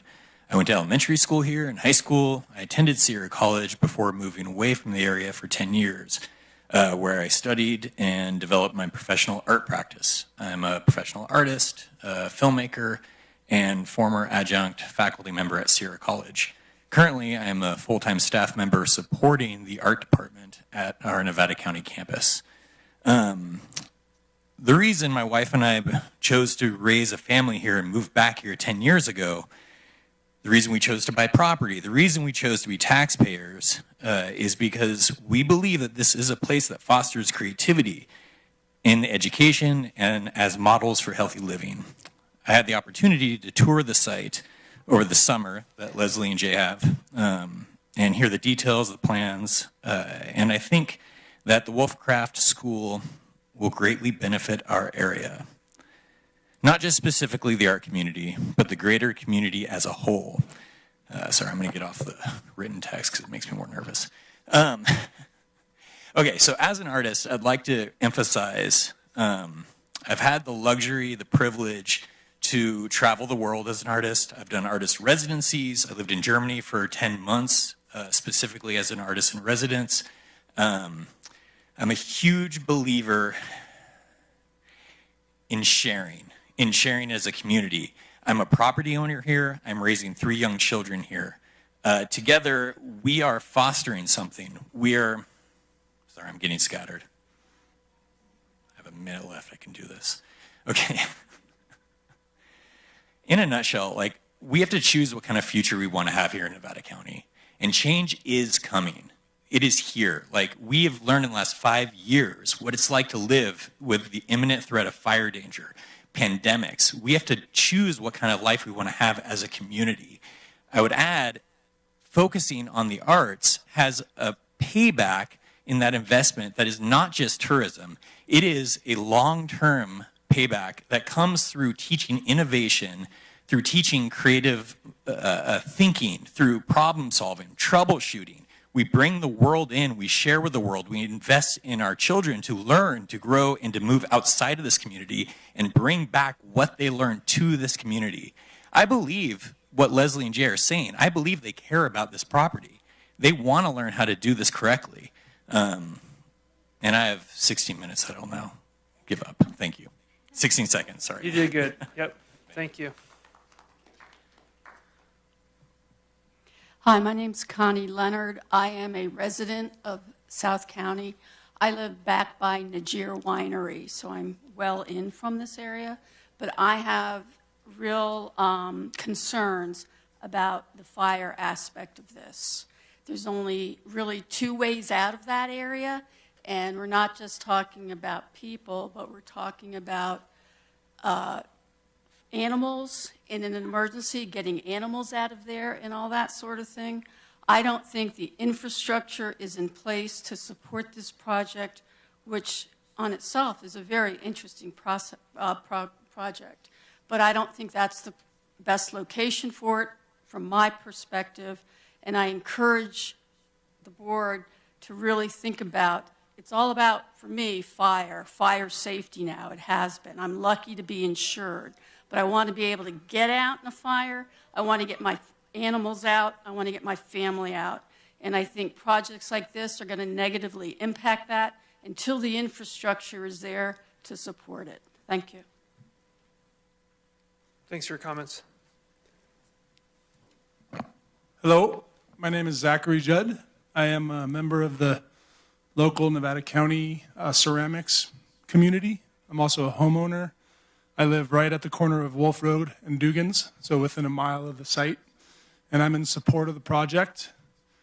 I want to speak to, our identity as an artistic community in Nevada County. I mean, just looking in the lobby outside of this room, looking at all the art presentations, I think it is one of the things that sets our community apart from other rural foothill communities is the arts and the support of the arts. And what is supporting the arts but allowing projects that foster artistic community in our community, especially in South County where there isn't so many places to go in public to foster the arts. And this project, as a neighbor and as a member of the pottery community, they've reached out to us. They've invited us on. I've been on site. I've seen their plans.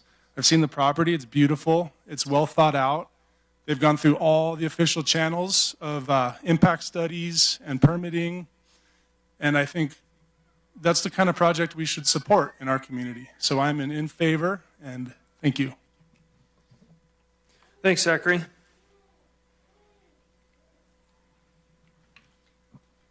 Hi, everybody. Good afternoon. My name is Heather Heckler with Nevada County Arts Council, and I'm the program manager for the Grass Valley, Nevada City Cultural District. And I'm here today in support of the Wolfcraft Collective project. I know, we all know this is a special, unique arts community. That's why we have 2 designated cultural districts here. You've heard some of that from folks in the audience tonight. I just want to talk a little bit about the economic impact of the arts. So when people come here for the arts and culture, they spend money in our community. They buy gas, they go to restaurants, they visit our shops and our retail businesses. Our recent Arts and Economic Prosperity study illustrates the benefit of the arts to local communities. We know that audiences spent $34 million in our community in 2023. We know that the average audience member spends $42 for every event they come to, and that's higher for non-local residents. In fact, they spend $73 per person when they come to an event. This project also meets the county's economic development element by supporting entrepreneur-oriented businesses, encouraging locals and visitors to spend money in our community, encouraging programs and facilities that encourage the arts and support tourism and job opportunities. This is a workforce development opportunity for our community. It will create jobs. We have craftspeople here who are in need of these kinds of opportunities, and this will also be training that next generation of craftspeople. The project is respectful of the land with 85% planned open space, and in fact, I believe the land and the location are central to this project. It's providing opportunities for folks to connect with the land and all that it provides, to work with their hands in natural materials like wood, metal, clay, and fiber. And it goes above and beyond the requirements for the site because the environment is central to the project. I think this is exactly the kind of project that county government should be supporting in our unique rural community. It fits our values and our vision. And it's a win for our local businesses, for the environment, and for our arts community, and we ask that you support the project. Thank you. Thank you, Heather, for your comments. We're going to take 3 more commenters, and then the board is going to break for a brief lunch from 12:30 to 1. So we'll do 3 commenters, and we'll be back right at 1 p.m. Thank you. Thank you. My name is Gigi Perez. And I appreciate being able to speak here, and I appreciate getting in line. My property is 22336 Jennifer Drive. Our property directly borders the property that is Leslie's and Jay's property. We have 300 feet of property that is our border. I'm very, very supportive of the property. I love our new neighbors, and I welcome them. And if you build your house right up on the hill, then yay, you're going to look down on us. But basically, we really think that it is a farm with classes. We have a farm. We have, goats and chickens, and we raise vegetables. And I believe that the mission is very possible. They've provided us with assurance and information that have enabled us to give them our full support. It's the effort to help our next generation regain historic skills of weaving, pottery, metalwork, etc. It's applaudable, and I think it fits with the Nevada County image of historic art. I strongly believe that this could be a destination place for artists and back-to-nature tourists and locals. I think it'll help South County bring business in as a cool location, a cool thing to do. I would not anticipate any excess of noise or traffic or crime. I don't have any concerns about that. And if anything, I think it's going to increase the value of my property. And I really hope that you can approve this project. I know that they've gone through a lot of, they've exceeded all their requirements, and I can't even imagine why any of you would vote against it. So I really hope that you approve it. Thank you. Thanks for your comments.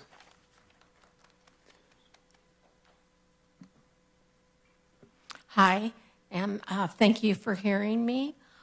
My name's Susie Yana, and I moved from Lake of the Pines to Katy Lane 27 years ago because I wanted a more rural lifestyle. I'm just a stone's throw away from this new project, and I feel that I've been lucky to live the life I've lived there, but now I feel like my life is in jeopardy, and it's going to change drastically if this project is approved. A couple of the concerns I have is Wolf Road traffic has grown exponentially over the last 5 years, and now with the possibility of this project, it's going to be exploding with heavy equipment in and out for 7 years. I've seen many accidents on Wolf Road. I've been woken up in the middle of the night with cars crashing because that's a very dangerous curve, and it's a big concern for me. The water table in the area varies from one property to the next, and with this project, it will surely affect the wells in the area. Board of Supervisors, I urge you to truly listen to all the objections of my neighbors and the people that will be directly affected by this, and I ask you to deny the special use permits for the Wolfcraft Collective. In conclusion, I'd like to say I think it sounds like it's a wonderful project. The renderings were amazing, and I feel like it could be beneficial in many ways, but not at the location that they have chosen for it.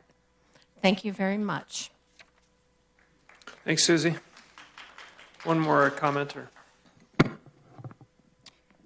Thanks for the opportunity here. I have been running a similar operation, Makerspace Arts Center, for 13 years now, and I've seen the benefit of coming together, leaving the politics and religion behind, and coming together to make together.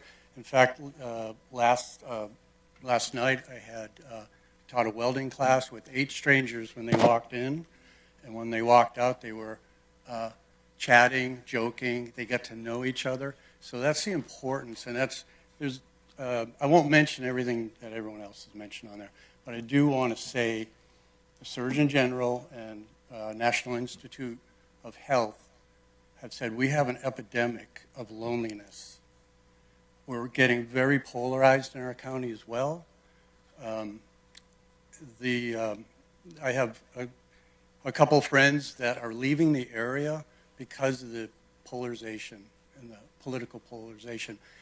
Insider Business had an article where the journalist actually moved here for the rural, friendly atmosphere that's here, and left because of this polarization.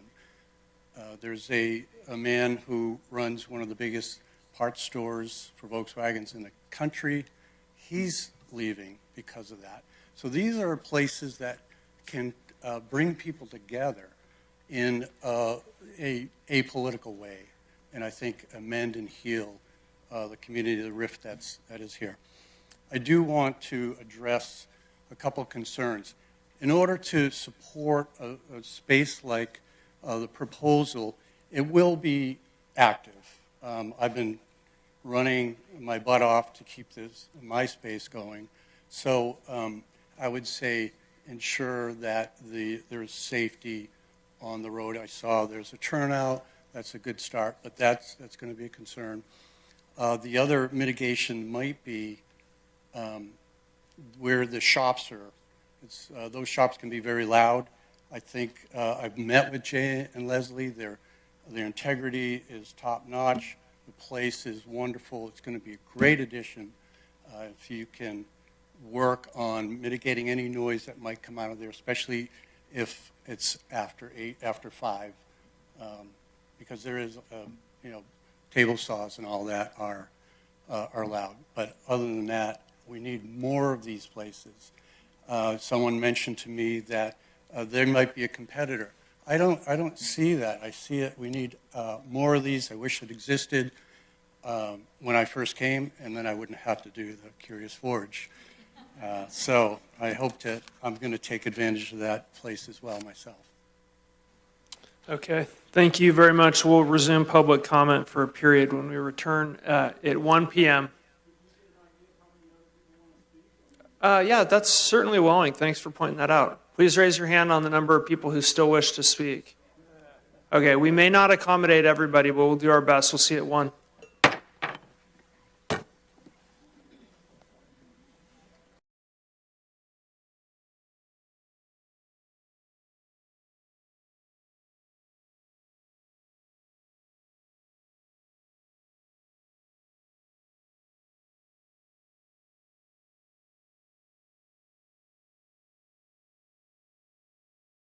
is an education campaign designed to help the public have successful outcomes during emergency events. We really focus on a whole host of disasters or emergency events. We want to have a broad spectrum. We want to be prepared for anything, but really we focus a lot on wildfire because we know that's one of the most likely events to happen in Nevada County. Ready, Set, Go is really built around the wildfire premise to prepare residents to be ready before an event, to move into the set posture when there's a red flag or a fire is near you, and then to go when it's time to go. Essentially, in its simplest form, it's a three-tiered community emergency preparedness plan.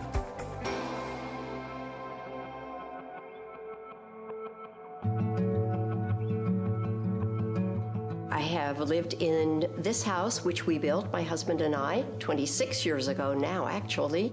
We selected the hardy plank, the concrete siding, and also the metal roof. Then when we moved up here and heard about the 49er fire, that's when we started to say, wow, this really is even more important than we first realized. So the 49er fire is one of the most historic fires in Nevada County's history. They figured it changed the laws of the state of California that said this is how you have to protect your home. That came out of Nevada County. Steve Eubanks came from the Fire Safe Council, and the main thing we needed to pay attention to was the ladder fuels. Planting has been removed from the edges of the house so that it does not touch the house. It was an incredible service from the Fire Safe Council to come out and spend a couple of hours going through this property. So the ready phase is when there's no immediate threat to you and your family. This is the time when you should be doing education and planning, whether that be training, educating yourself, or accumulating equipment, hardening your home, creating defensible space. Defensible space is really all about creating a buffer zone between your house and flammable vegetation. We really focus on defensible space around the home, that first 100 feet, but also around the roadway too. Another aspect of the ready phase is hardening the home, and really what that means is making your home more resilient to wildfire. That's going to be putting the fine-grained mesh around the vents of your home so that embers won't get under your house or into the eaves of your house. That's going to be using non-combustible materials on your deck and around your home. So when an ember storm comes through, it's not going to ignite your home itself.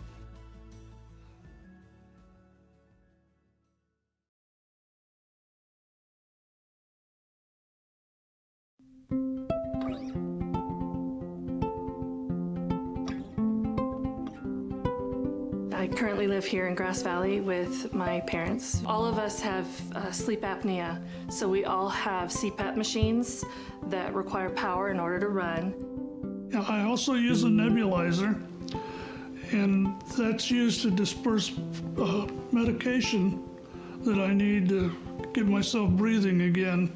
When we have safety shutoffs, we have to hook up our equipment to batteries that have inverters. We have a generator that powers some of the things around the house, but then I obtained a pretty substantial battery from Freed, and it was so easy to go through the process to obtain a battery that I would recommend it to anyone who might have medical needs that require power, or really anything. I would highly recommend contacting Freed.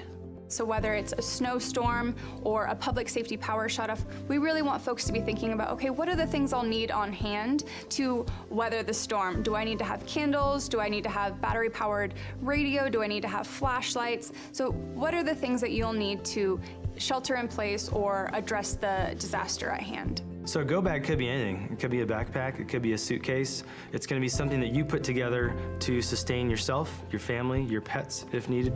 That's going to have food, water, medication, clothing, toiletries to get you by for 72 hours. You need to think of your go bag as the only resource you may have. Stores may be closed, the power may be out, so you may have to literally live out of this thing for a 3-day period as an evacuee. If you are someone with a disability, maybe you have a chronic health condition. For me, I have type 1 diabetes, I have an insulin pump, right? And so that's a critical piece that I need to plan for if I'm gonna ever evacuate or be away from my house, frankly, for any amount of time, right? What we find often is that if people don't evacuate with their CPAP machine, with their oxygen concentrator, with their wheelchair, walker, then it can be difficult on the other end. My name's Ulysses Palencia. I work in the 211 call center. I'm just a resident of Grass Valley. I have 2 daughters, a 4-year-old and a 1-year-old. In Nevada County, 211 is available 24/7. So what we provide for the community is information. That could be anything from directions to the resource centers. It can be letting them know where the fire is, if they are themselves in an evacuation center, if it's a fire, if there's any information as to whether power's coming back on during a PSPS. 211 gets the information that we provide directly from the county, so directly from the Office of Emergency Services. The whole team cares. We're all local community members. We all just want to help.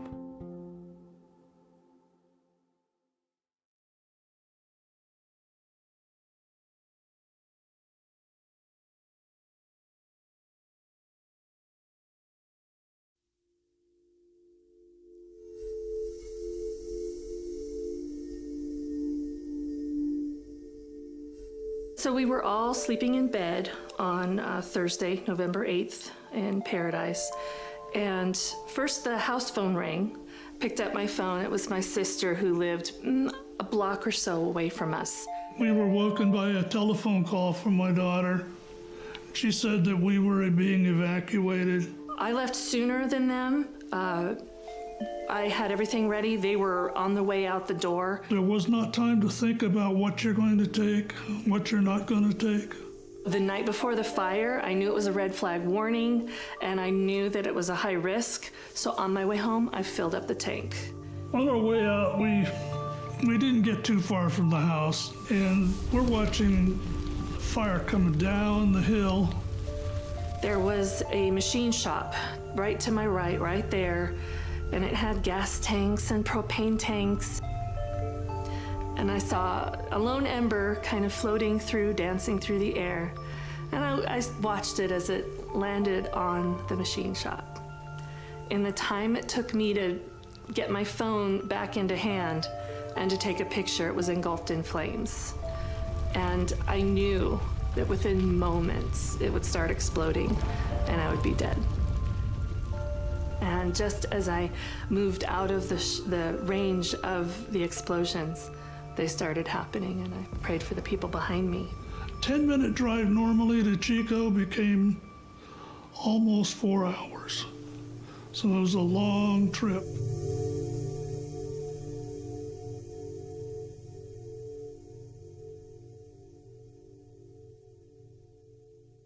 We started to hear a pattern. People kept telling us their story of how they escaped the campfire. And they talked about how if it wasn't for my neighbor who came and knocked on my door to tell me there was a fire, I don't know that I would have gotten out alive. If it wasn't for my son who lives next door picking me up and putting me in their car and driving me out of there, I don't know how I would have survived. And so I started really thinking about this connection between isolation and how connected you are to your community, to your neighbors, to your friends, to your family, and how that can be really helpful in a time of a disaster. So we were actually the beneficiaries of someone making that plan in advance to have that group of people that they were going to call.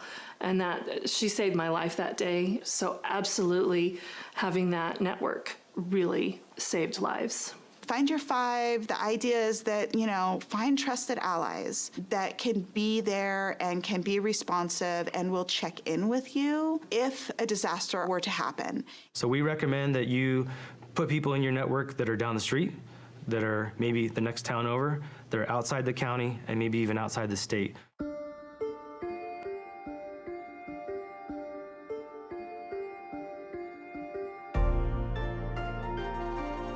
The final tier of the Ready, Set, Go is that go piece, and it's simply that, it's go.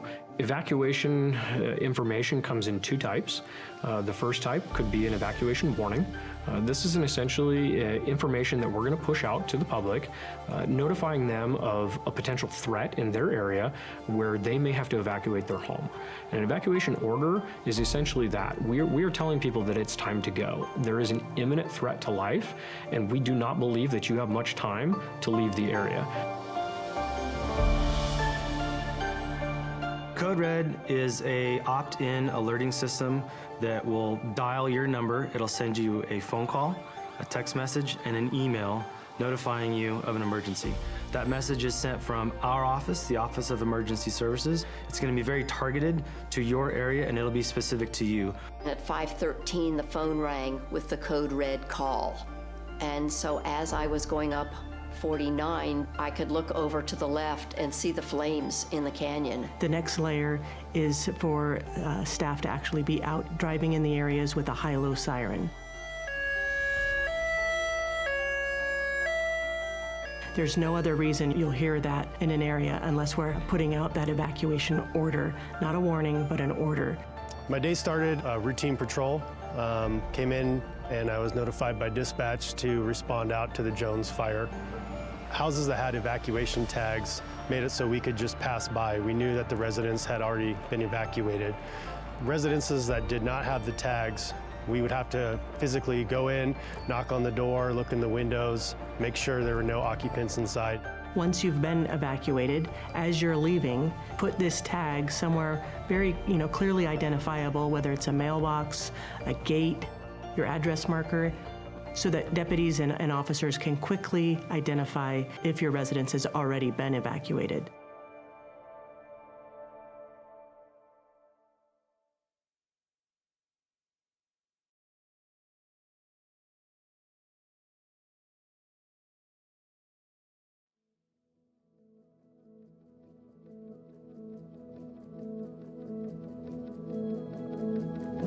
I mean, you look out my back window here on the east side, and you see how close this fire came. It was certainly a shock, and at the same time, it was such an incredible relief to have the house as safe as it was. I mean, I think with personal preparedness and being ready, it can feel overwhelming. It can feel like a lot to do, and the most important piece is to just start with one little bite at a time. Just start the conversation. Have some sort of plan. It can be as small as a meetup place, a destination that everybody will get to, everybody in the household will get to if there's a disaster. Recognize you live in a community, in a county, that really does take the emergency response as a priority. We have worked diligently throughout the last few years on ensuring that not only our staff are trained and prepared, but we're also putting that out for our community. The more prepared you are in your own community, the better the outcome is going to be. The level of community awareness, they have to be part of the solution. They have to communicate with their neighbors. They have to be part of the discussion in communities. They have to support the response, the prevention, the education, and ultimately the collaboration and the engagement. People have to be engaged at all levels. The more you think about it now, the easier it will be when the time comes that you need to evacuate. We've created this network, and we want you to make sure that you know that you can tap into that. So if you are feeling a little bit overwhelmed, not sure where to start, reach out to one of our offices, reach out to the Fire Safe Council or 211. We're here to support you.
foothills of the Sierra Nevada.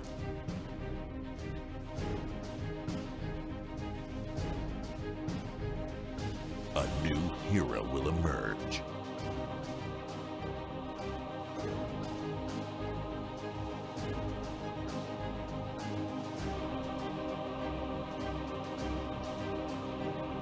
One who is ready.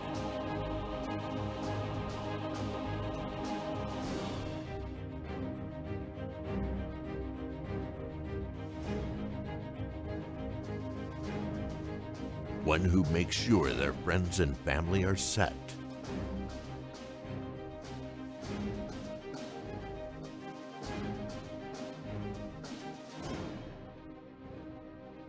And has the power to go at a moment's notice.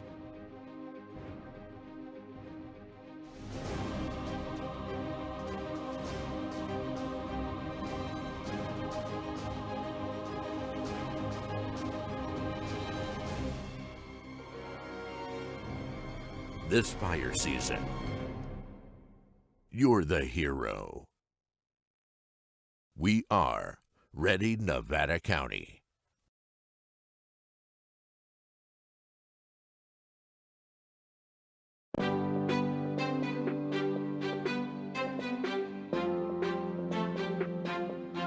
Nevada County has a new tool to make evacuations safer and more efficient in the event of an emergency.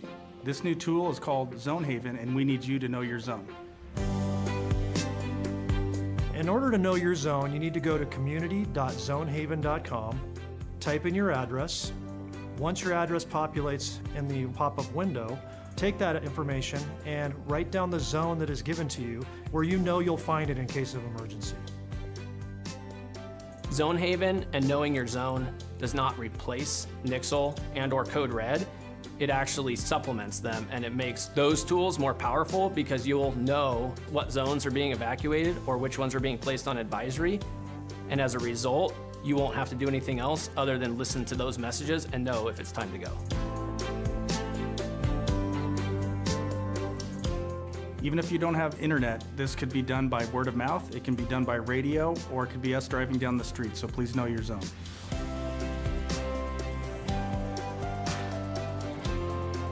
From Truckee to Lake of the Pines, from Chicago Park to Spenceville.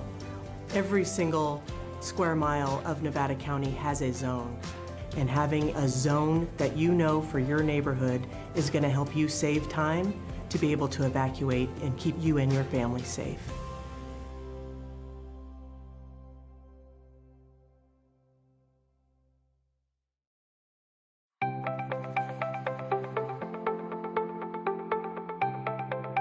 Ready Nevada County is an education campaign designed to help the public have successful outcomes during emergency events. We really focus on a whole host of disasters or emergency events. We want to have a broad spectrum. We want to be prepared for anything, but really we focus a lot on wildfire because we know that's one of the most likely events to happen in Nevada County.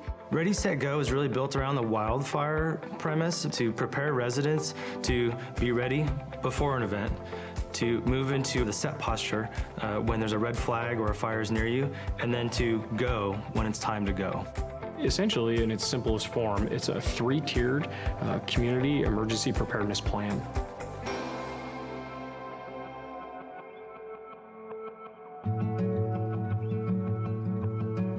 I have lived in this house, which we built, my husband and I, 26 years ago now, actually.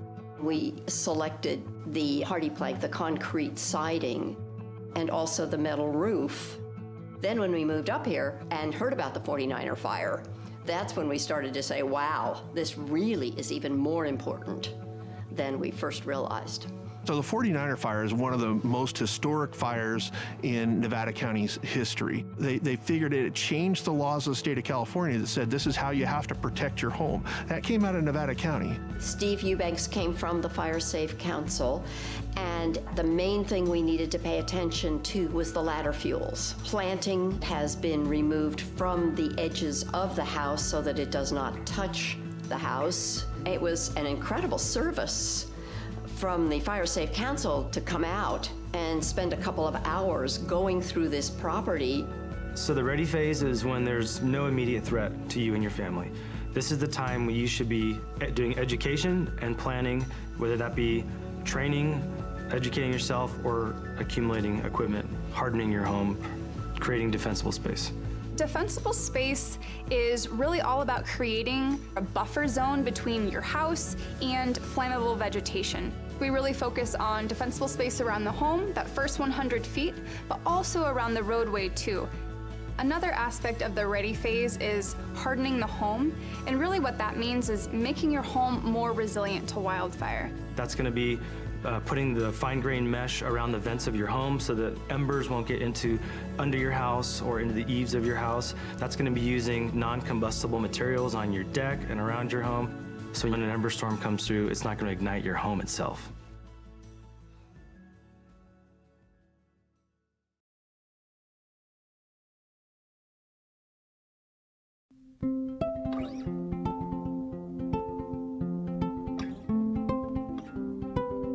I currently live here in Grass Valley with my parents. All of us have sleep apnea, so we all have CPAP machines that require power in order to run.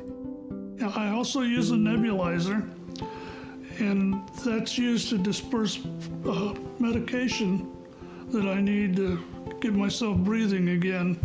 When we have safety shutoffs, we have to hook up our equipment to batteries that have inverters. We have a generator that powers some of the things around the house, but then I obtained a pretty substantial battery from Freed, and it was so easy to go through the process to obtain a battery that I would recommend it to anyone who might have medical needs that require power, or really anything. I would highly recommend contacting Freed.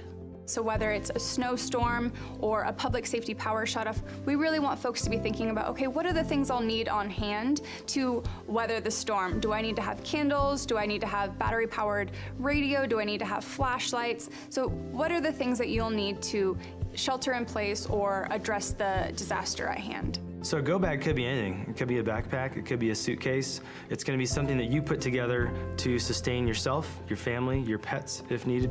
That's going to have food, water, medication, clothing, toiletries to get you by for 72 hours. You need to think of your go bag as the only resource you may have. Stores may be closed, the power may be out, so you may have to literally live out of this thing for a 3-day period as an evacuee. If you are someone with a disability, maybe you have a chronic health condition. For me, I have type 1 diabetes, I have an insulin pump, right? And so that's a critical piece that I need to plan for if I'm gonna ever evacuate or be away from my house, frankly, for any amount of time, right? What we find often is that if people don't evacuate with their CPAP machine, with their oxygen concentrator, with their wheelchair, walker, then it can be difficult on the other end. My name's Ulysses Palencia. I work in the 211 call center. I'm just a resident of Grass Valley. I have 2 daughters, a 4-year-old and a 1-year-old. In Nevada County, 211 is available 24/7. So what we provide for the community is information. That could be anything from directions to the resource centers.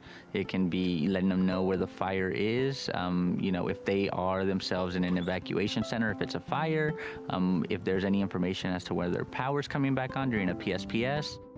211 gets the information that we provide directly from the county, so directly from the Office of Emergency Services. The whole team cares. We're all local community members. We all just want to help.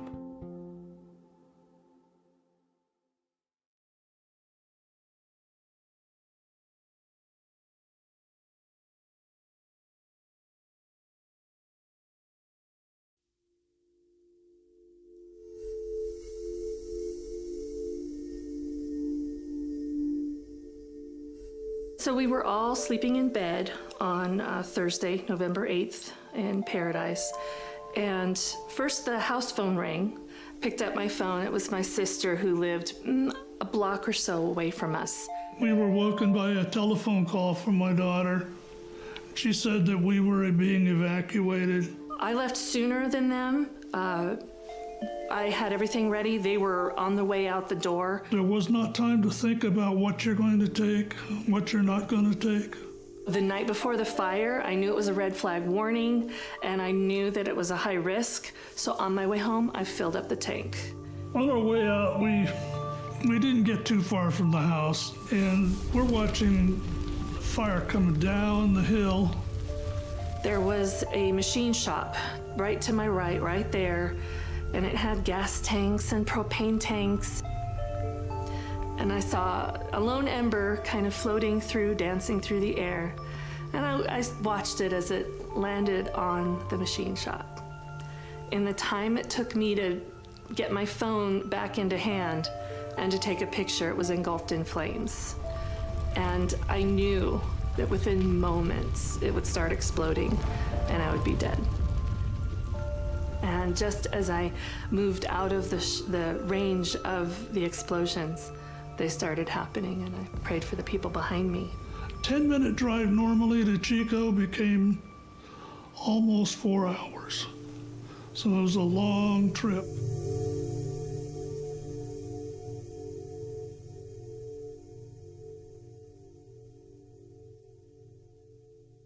We started to hear a pattern. People kept telling us their story of how they escaped the campfire. And they talked about how if it wasn't for my neighbor who came and knocked on my door to tell me there was a fire, I don't know that I would have gotten out alive.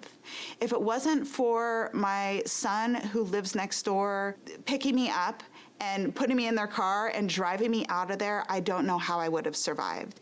And so I started really thinking about this connection between isolation and how connected you are to your community, to your neighbors, to your friends, to your family, and how that can be really helpful in a time of a disaster.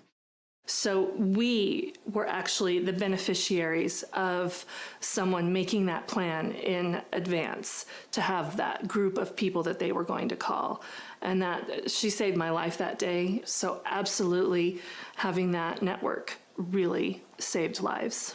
Find your five. The idea is that, find trusted allies that can be there and can be responsive and will check in with you if a disaster were to happen. So we recommend that you put people in your network that are down the street, that are maybe the next town over, that are outside the county, and maybe even outside the state.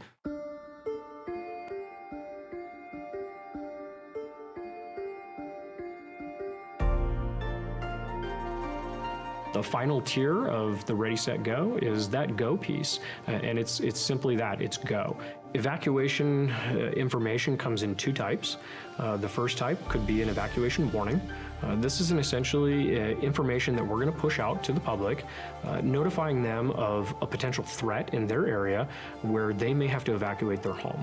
And an evacuation order is essentially that. We are telling people that it's time to go. There is an imminent threat to life, and we do not believe that you have much time to leave the area. Code Red is a opt-in alerting system that will dial your number. It'll send you a phone call, a text message, and an email. We are going to call this meeting back to order. Thanks for your patience and taking a brief break for the board. I'm just going to ask everybody to be as brief as possible, and we've heard a lot on the opposition side and a lot on the support side. So if you're recounting things that have been stated, please just jump up to the mic and let us know that you're making a support or an opposition to a couple of things, and then we can conclude this. I think you're here to hear the board deliberate and try and collect all the relevant information, so I'll ask you for brevity. And with that, please step up to the mic, sir. Thank you. I am Philip Frubauer. I live 22448 Jennifer Drive, and I oppose this project. My house is located directly next to the pond and where the proposed cabin motels would be built. A casual conversation is audible between that distance. I have lived here my entire life. It has been a quiet, peaceful area that this would destroy. Every week, a new swarm of people partying, drinking, and doing drugs. There is no evening classes, so what else are they going to do?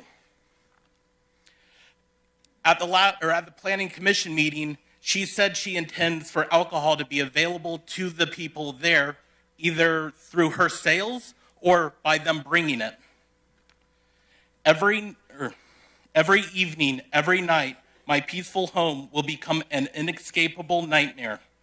The applicant provided no buffer zone between my existing home and the barrier and the high density of homes they are building, nor is the applicant providing any barrier to prevent intoxicated customers from entering my property. There would be no safety in my property, no safety in my family, and no safety in my privacy. In no way does this preserve or enhance the existing character of the area. This would be an unprecedented disaster. And what is this for? What does this provide to justify the intrusion into the lives of a community vastly opposed? A hotel-style camping in a yard? Underfunded craft with a pinky promise that more will come? We heard at the Planning Commission meeting that she felt that funding was going to be hard. Our area already provides all activities proposed, but in a better environment. I grew up here. I took woodworking in middle school and ag mechanics in high school. I was a scout kindergarten through high school and earned my Eagle Scout. And yes, I have my pottery merit badge. This offers nothing new to the community except safety risks and the destruction of our way of life. At the Planning Commission meeting, I watched two commissioners ask the applicant meaningful questions, the questions the applicant could not satisfy. I implore you all to do the same. Ask questions and uphold the decision to deny the permit. Thank you for your time. Thank you for your comments.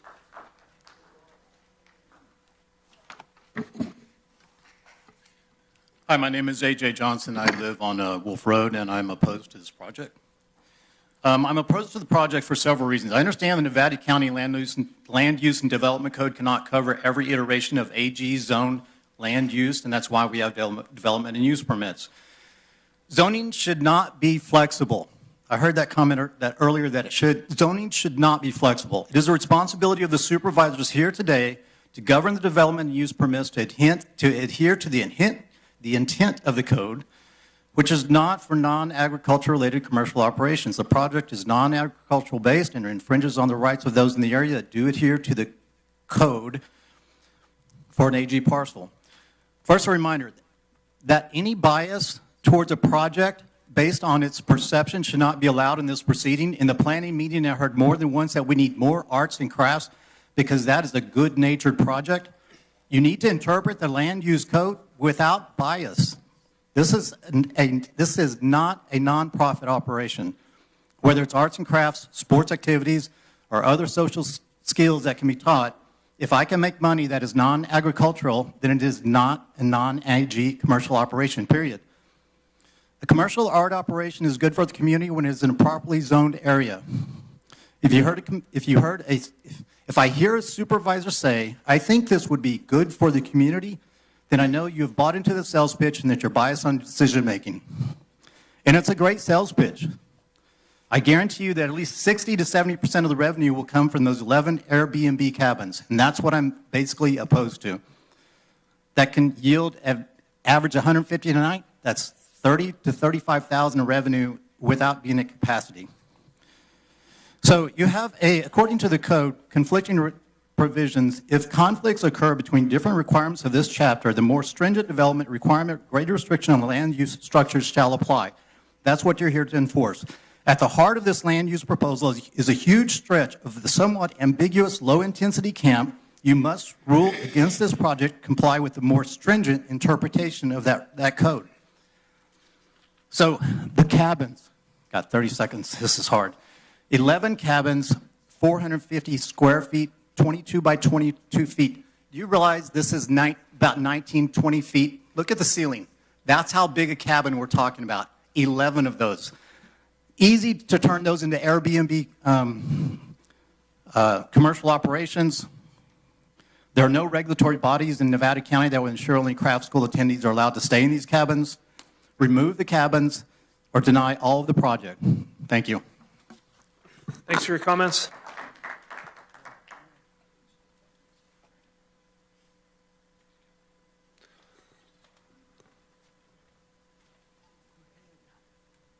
I'm just going to ask you to be brief if you can. Thank you. This is my husband, Robert Ramirez. He is obviously disabled and has a hearing challenge, so he wants to speak and he wants my support here. So, thank you. Yep. My name is Bob Ramirez. I'm a retired firefighter and a disabled veteran.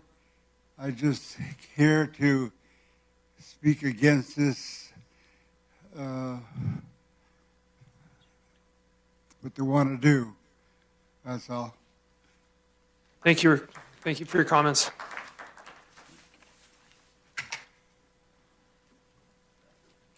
Hi, my name is George Gregory. I live 10 acres away from where the proposed project is.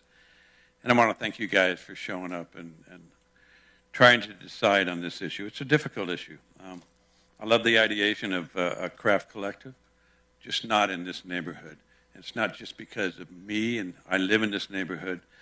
It's because of all the elderly people that came to this place.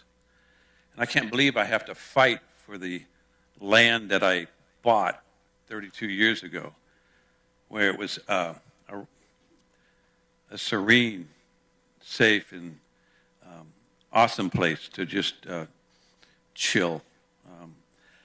I want to thank you guys for deciding this, but I also want to propose that we do something about the canyon effect of the noise mitigation. There was no mitigation on the canyon effect, and I think that should be done. I also want to tell you that this collective is it's one person's trying to state their dreams and their rights over a large number of people and their dreams and their rights. And I need you guys to be aware of that and think about that when you make your decision. I don't want to state there's a lot of people saying the same thing, so I'm just going to leave it there. But there's one thing I want to say, and what really bothers me about this is the nighttime effect, where people are going to be in this place with nothing to do, and she's already said it's a BY, bring your own booze, and 18-year-olds and up. I know when I was 18, that gave me a lot of license, and I took it. And I fear that nighttime with all these elderly people there, and not to mention the single mothers, I just want you to think about that. That it's scary, and Barbara and Jay's posit that they're going to be handling the security is naive at best. Thank you guys for your time. Thank you. And again, if you have something, opposition or support, please briefly summarize it. We're going to try and get through everybody. Paul Carpenter, 22336 Jennifer Drive. Our property is adjacent to and back of their property. I'm in support of the project. I think that what I took out of the staff's presentation, which was excellent again, I was at the Planning Council also, but less than significant impact. Everything that they go through, all the different mitigation efforts that they had to comply with to meet zoning and code regulations they've met, but with the analysis is less than significant impact. I think that's important, and I think that it's worth a very valuable project to have in our community, and I support it. Thank you. Thank you for your comments. Hi, I'm Jean Gregory, and I live 10 acres also away from the Wolfcraft Collective proposal. I'm extremely opposed to this project. I ask that you deny the conditional use permit. My big concern is, well, number one, I moved out of Sacramento to come to a very peaceful area, and I meditate every day on my walks. It's annoying when a dog barks because of the canyon effect, and I don't know if you know about the canyon effect because I didn't see that in the report, but we can hear our neighbors' radios. I hear radios on Jennifer Drive, and so I can only imagine in a metal shop going now till 8 o'clock at night. You cannot underestimate the power of the noise out where we live. Even though we live far away, it's incredible. So I just ask that you oppose this. Leslie has compared her schools, and which we think are wonderful ideas, in the wrong location, to Penn Valley and also Haystack School in Maine. One's on 460 acres, and the main one is on ocean front. So these people have hiking paths, biking paths, sports, all kinds of activities to do. There's nothing to do, and this is essentially 8 usable acres. It's not 16 acres, it's 8 usable, all shoehorned in which the commissioners said this is a bad idea because of how it's just literally crammed into this area. So I ask you to deny this. Thank you. Thank you. Hi, my name's Linda Ramirez, and we live on Wolf Road. We're about a mile up on 40 acres, and I can't envision putting this on our 40 acres.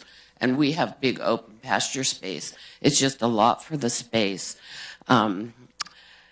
We live 3 generations on our property, and we came here recently from the Bay Area, and we came to bring our little people the opportunity to live a life that this land exemplifies. That the notes I saw as objectives on the Board of Supervisors website said supporting a rural way of life. And I think this project, what's wrong here? Yeah, we have you. We hear you. Go ahead. Thank you. I think this project is a cute idea, but I don't think it's well suited for the community here on Wolf Road. I think that it is a guise for perhaps a ultimately failed business that will then become an Airbnb, because once the use permit is applied to the property, it can stay there and they can change their plan whenever they feel up to it. I don't think that we need a hotel. We've got lots of accommodations in the Auburn area. I think that will suit just fine. As far as I don't know why this doesn't stay. Regarding all the people who have spoken in favor of this and who want this in their area, they don't live in the area where we are. They don't see what we see. And I'm not sure about where y'all live, but I'm thinking it isn't next door or down the street. We had over an hour to evacuate from our property because of the congestion during the fire evacuations last summer, and I can't even imagine how severe that will be with 40 more cars, let alone moving their llamas and their sheep that they're going to have on their property. I just think that it's perhaps a good project for the county, but not in the location that they've expected to put it. I am vehemently opposed to the project.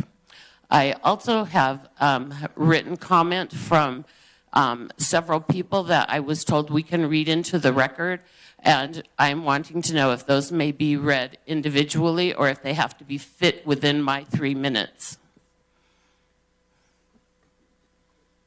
Yeah.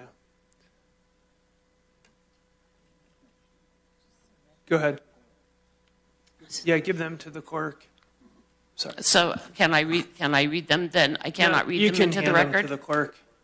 And she will read them? No, they will not be read into the record, but you could provide them to the clerk and they'll be distributed to the Board of Supervisors. Yeah. Okay, perfect. Thank you. And I'm going to ask that you, I'm going to try and get everybody in, and that's contingent on people being brief. Your time is up. Thank you.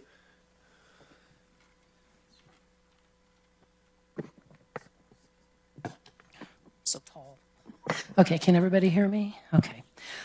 So the commission denied this use permit as the project does not pass objective scrutiny.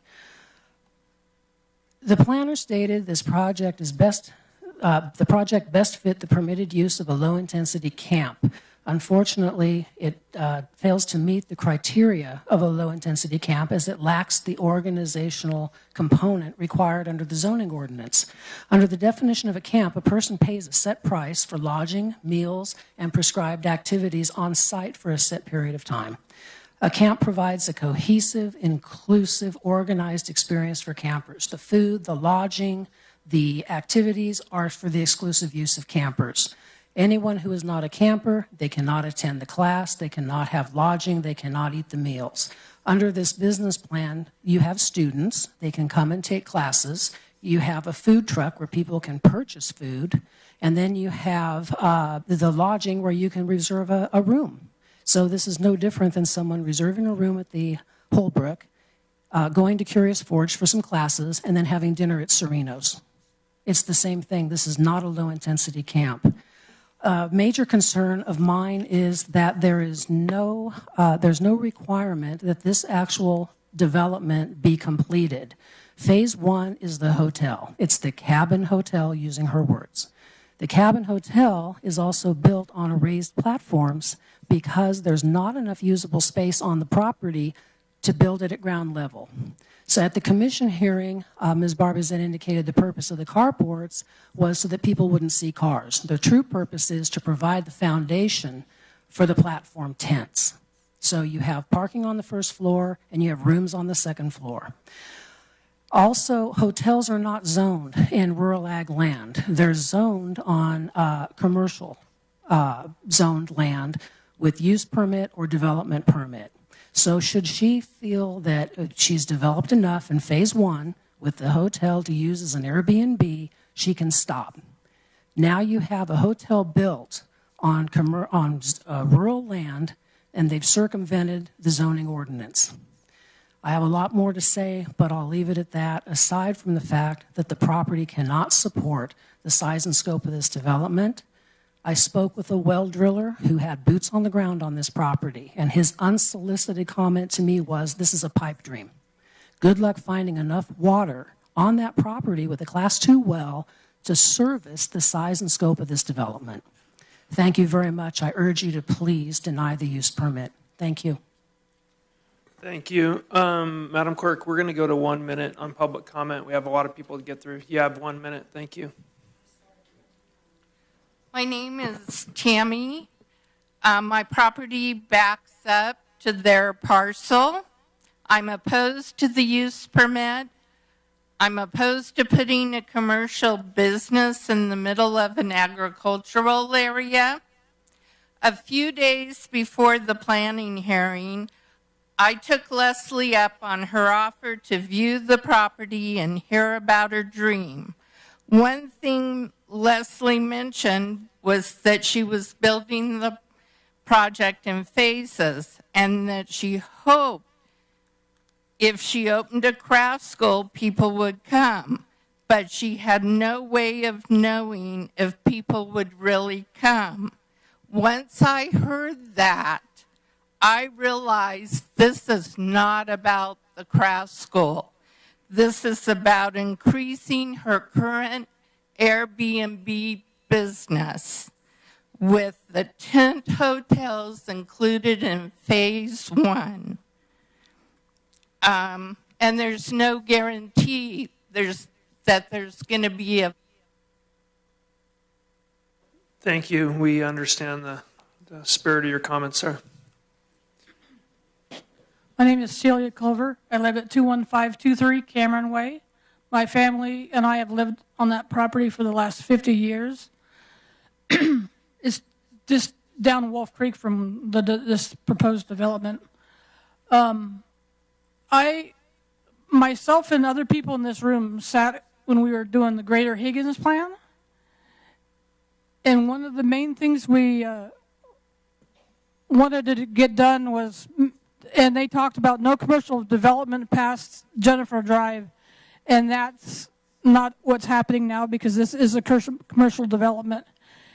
And we have a problem with use permits in Nevada County. They get issued, but then nobody follows up to make sure anything that's not being done to the use permit is is not being done on the use permit gets, they get reprimanded for it, and that never happens. There's no follow-up. Thank you for your comments. Good afternoon. My name is Fran Sukit, and I live very close to the project that is here today. And my big opposition for this is the fire danger in our area and also the traffic. When I leave home and say goodbye to my husband, I have a feeling, and this is very emotional for me, that I might not return because of the traffic and the accidents and people being killed on Highway 49 and also the way they drive on Wolf Road. The fire danger, we have had 6 fires in our area in the matter of 2 weeks. That is unbelievable.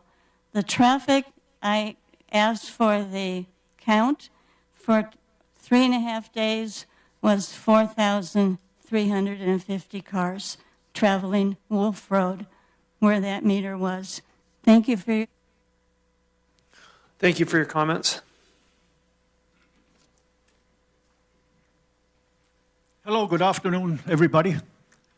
Helmut Roth at 10555 Wolf Road, Grass Valley. I'm right across the property of theirs, if you want to call it, of the proposed property, literally right across. It looks like, I said, I would not be opposed against that property, but not on our area and not on my property, not close to it. It looks like the future of that is going to be an industrial park. Perhaps a grotto, like the school used to be. I hate to be eat the dusk for all these years of the proposed property. It is not acceptable to have this project. We appreciate your comments, sir. Okay, thank you, sir. We're going to go to a caller. Madam Clerk, please put the caller in for 1 minute. Great, we will put the caller in. Thank you. Hey, Matthew Coulter calling into the Board of Supervisors on the Wolf Project. I thought you weren't going to rush through this, but it seems like with the 1 minute comment is rushing through it. I would love to not be skeptical about these type of projects. It sounds like a great project, but from what I've seen, there's no dust control, there's no management once people are allowed a permit. It just turns into a free-for-all, and things turn into what they weren't intended to be. And Loma Rica Ranch is a perfect example of that. The stoplight that's being put in Brunswick was slated to be a roundabout. The intersection on Sutton Way was slated to be a 4-way intersection, which is now it's an offset intersection. I mean, the management is just nuts what's going on in our county, and it just seems to be favoring the developers, 100%. Very corrupt. Thank you. Thanks for your comments. Go ahead, sir. Richard Gresham, 10386 Wolf Road. I oppose the project. The project, as proposed, is for 11 rental units, a cafe, retail sales, and merchandise from these sales is intended to support the 40 people attending classes.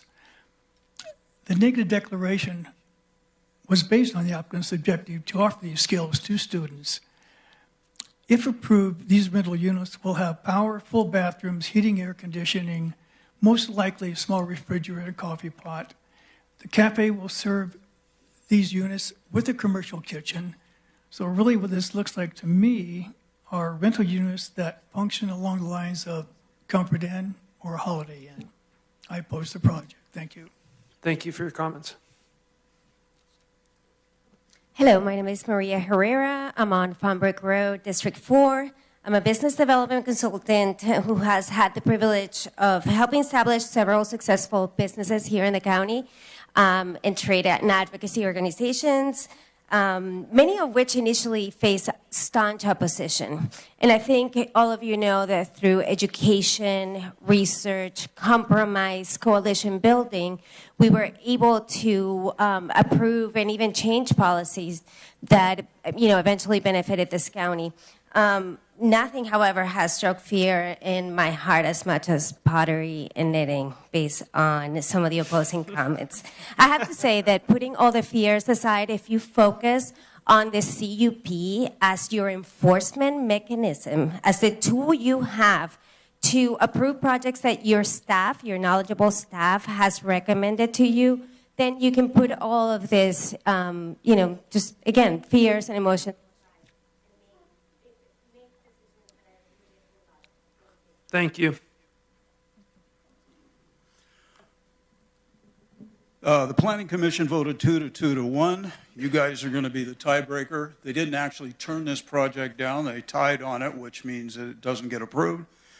As far as the traffic is concerned, good news for all those people that are talking about the traffic. My Christmas tree farm will be going out of business in 2 years, thanks to the state. So I'm going to cut down the traffic at least in a couple of months. The idea, these people are going to be paying property tax, business or sales tax, business inventory tax. They're going to reduce the fire danger because they're going to put in landscaping. You need to look at the properties around them and ask yourself which properties cause the biggest fire danger. And the biggest thing is, you have a right to deal with your own property. I believe that your rights and your wants and your needs stop at the property line. So I've got 2 platforms around me. Thanks for your comments. I oppose this project. Water, fire, traffic, wells. My mom and my daughter, we all live. We have 5 acres each. I can't even imagine. There's just not enough room on the property. Thank you. Thanks for your comments. They're on an NID ditch. It runs right through the property. I used to run cattle on there for years, so I know the property intimately. I know every inch of the property. NID runs through it. If they didn't want to access the well water, they could easily treat water and pay for, which they'll probably be using that for irrigation. Traffic, I'm sorry, I've lived here 30 years, and all but maybe 1 was related to alcohol. That's it. Yep, it happens everywhere. So is a few more people, old people going to a class going to rock our world? I really don't think so, especially because they're only a quarter of a mile in, and 90% of us are not impacted by anything that goes on past that point. So it just doesn't matter. I think it would be, if the project goes as she's presented, I think it would be really good for our properties. It looks nice, it's well thought out, it's professional. I'm for it. Thanks for your comments. 1 minute is tough. Gary Baker, South County, also a member of the South County MAC, 2.5 years. And so I've heard this project twice. My concern is still the same, and I'm talking as an individual, not as a representative of the MAC. But my issue is this low-intensity camp designation. And a camp could be defined maybe as a temporary or seasonal accommodation, often in a natural or outdoor setting, where individuals or groups stay in tents, cabins, etc. They have our basic amenities focused on outdoor activities and cater to groups and organizations and communal facilities. Where lodging refers to a more permanent form of accommodation, typically in buildings designed for short or long-term stays. The focus is more on amenities, and they have HVAC systems, they have bedrooms, they have housekeeping. Yeah, we're short on time, but go ahead and summarize. You're in opposition to the project, is that correct? I'm in opposition to the way that it is being designated as camp. As a camp. Versus, you couldn't put tiny homes on that property for 19 Understood. of those. Okay, thank you, sir.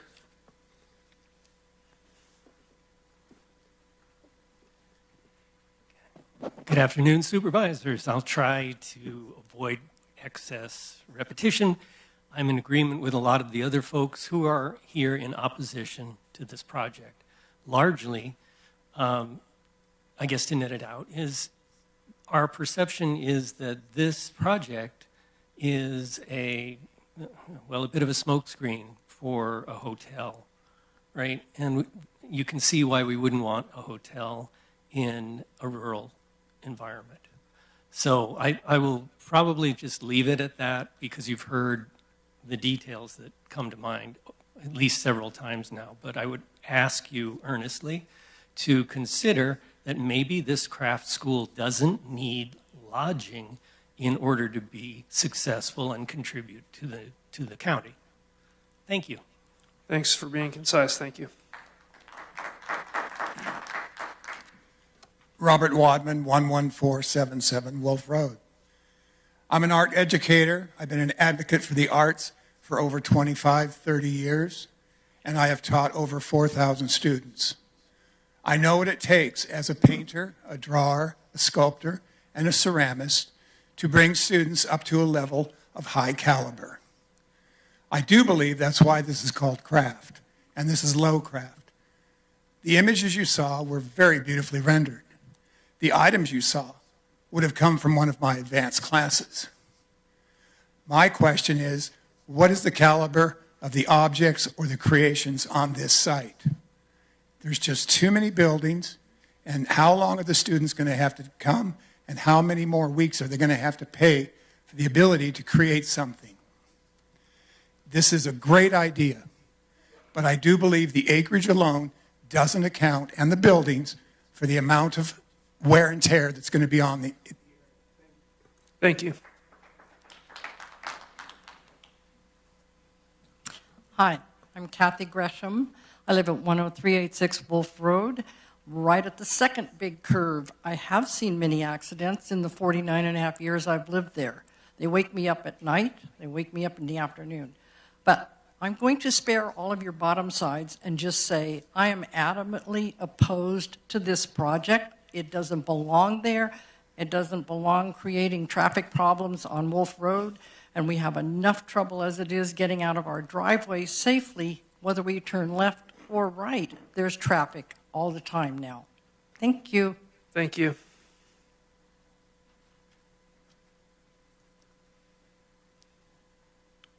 I'm Joanne Rosovich, and I've lived in the community for 55 years. My husband and I moved here with 4 children and 20 acres. I live at 11472 Wolf Road, and we had a drought going on in the late 70s, and we had major developments going on the other side of 49, and so a group of us did a survey, and the biggest concerns at that time were water and septic on the properties. Water flows downhill. The people who live on Jennifer Drive, if they dig a well and it corrupts their water, they're not responsible for that. Are you? If their septic fails, as good as it seems, and it flows into Wolf Creek or down to the properties below,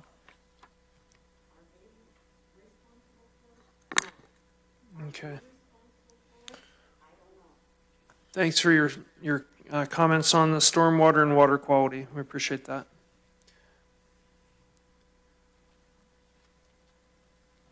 Hello, my name is Lydia. I am a direct neighbor, so we are here, and I'm in support of the project. I have 2 small kids. I would love to see more kid programming because the school district does not offer really any art projects or art, even land management stuff that I've experienced yet in elementary school.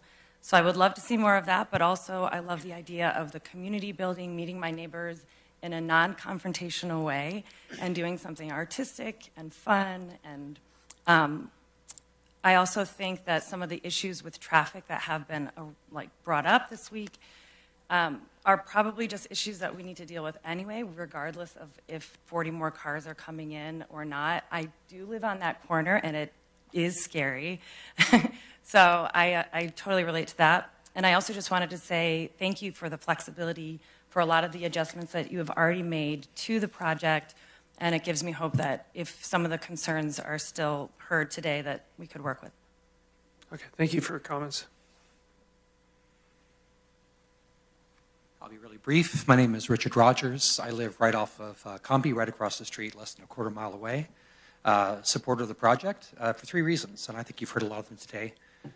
Supportive from a zoning perspective, I think they've been very, very clear that not only can this be built in this type of zoning, but this is the only place you could build this. I support it from a rural community point of view. We're talking about teaching rural folk crafts that are disappearing. Pottery, blacksmithing, these are not people coming to run buck wild. If you're paying $700 to come learn how to be a blacksmith for 3 or 4 days, you're going to bed afterwards. And I support it from a community point of view. That has been mentioned several times.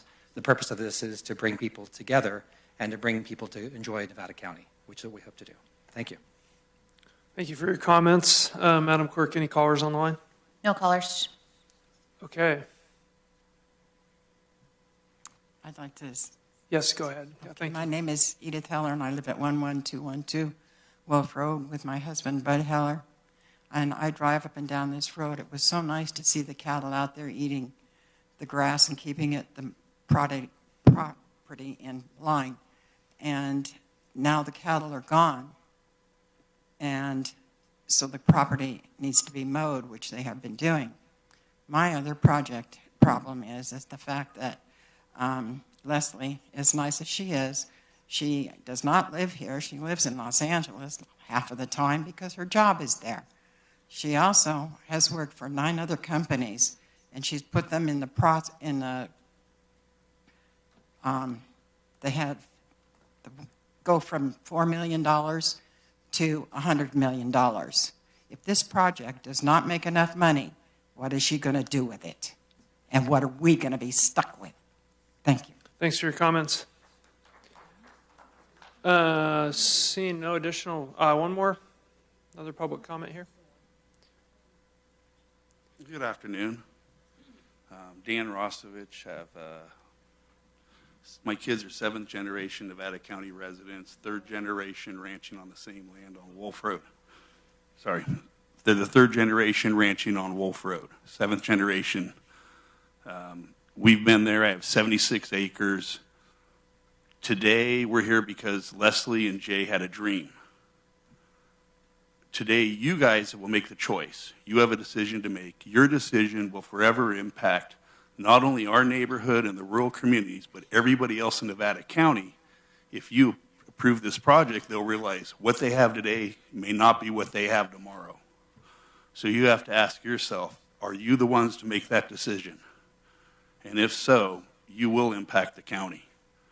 And you have to say, a lot of people moved here, a lot of people have dreams. Do their dreams not matter? Thank you for your comments.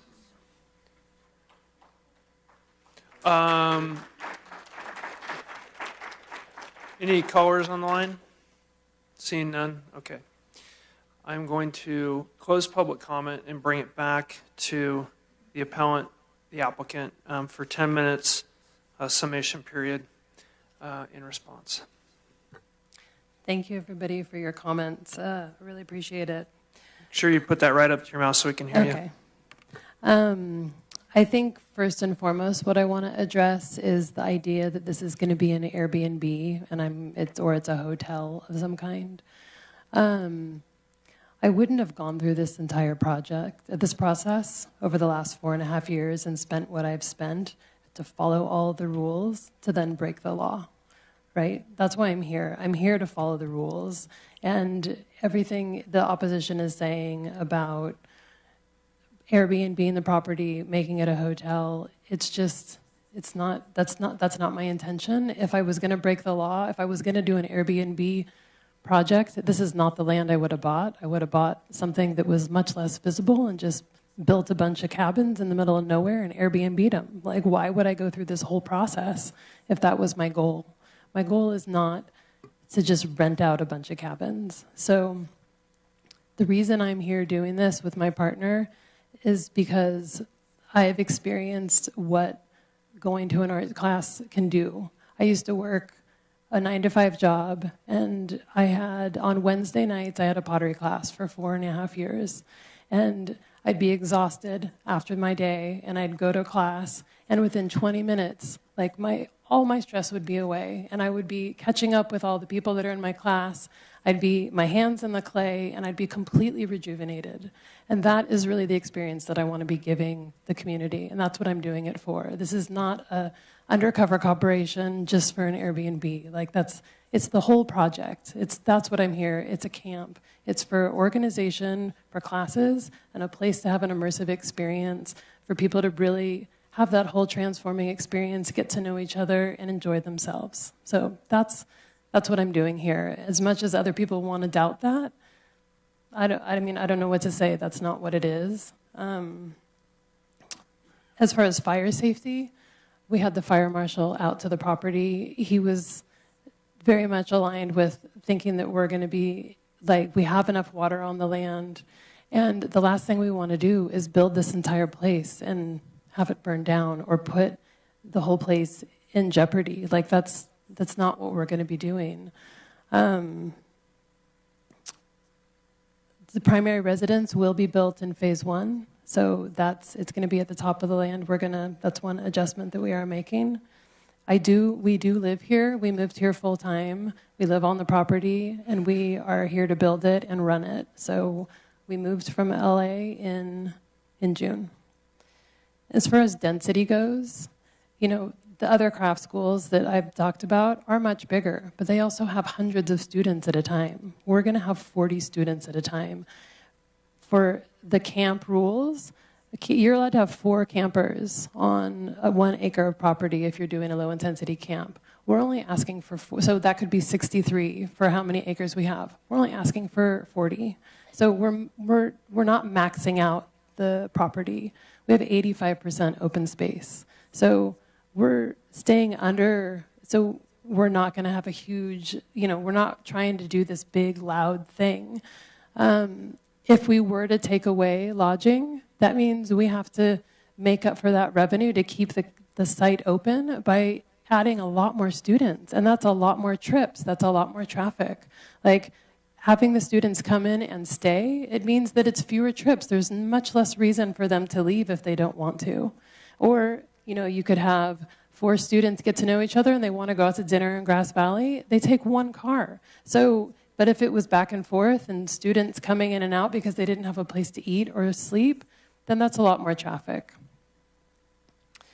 I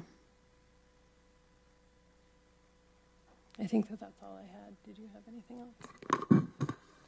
Sure, I'll just add a few things. Kind of to reiterate what Leslie said is when we go into a project like this, we have a rule book to follow. It's the zoning ordinance and the general plan. And so that's what we start with. And so when we hear comments today that it's overbuilt, it's actually underbuilt per the rule book that we have to follow. We design, as a planner for the last 25 years in this county, we design projects to fit the site. I completely disagree with a lot of the comments that this is the right project, wrong location. I think it's the right project in the right location. This fits very, very closely aligns with the definition that the county gives for a low-intensity camp. And a low-intensity camp cannot go anywhere else. It goes in the rural district. If people are upset about that and think it should be in a commercial district, then they need to change the code. But we have to follow the code when we do a project. We didn't go into this project to find a piece of property and rezone it or amend the general plan or change the rules. We went in to follow the rules by the letter of the law to a T, and that's what we've done. And one last thing I'll say that came up repeatedly was fire danger. A project like this increases the fire safety. It does not increase the fire danger. It increases the fire safety.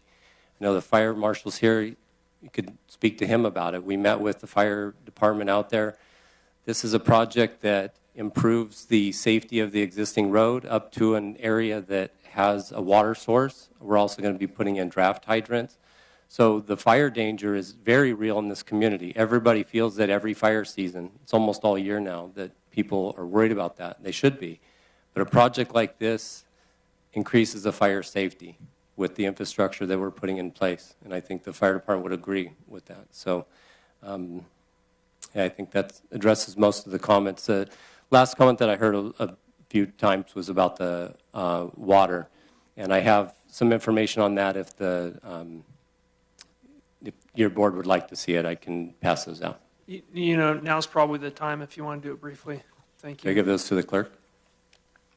Or if Mr. Wood, you could summarize it for us really quick. If you have to say it, you got about 3 minutes. Yeah. Thank you. She'll pass them to you, and I will summarize it. The water usage is going to be designed to meet the county code, and it requires a Class 2 water system, and it has to meet the state standards as well. So the amount of water that we have to design the system to is large, but we will use far less water than that we have to design to. The code actually is kind of antiquated because nowadays we are required by building department to put in low flow toilets, low flow sinks, low flow showers. Those will all be a requirement.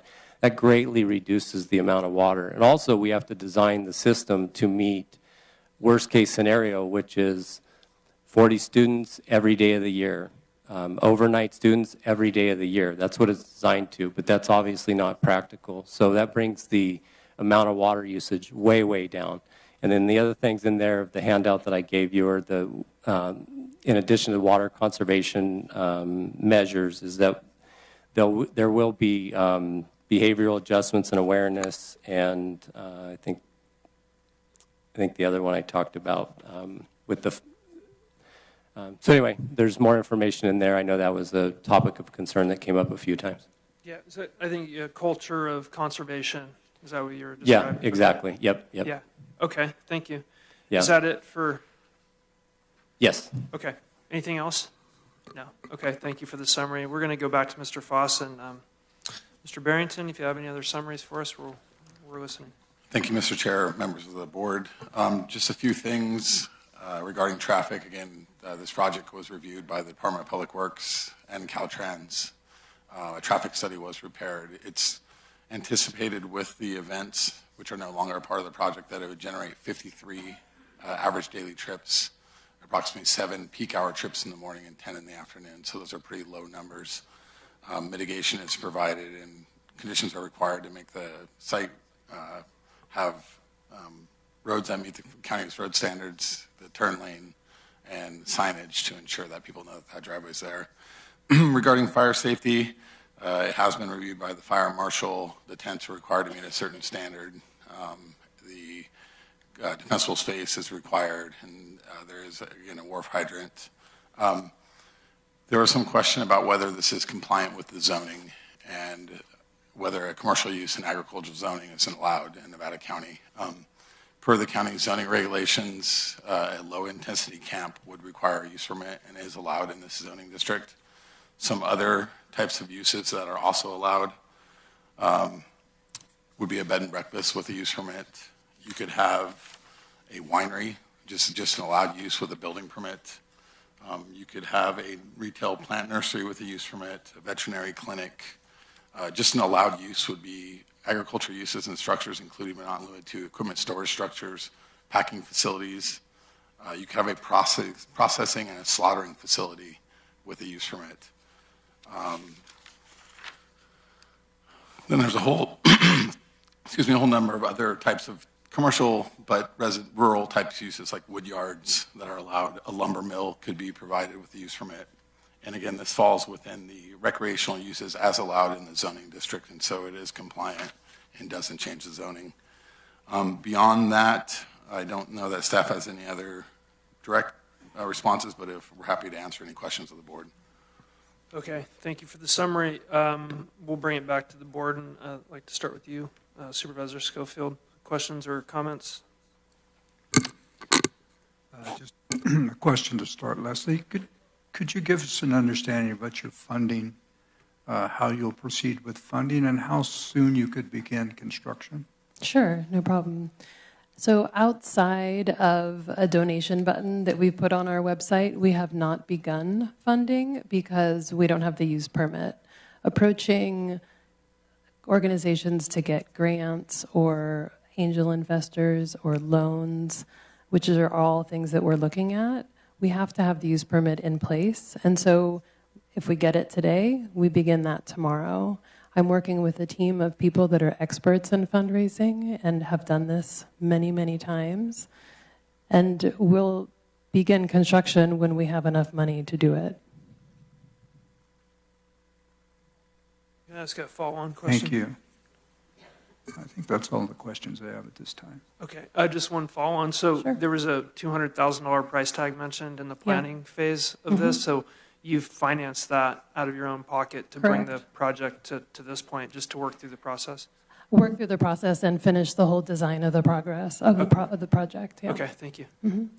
Supervisor Hook, questions? Yeah, just one. So I just would clarify, we had this question again about the area plan versus the general plan. Could you please clarify that for us?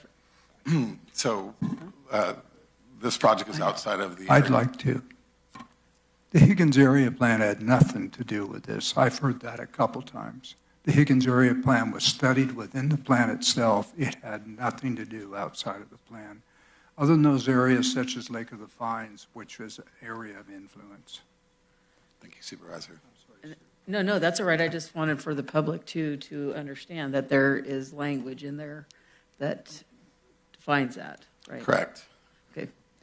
And then one other question. I think you answered the low-intensity camp part of it. There was a couple of questions about the accidents and stuff that happened on the road. I'm sure in the traffic study, did they do that? I don't know the traffic study as well enough to say whether or not they did, but they did take traffic counts. They did look at the turn movements throughout the area, and they determined the project, the daily trips that would be added to, and whether it would kick over thresholds or not. So it didn't. I don't know it in detail. No, that's okay. So, and that's measured by what, Caltrans and Public Works? It's measured by the appropriate engineers, so traffic engineers, and then it's reviewed by both Caltrans and Public Works. Okay, and then one other question was, I heard that too. So if you start the project and you get to 1, and then what happens if you don't get to 2 and 3? Sure. That wasn't the big question. Supervisor Hook, so as a phased project, the project description is generally the maximum that you could do. And so if you don't achieve those things, there's no mandate that you do those things. So let's say if they never get to the phase where they're going to build the cafe, they're not required to build that cafe. What they are required to do is ensure that they've met all the basic infrastructure needs in order to build those phases as it moves forward. Correct. So let's just be clear. So what's in the first phase? Just real quick overview. The classrooms, I believe one of the ceramics, I believe, the road, the road, landscaping, the septic system, the well, those sort of things. Not the cabins. Would you like cabins? There are 9, I believe they are doing 9 of the 10 cabins, and then the 4 camping platforms as part of the first phase, and then the other 2 employee camping spaces are part of the second phase. Okay. That's a good question you brought up. I'm just wondering if the applicant could just very briefly summarize phase 1, 2, and 3 for us. Absolutely. Phase 1, it's important that we have the whole total experience. So we're going to have 3 classrooms, the ceramic studio, and then 2 classrooms that would act as multi-discipline classrooms. We'll do the tent cabins, and we'll do a food truck, as well as the office. And now we're going to do our house at the same time because the house is going to be at the top of the land where people will be, and so we don't want that to be a construction site while the camp is open. So it's important that we have the full camp experience. We're not just going to do classrooms or lodging on its own. It's the whole experience. But what did list of phase 1, 2, and 3, please? Okay, so phase 1 is the three classrooms, the tent cabins, an office, and a food truck. Phase 2 is 2 additional classrooms to make it 5. And it was going to be the residents, but we've moved the residents up. So that would just be additional housing for teachers that come in. Phase 3 would be making the tent cabins into more permanent cabins for weather, just to Okay. make them more comfortable, and then possibly a commercial cafe. Okay, thank you. Thank you, Chair. Go ahead. I might hear something as it comes through. So if you don't care, Okay, if we'll I might come back. come back. Supervisor Hall. Thank you. Just bottom line, this project fits the zoning, okay? And the mitigated neg deck showed that there are minor issues needing to be mitigated, and they're being done, Correct. okay? And you mentioned that the traffic was pretty minimal, traffic impact.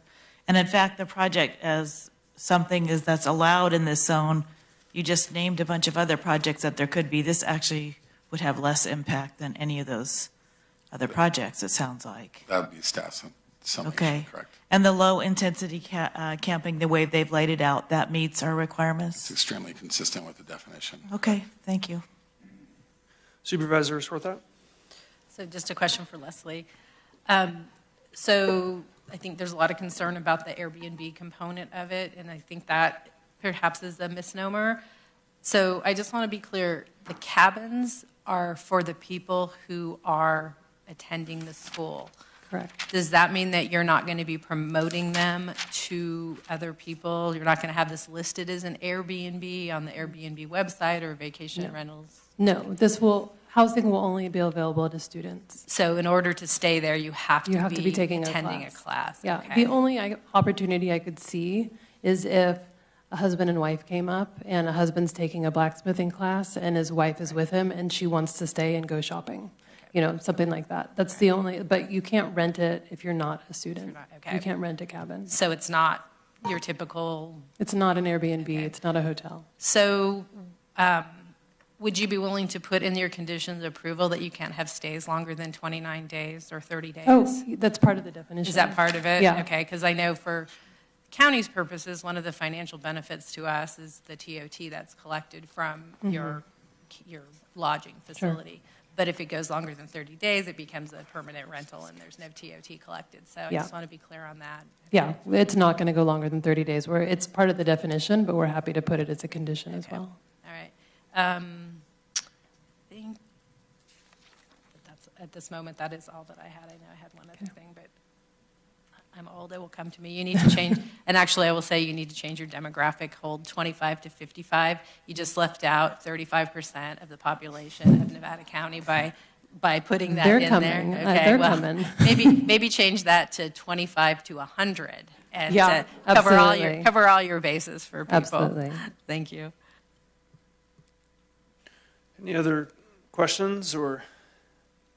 I have a couple. My questions are related to the some of the COA and affecting enforcement activity on pieces after the entitlement occurs and building begins. Can you just briefly describe the process that the county uses to track projects that are approved and then also affect change if projects languish and they're not completed or the permit fails to meet the certain triggering events or timelines? Great. Yeah, thank you, Mr. Chair. So a lot of the conditions of approval are affected at the building permit stage. So that might be something that you have to do prior to getting a building permit. An example would be if you are constructing during the bird nesting season, you have to provide a biological bird survey to ensure that you're not impacting nesting birds. And then once the project is in operation, the county, the staff also goes on site and inspects, including the building department, the fire agency, planning, to ensure that those meet the current standards. Once the project's in operation, the county is complaint driven, and so if complaints are received by code compliance, they investigate those complaints and then work with the applicant to ensure that whatever the complaint might be is, one, validated and in violation of what their requirements are. And then if it is, they work with them to allow them to come into compliance. There is also a revocation process through the Planning Commission if enough complaints are received that where you can revoke the permit. All the way up to revoking? Correct. Revocation, okay. So, Go ahead. with that question, I have a question. So what happens then to all the facilities that are built? Let's say that happened and Correct. that it was revoked. What happens then? I Um, mean, then you have all this built. Correct. So what's the outcome at that point? So at that point, it would default back to the original zoning designation, which would allow for agricultural and residential type use. They would no longer be allowed to operate the low-intensity camp or the craft school, and a future property owner would have to determine how they're going to use those buildings, consistent with what's allowed in the code. Yeah, to just add that, those buildings may have to be converted to a permitted or an allowed use, and that could include removal, or it could include converting them into, a storage or a agricultural barn or something like that. Okay. Yeah, so one of the questions, somebody said this earlier, is about not having bias about whether it's a good project or a bad project. And I'm okay with his term because I'm just kind of curious when you look at other agricultural businesses that could go on this property. Ag's generally commercial. A race cattle, it's a commercial operation. So a lot of those fall into that category, correct? Correct. And then I guess that just was the big question. What happens if and when it ends? Because the conditional use permit stays with the property. And so I guess that, and you answered that. So it would just they'd have to fall back. Like let's say the apartments had turned into apartments or the cabins turned into a cabin. I mean, not just a tent. That's a different policy, a different procedure. It's more like housing, not camping. Yeah, like I said, camping would no longer be allowed. The tent cabins would have to be looked at and considered how they would be dealt with. The more permanent structures, such as the barn and the other classrooms, could likely have other uses that would fit the zoning district. Okay. Or a new use permit could be considered for a change in the use to some other allowed type of use, either by a current property owner or a future property owner. Like change it into a packing house or something of that nature. Right. And so it could be done something like that too. Correct. Okay, I'm just trying to see what the future. That's a valid question. It's, any other questions? Supervisor Swarthout. More of a, maybe a little addition to use permit application. So one of the requests was to change the time to go to 8 o'clock. I would say to let them go till 6 o'clock. They can always come back in after they've been operational for a period of time to see how things are going, see if there's not problems, and maybe make that request to go up to a later time. But I would be more comfortable with that 6 o'clock time frame because you are surrounded by, like people said, people live close by. And then, what's my other one? Can't think of it right now. Anyway, I think that was one issue I think that maybe will help alleviate a little bit of the neighbors' concerns. Use permit goes with the property. Is that a legal descriptive issue, or can we say that the use permit goes with the property owners? And here's my concern with that. We're listening to you. We're believing to trust in the work that you're doing and that you're going to do what you say you're going to do, and you've made a really great presentation for that. But somebody comes in, 5 years down the road and wants to buy it, and maybe they're not going to run it or do it the same way that, Leslie and Jay are going to do. So is there a way that we can make that so that goes with the property owner versus with the project versus with the property? Supervisors, and speaking with council, it is intrinsic in the law that it runs with the land. It's a land use and not issued to a specific individual or an operator. So at this time, I don't believe that there is a way without potentially getting in and modifying codes or coming up with other development agreements or something like that, but it is kind of built into how the land use code and land use law is applied to properties and not owners. So the property across the street that housed the school, It's now been defunct for several years. Would that use permit expire because it's not being actively used as a school? Or could somebody come in there and buy that and reopen the school without having to go through an additional process? That would be correct. The use permit would run with the land, and someone could come in and reinitiate that use permit and operate that site under the conditions that were approved. If there's a difference between a legal non-conforming use that loses its ability to continue to function if it's inoperable for more than 365 days, but with a use permit, it can operate and then go dormant or not operate for a number of years and can resurrect, and the property can operate under that use permit under those conditions at a future date. So it runs with the land, and unless it becomes non-conforming due to a change in the zoning ordinance. Thank you. Can I say something about the hours? Just, I want to address that. We're going to have a pottery studio in the beginning, and I would, if for anything going later, it would only be for things like pottery. It wouldn't be for the metal shop or the wood shop. So I'm happy to put in some sort of designation around which classes could go later than 6 p.m., if that is helpful, because pottery is not a loud thing, but there's a lot of people that want to do pottery after work, like I did, and I'd like to have that option open, if possible. You bring up a good point on the conditions of approval related to varying degrees of noise. But up here, we may not know exactly all the intricacies of what you described. I can imagine a blacksmith and table saw, yes, loud.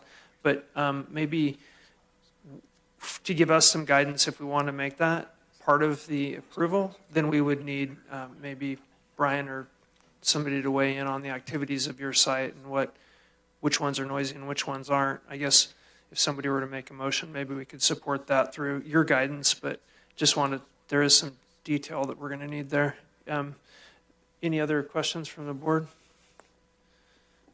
No, just could you clarify the noise? Just one time I had heard that a couple of different times about how it travels through the canyons. Is that something that gets weighed when we do the noise studies? Mr. Chair, yeah, Supervisor Hook, they do a modeling process by a professional acoustical engineer, and they do look at topography and buildings and landscaping as a part of that analysis to determine whether or not that the project can meet the county's noise standards. I'll also note that specific to this project, there is a condition and a mitigation measure that restricts construction hours to Monday through Friday, 8 to, I believe it's, sorry, I just missed it. It's 7 a.m. to 5 p.m. And normally our hours or noise standards apply to like 7 to 7. And then at 7 p.m., it's when the noise levels are required to be less. So it's even less intrusive than many use permits that have been approved in the past. And there's also a condition of approval that requires that they meet the county's noise standards for their work. So based on the engineering analysis prepared for the noise study, they documented even with the events, they were able to meet that noise levels that the county is, but staff did restrict it to even more to help with the neighborhood compatibility. Okay. Thank you. Leslie, we heard a number of times here, oh gosh, it would be so great to just be able to, one quote was, cross the highway to 49 to go to your facility. Would the local people need to utilize the camping facilities to take advantage of your schooling, or? No. So we'll have a 40-student max, but we'll only have camping for 26 students. So there will be 13 spots for day use if all of the camping is full. So chances are we're hoping for a healthy mix of locals as well as people coming from out of town. It's also the reason why we started with pottery, because pottery by nature is a really long process and it's more of a weekly thing, and that's why we're doing that, because we want to attract locals. And then the other disciplines would be more for people coming in and out of town. Okay, thank you. Any other questions from the board? No? Okay. Seeing none, we're going to open up board deliberation. I'd like to start with you, Supervisor Schofield.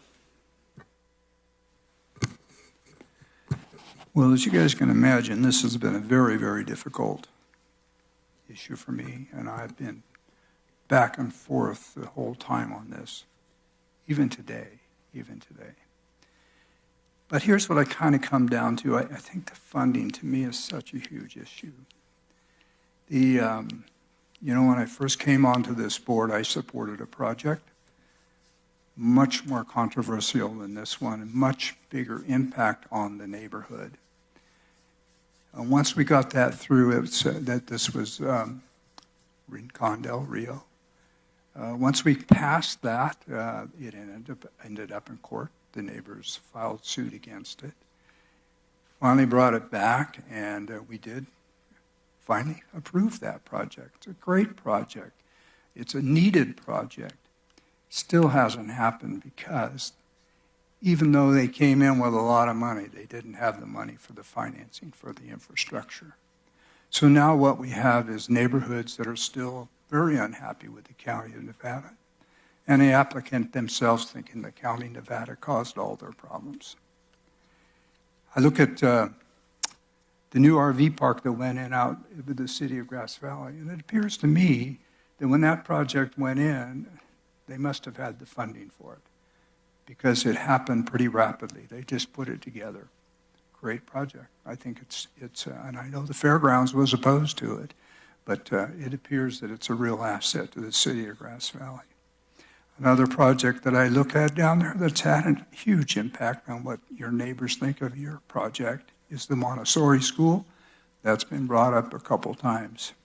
And while you're supposed to, get rid of those facilities or reutilize them, it hasn't been done. It hasn't been done.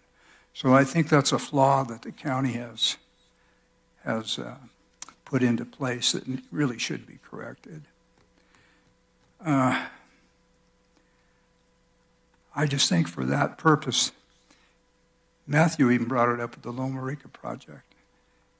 You get started and you're not able to finish it because you really don't have the funding. That's a big chunk of money that you have to raise. You said it was like $3.8 million for your first phase. Then you add your home in there, which thankfully you've done that, which is, pardon me? That includes the home. It's 3.8? Okay. Yeah. It's still a big bundle of money. So it's either you start in little pieces, which could be even more difficult. But I'm sorry, Leslie. I mean, I've gotten to know you guys. I really like you guys. I know you're very, very sincere. I don't like hearing some of the comments that come out that you're just out there to generate dollars through Airbnb. I don't believe that. I think you're very, very sincere. I am so concerned about the funding at this point, I can't support the appeal. Thank you for your comments, Supervisor Schofield. Supervisor Hook? Yeah, this one's been a little bit difficult for me, I'm not going to lie. I feel like it would be something I'd like to see on a bigger piece of property. But then I keep bringing this back, and actually Mr. Cohen brought it about property rights. And that's a channel, we heard that from two people. Well, my property rights versus your property rights. And that's what they say, your property rights end at your property line, right? And the best we can hope for sometimes is to have a good neighbor. And sometimes we end up with not good neighbors, right? And so there's that part of it. And while I think this probably should have been on a bigger piece of property, I feel like there's not a whole lot of room for growth. And I feel like planning did an excellent job of bringing this forward. I think you've answered a lot of questions. I was in there. And listen, I have a lot of friends down in that area that won't be happy with whichever way it goes. So with that, I'm just trying to take it back to the property rights side of thing. I feel like if I was building something on my property, I'm trying to look at how that would be. And really, we all talk about owning property. Well, we own property, but we all get told what to do with it. We have land use, we have codes, we have things that we have to follow and abide by. And so if we do all those and we're in our wheelhouse, those are some things that we have to kind of adjust to as time goes by. I'm not a crafter. I can't even spin a wheel, right? I can't even hammer an nail, and I'm a rancher, right? But I feel that there's a place I might have to come and learn that. But I'm just saying, I think that there's room for change. I'm concerned about the road. That probably was the biggest thing. I like the new entrance that you're going to put in. I feel like it's not going to be a speedway. We have a lot of traffic at Niger, and I love that they have that. That's a wonderful, wonderful spot for agriculture and what they do out there. And I've listened to what you're saying about emergency access. I think that's something we all have to work with in Nevada County is where's it a safe way to have escape routes and how we work. And I'm going to say that I'm really going to depend on our OES team. They're working on those kinds of plans all the time. We have that integration that comes with the different counties when we work, and I think it could be done more smoothly. Do we have work to do on that? Yes, we do. And that all comes with us taking care of our lands and being better prepared. I heard that fire complaint, and I'd like to see a place that's more manicured. And there's some, you have a next door neighbor that has got an amazing landscape. They've done an incredible job. So if we all had that kind of work being done, we'd all be a little more fire safe. So I would hope to depend on that. And I would hope that's part of your conditional use permits is that you do have to keep the vegetation managed. I know you plan on having some goats and. Oh, yeah. We're definitely having goats and sheep and alpaca and. It's okay. We're just deliberating here. Okay. Yeah. Thank you. So I think there's a lot of positive that can come from this. I just want to be clear, though, if there's an end game that we have a way to enforce. I think that's just incredibly important. And that Ed just brought up again, when you look at the Montessori school, we don't want to have that kind of situation again. And that's somebody that bought a house, he bought a piece of property with a use permits on it, right? He didn't have anything to do with it, but he bought it, and now there's a responsibility that should go with that. So anyway, so I don't know. I'm going to just, I don't have to say yet what I'm going to vote, because I'll tell you that at the end. Thank you, Supervisor Hook. Supervisor Swarthout. Yeah, I think you can see from all of us that we're struggling with the decision here, because no matter what decision we make, some people are not going to be super happy. I've thought a lot about this. You know, my initial response when I saw this was very skeptical, but after doing a little bit of homework, you know, meeting with the applicants, talking with some people in the community who've been doing some work on this project, our community has changed. You know, society has changed. How we do business has changed. And as a county, if we don't move more forward with some being willing to look at those changes, we're going to die. I mean, that's just the reality. I had a retail brick and mortar store for 30 years, was pretty successful in those 30 years, but things changed. The way people shop has changed. The way that people do business has changed. All of downtown Grass Valley has now changed. And initially, I really fought that, but you have to realize that it's bigger than what my opinion is of growth and progress and change. And we have to move forward, and we have to look at things a little bit differently now. And I think this project has given me the opportunity to see that there is a different way forward. I appreciate the design that has gone into this. I do think it's an improvement to the property and the way that you've incorporated your buildings and your structures into the land. I really appreciate the fact that you're going to have sheep on there, and you're going to share that sheep, and you're going to make yarn. You're going to use the food that you grow to feed the people that are there. So you're not going to be bringing Cisco trucks in that are going to be, dropping off frozen food. It's just a different mindset that we live in today. And we're so corporatized in everything that we do. I look at the retail world has been destroyed by big box retail. People that used to make things can't do it anymore because there's no market for it. So if we can figure out a way to get technology out of every kid's hand and get them to learn how to throw a pot or make something, I think we're just so much better off as a society. We can't afford to lose those skills. So, I understand the neighbors, I understand their concerns, and it's going to be your responsibility to prove them wrong, to be good neighbors, to do what you say you're going to do, and to not cause a lot of issues out there for the environment and for the people. So you have a big responsibility on your shoulders. Thank you. Supervisor Hall. Thank you. I think one of the biggest things we end up having to weigh in projects like this is we want to be business friendly and we want the neighborhoods to feel happy in their homes and their neighborhoods. That's really what it comes down to. But, you know, this county has hardly grown over the last 10, 15 years. The population is pretty static. Business growth is pretty static. We have some businesses leaving. I hear every single day from people how hard it is to put a business together in California. I bet all of you would agree with that.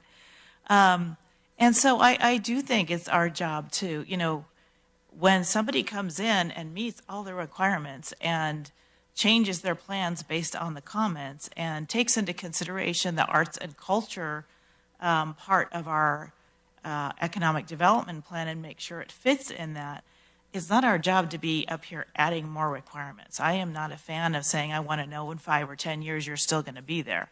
Nobody knows what's going to happen in 2 years. We've learned that lesson. And while we could maybe do a better job at helping bring down buildings that shouldn't be there, we can look at that. But it's not our job to be questioning, in my mind, where you're going to get your finances or how long you're going to promise to be there. That just makes it more difficult.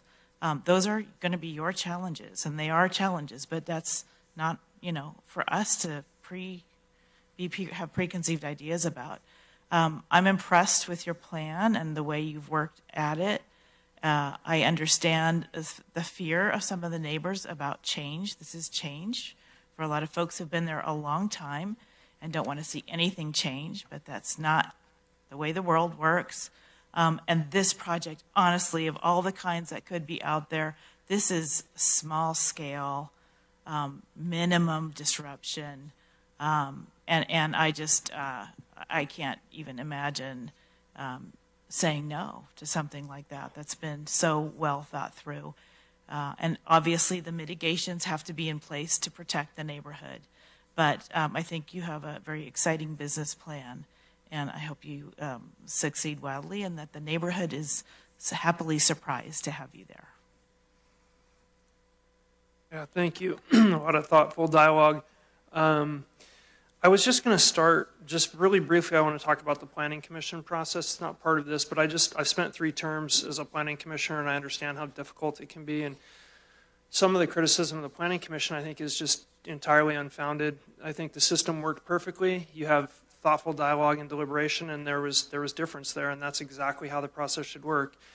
The 2-2 part could have ended the same way by somebody abstaining. It's not just for absence, so it could have ended in 2-2 in a different setting. And so I think from my perspective, we have a very committed Planning Commission.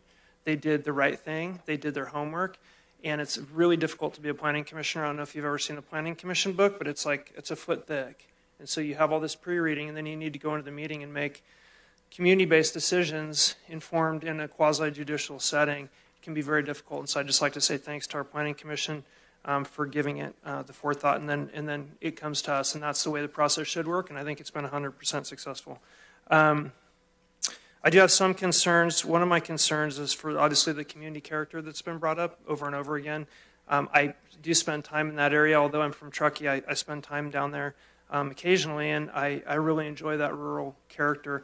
I do think that the community is changing. We need to change with it. We need to understand where appropriate land uses and appropriate business development and small businesses, camps, and things like that are appropriate. I do have some concerns with the fuel loading on the neighboring parcel on the backside, so not on the wetland side, but the backside. I think you're going to have to strike an agreement and do a bunch of fuel mitigation because it makes me nervous that you've got a whole camp up there on the top of the ridge with that huge fuel loading below you. So maybe it'll benefit you and your neighbors both simultaneously, but I think you've got some work ahead of you, and I would ask that you entertain that work. I do agree that in Nevada County and America as a whole, we can't control other people's dreams. You have every right to dream and be successful. You have every right to fail, right? And so we see that time and time again. Your access to capital is not part of my decision-making paradigm. That's yours. And I think it was Supervisor Hall mentioned, that's really your biggest responsibility. I do see the world as being fruitful and abundant, and I think you're going to find somebody to support your dream, and I think you're going to find all the support you need. But that is your process, not mine. I do think it's zoned appropriately, and I think the general plan conditions that are attached to that parcel make sense. The site plan does look a little cramped to me, considering the vertical development on the cabin sites. But I also think that the material choice you made with the colors and that type of material fit well with the landscape. I went down on the road and looked at it after I saw the site visit and drove back and forth, and I don't see with the proper vegetation that it would be a big eyesore.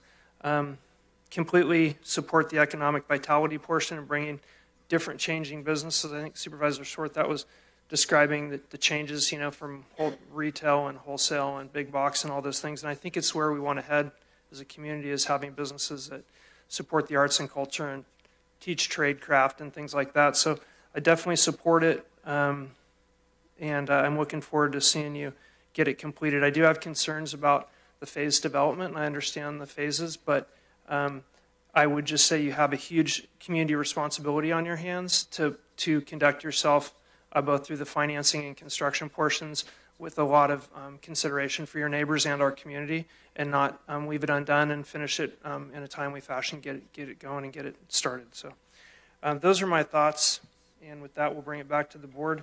If anybody would like to entertain a motion. I would mention, I have a note here for the changes. You mentioned a change. Would you like to summarize that for us, please? Certainly, Mr. Chair. There's a bunch. In Exhibit A of your attached resolution, there's a condition A5, and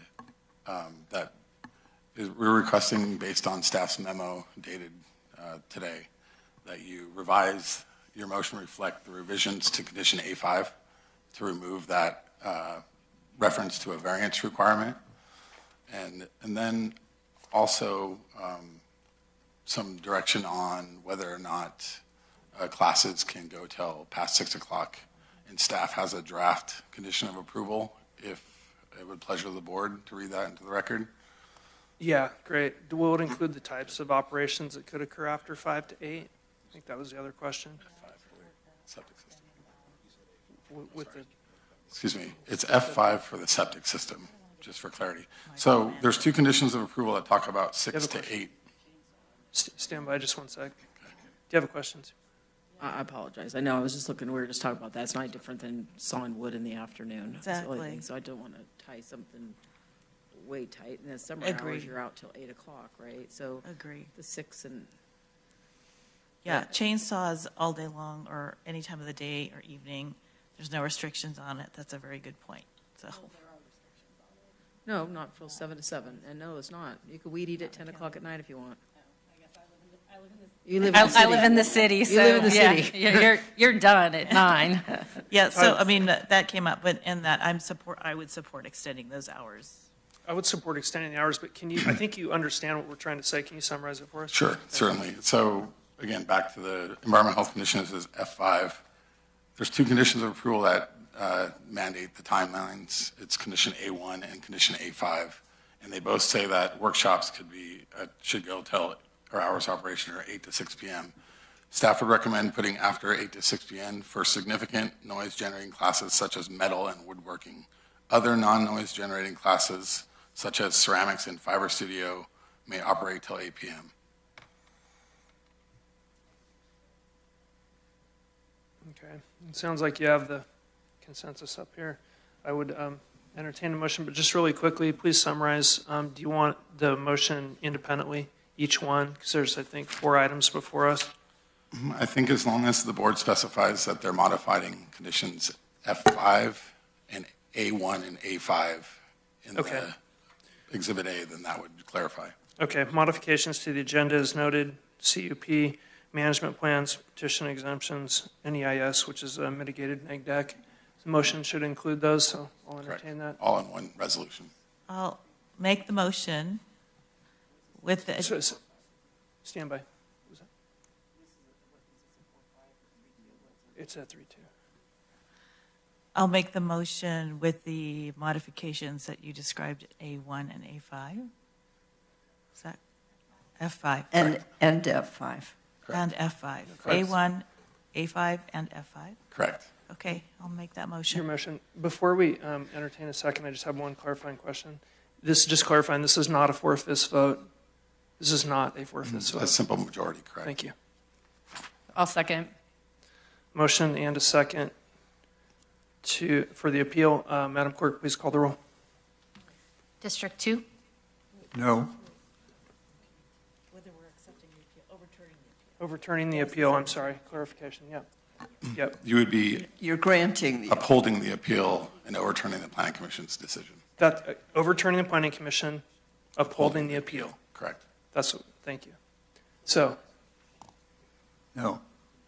it is exactly as we are, this motion, the motion on the table is to approve the applicant and the appellant for the appeal, allow the project to go forward. That is the motion. That's a yes. That's a yes To vote. let it go forward is a yes. So we have a motion and a second. Madam Clerk, please call the roll. District 2, No. District 4, Yes. District 3, Yes. District 1, Yes. District 5, Yes. Motion, thank you.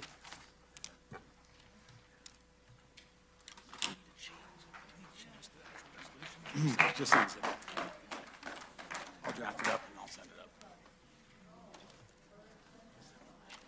The exhibit order reflects as modified.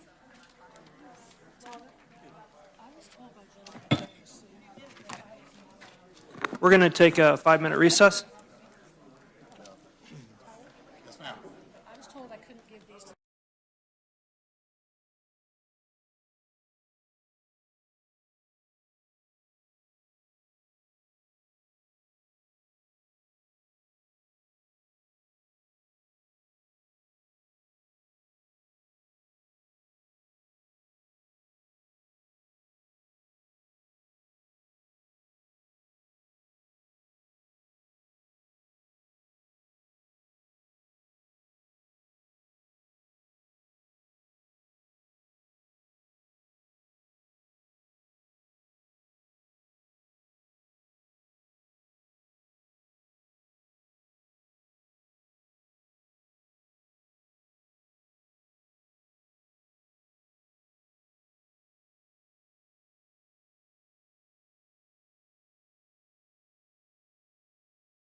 conversations, please move to the outside the chambers there, and we'll move on with our meeting.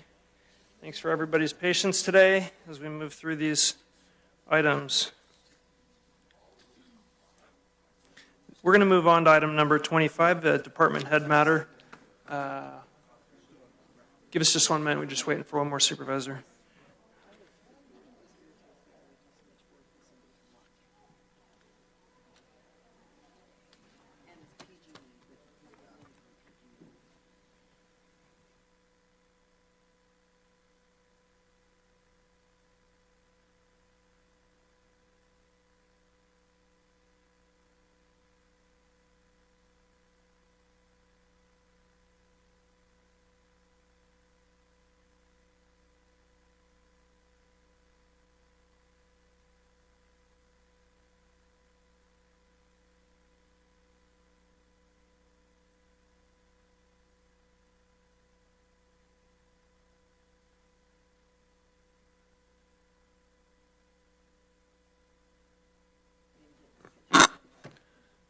Thanks for your patience, Mr. Griesbach. We are ready for you.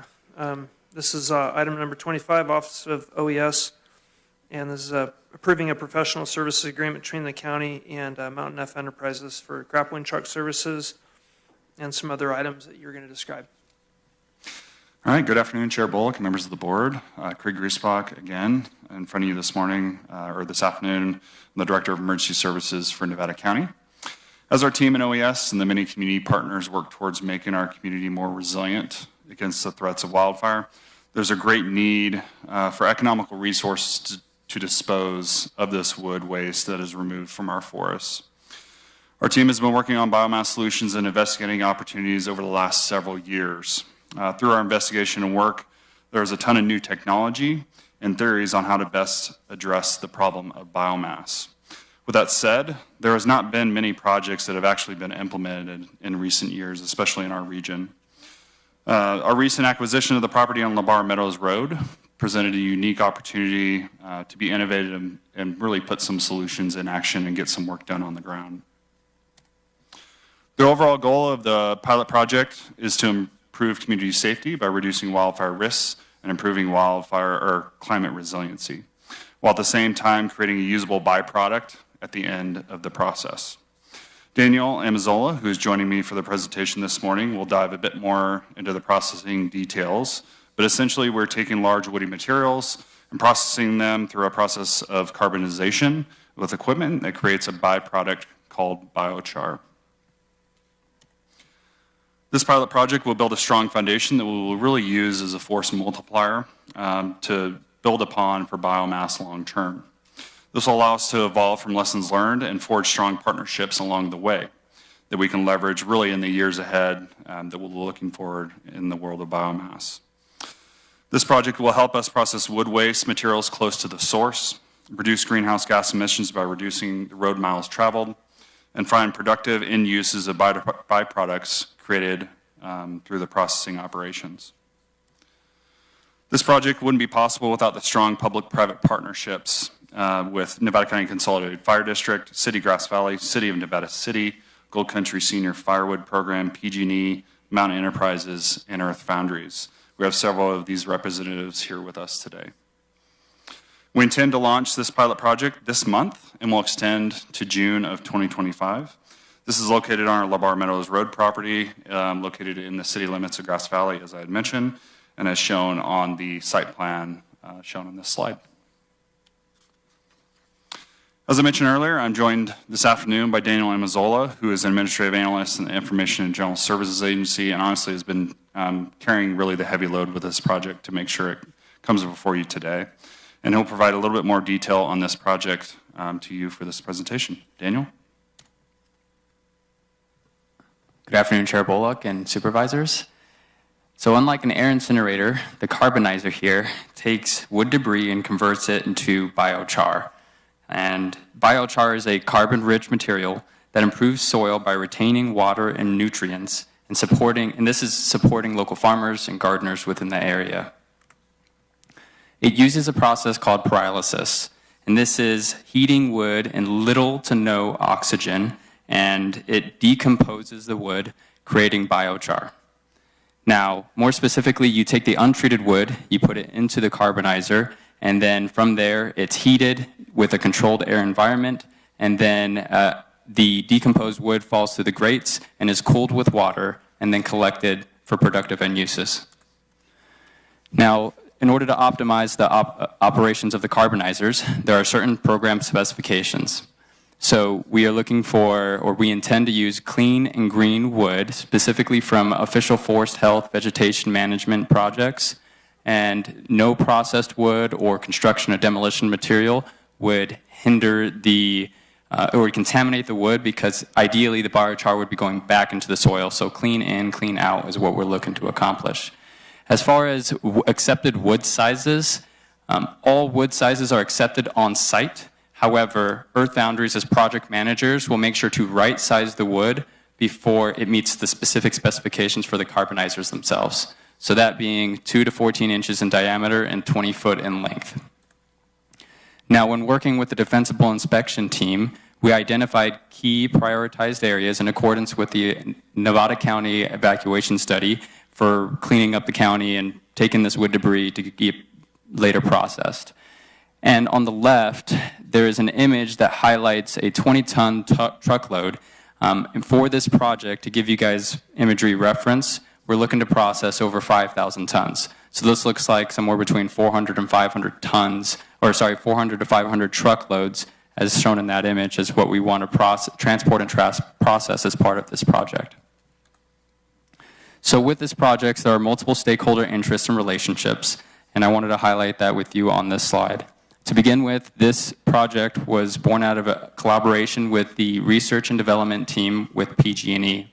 They will be providing financial support in the form of paying for some of the tons of processing, as well as providing or subsidizing our grappling truck services.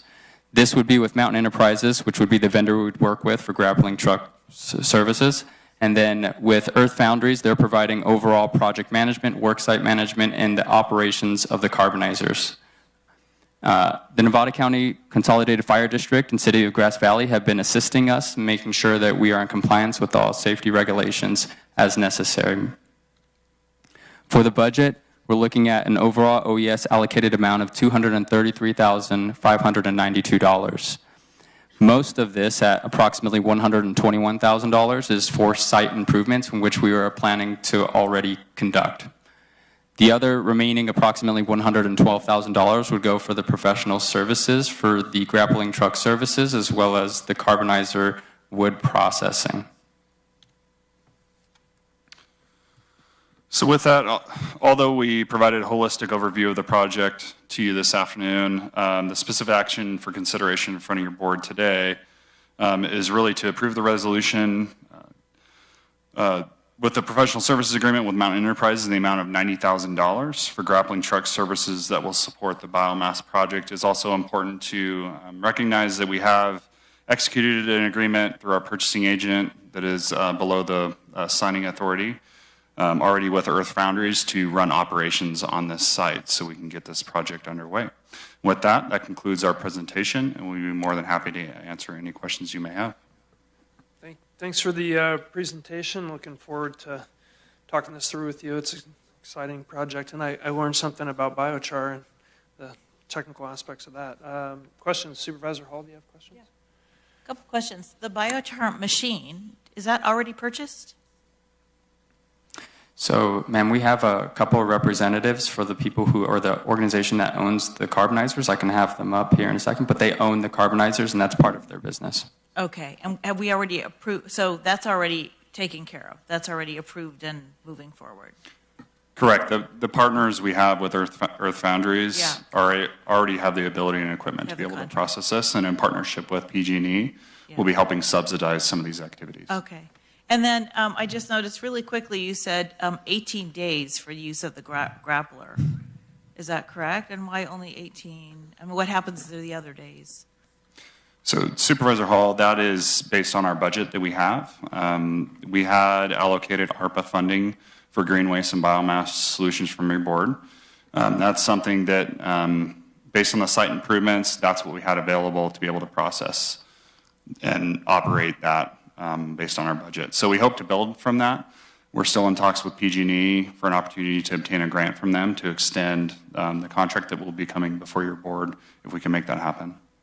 Okay, so, because the project's going to go from October to June, so we have that many months, 6, 7, 8, 9 months, so we have about almost a month's worth of grappling services that we're purchasing today.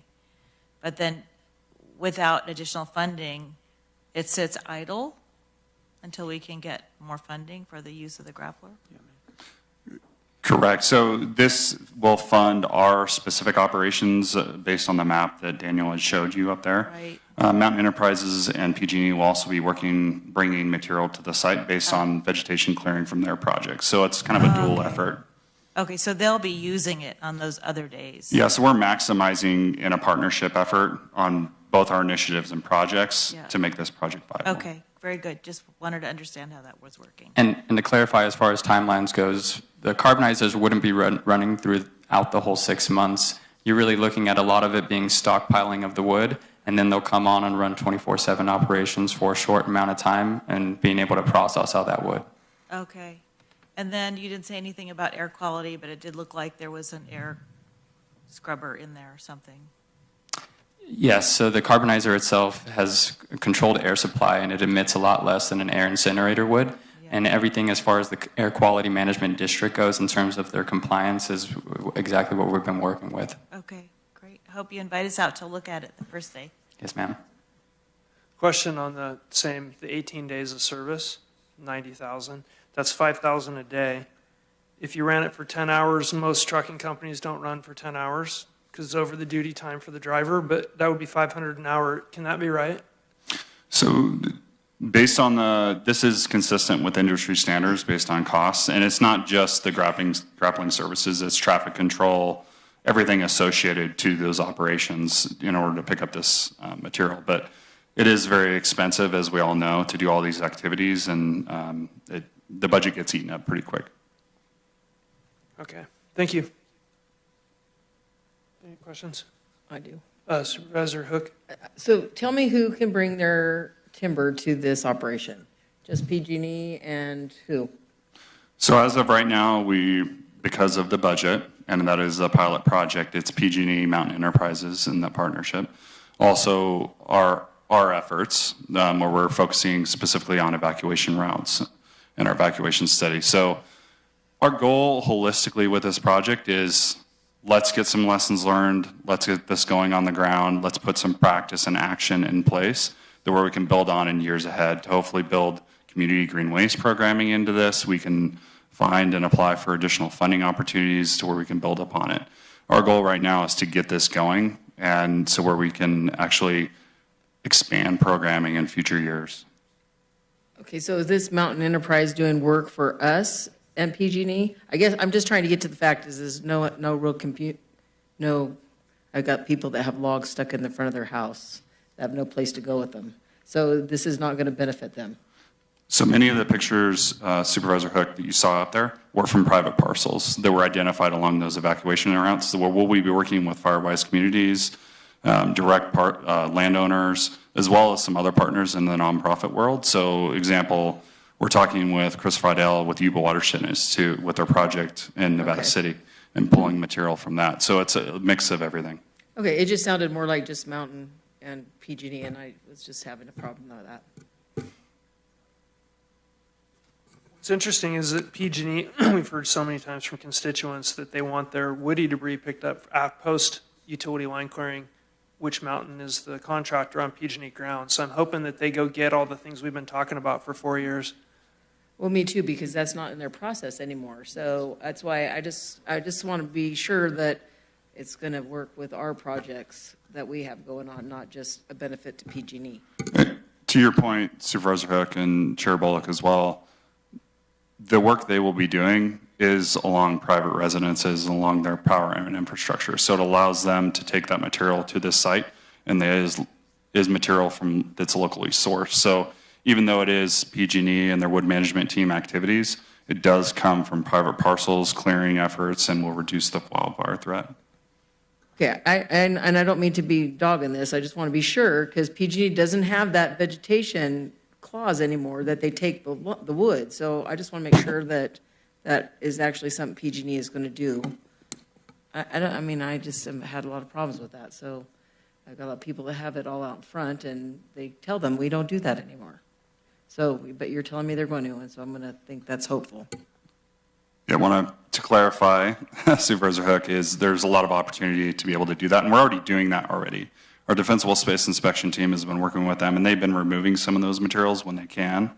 And this will hopefully allow them to do it more because there will be a closer resource, they'll have a partnership with us, and we'll have that communication back and forth to where we'll be able to remove that material more often. They'll need a grappler to move some of that, some of the big oaks. Correct. I think you might have answered this. So this is strictly a timber operation, and it's not, does not include green waste.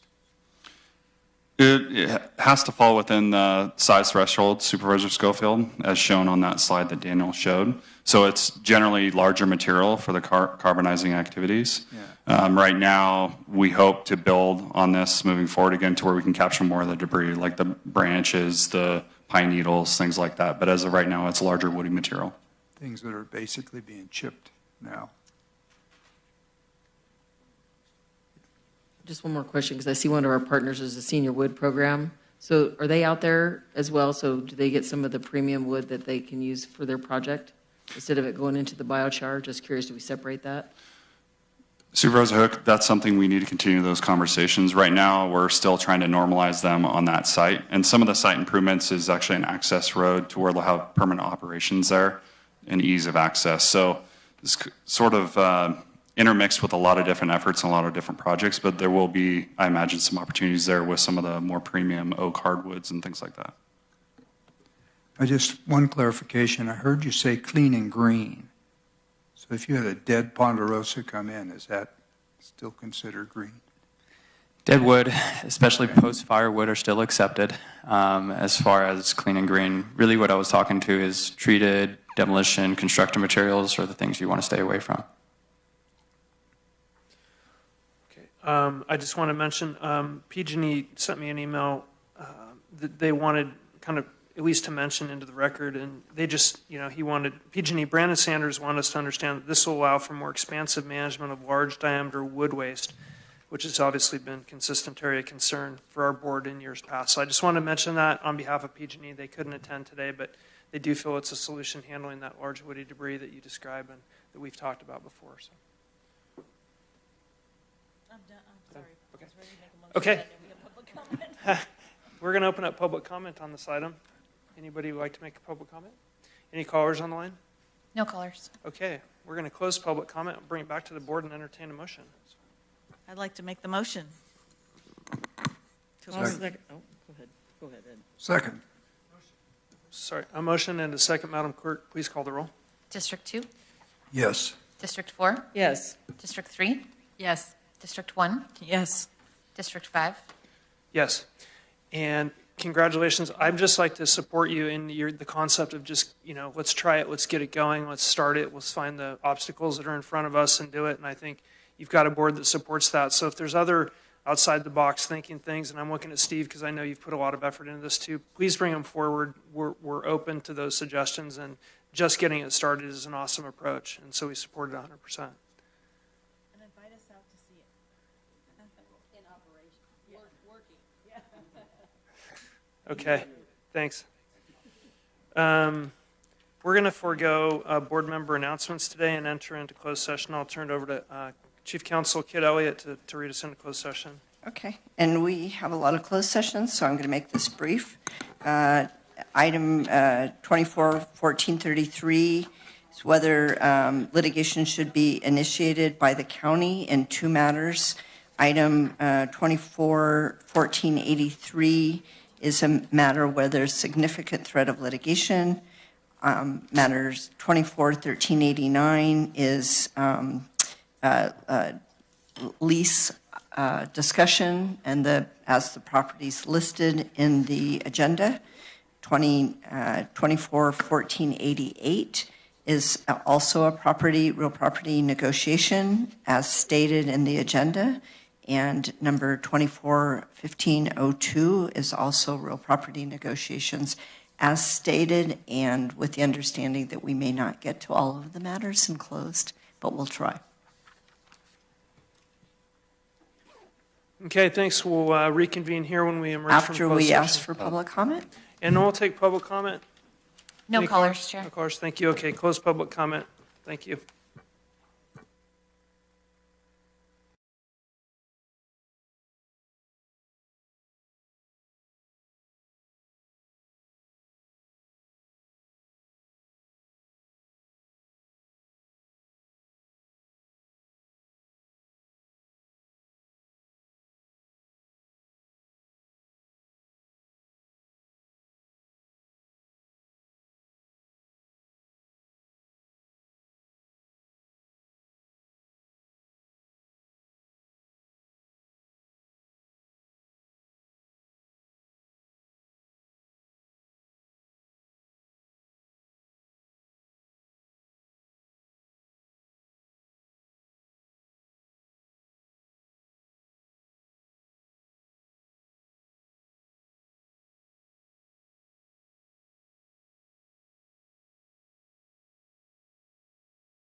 Session, I'll turn it over to Chief Counsel to read us out of our closed session. Okay, thank you. With regard to agenda item 26, in both matters that are listed, direction was given to staff. With regard to number 27, that matter was not heard and was continued to a future date. Number 28, related to the lease, direction was given. Number 29 on the agenda, again, related to property negotiation, direction was given. And with regard to number 30, again, property negotiations, direction was given to staff. Outstanding. Thanks. With that, we are adjourned.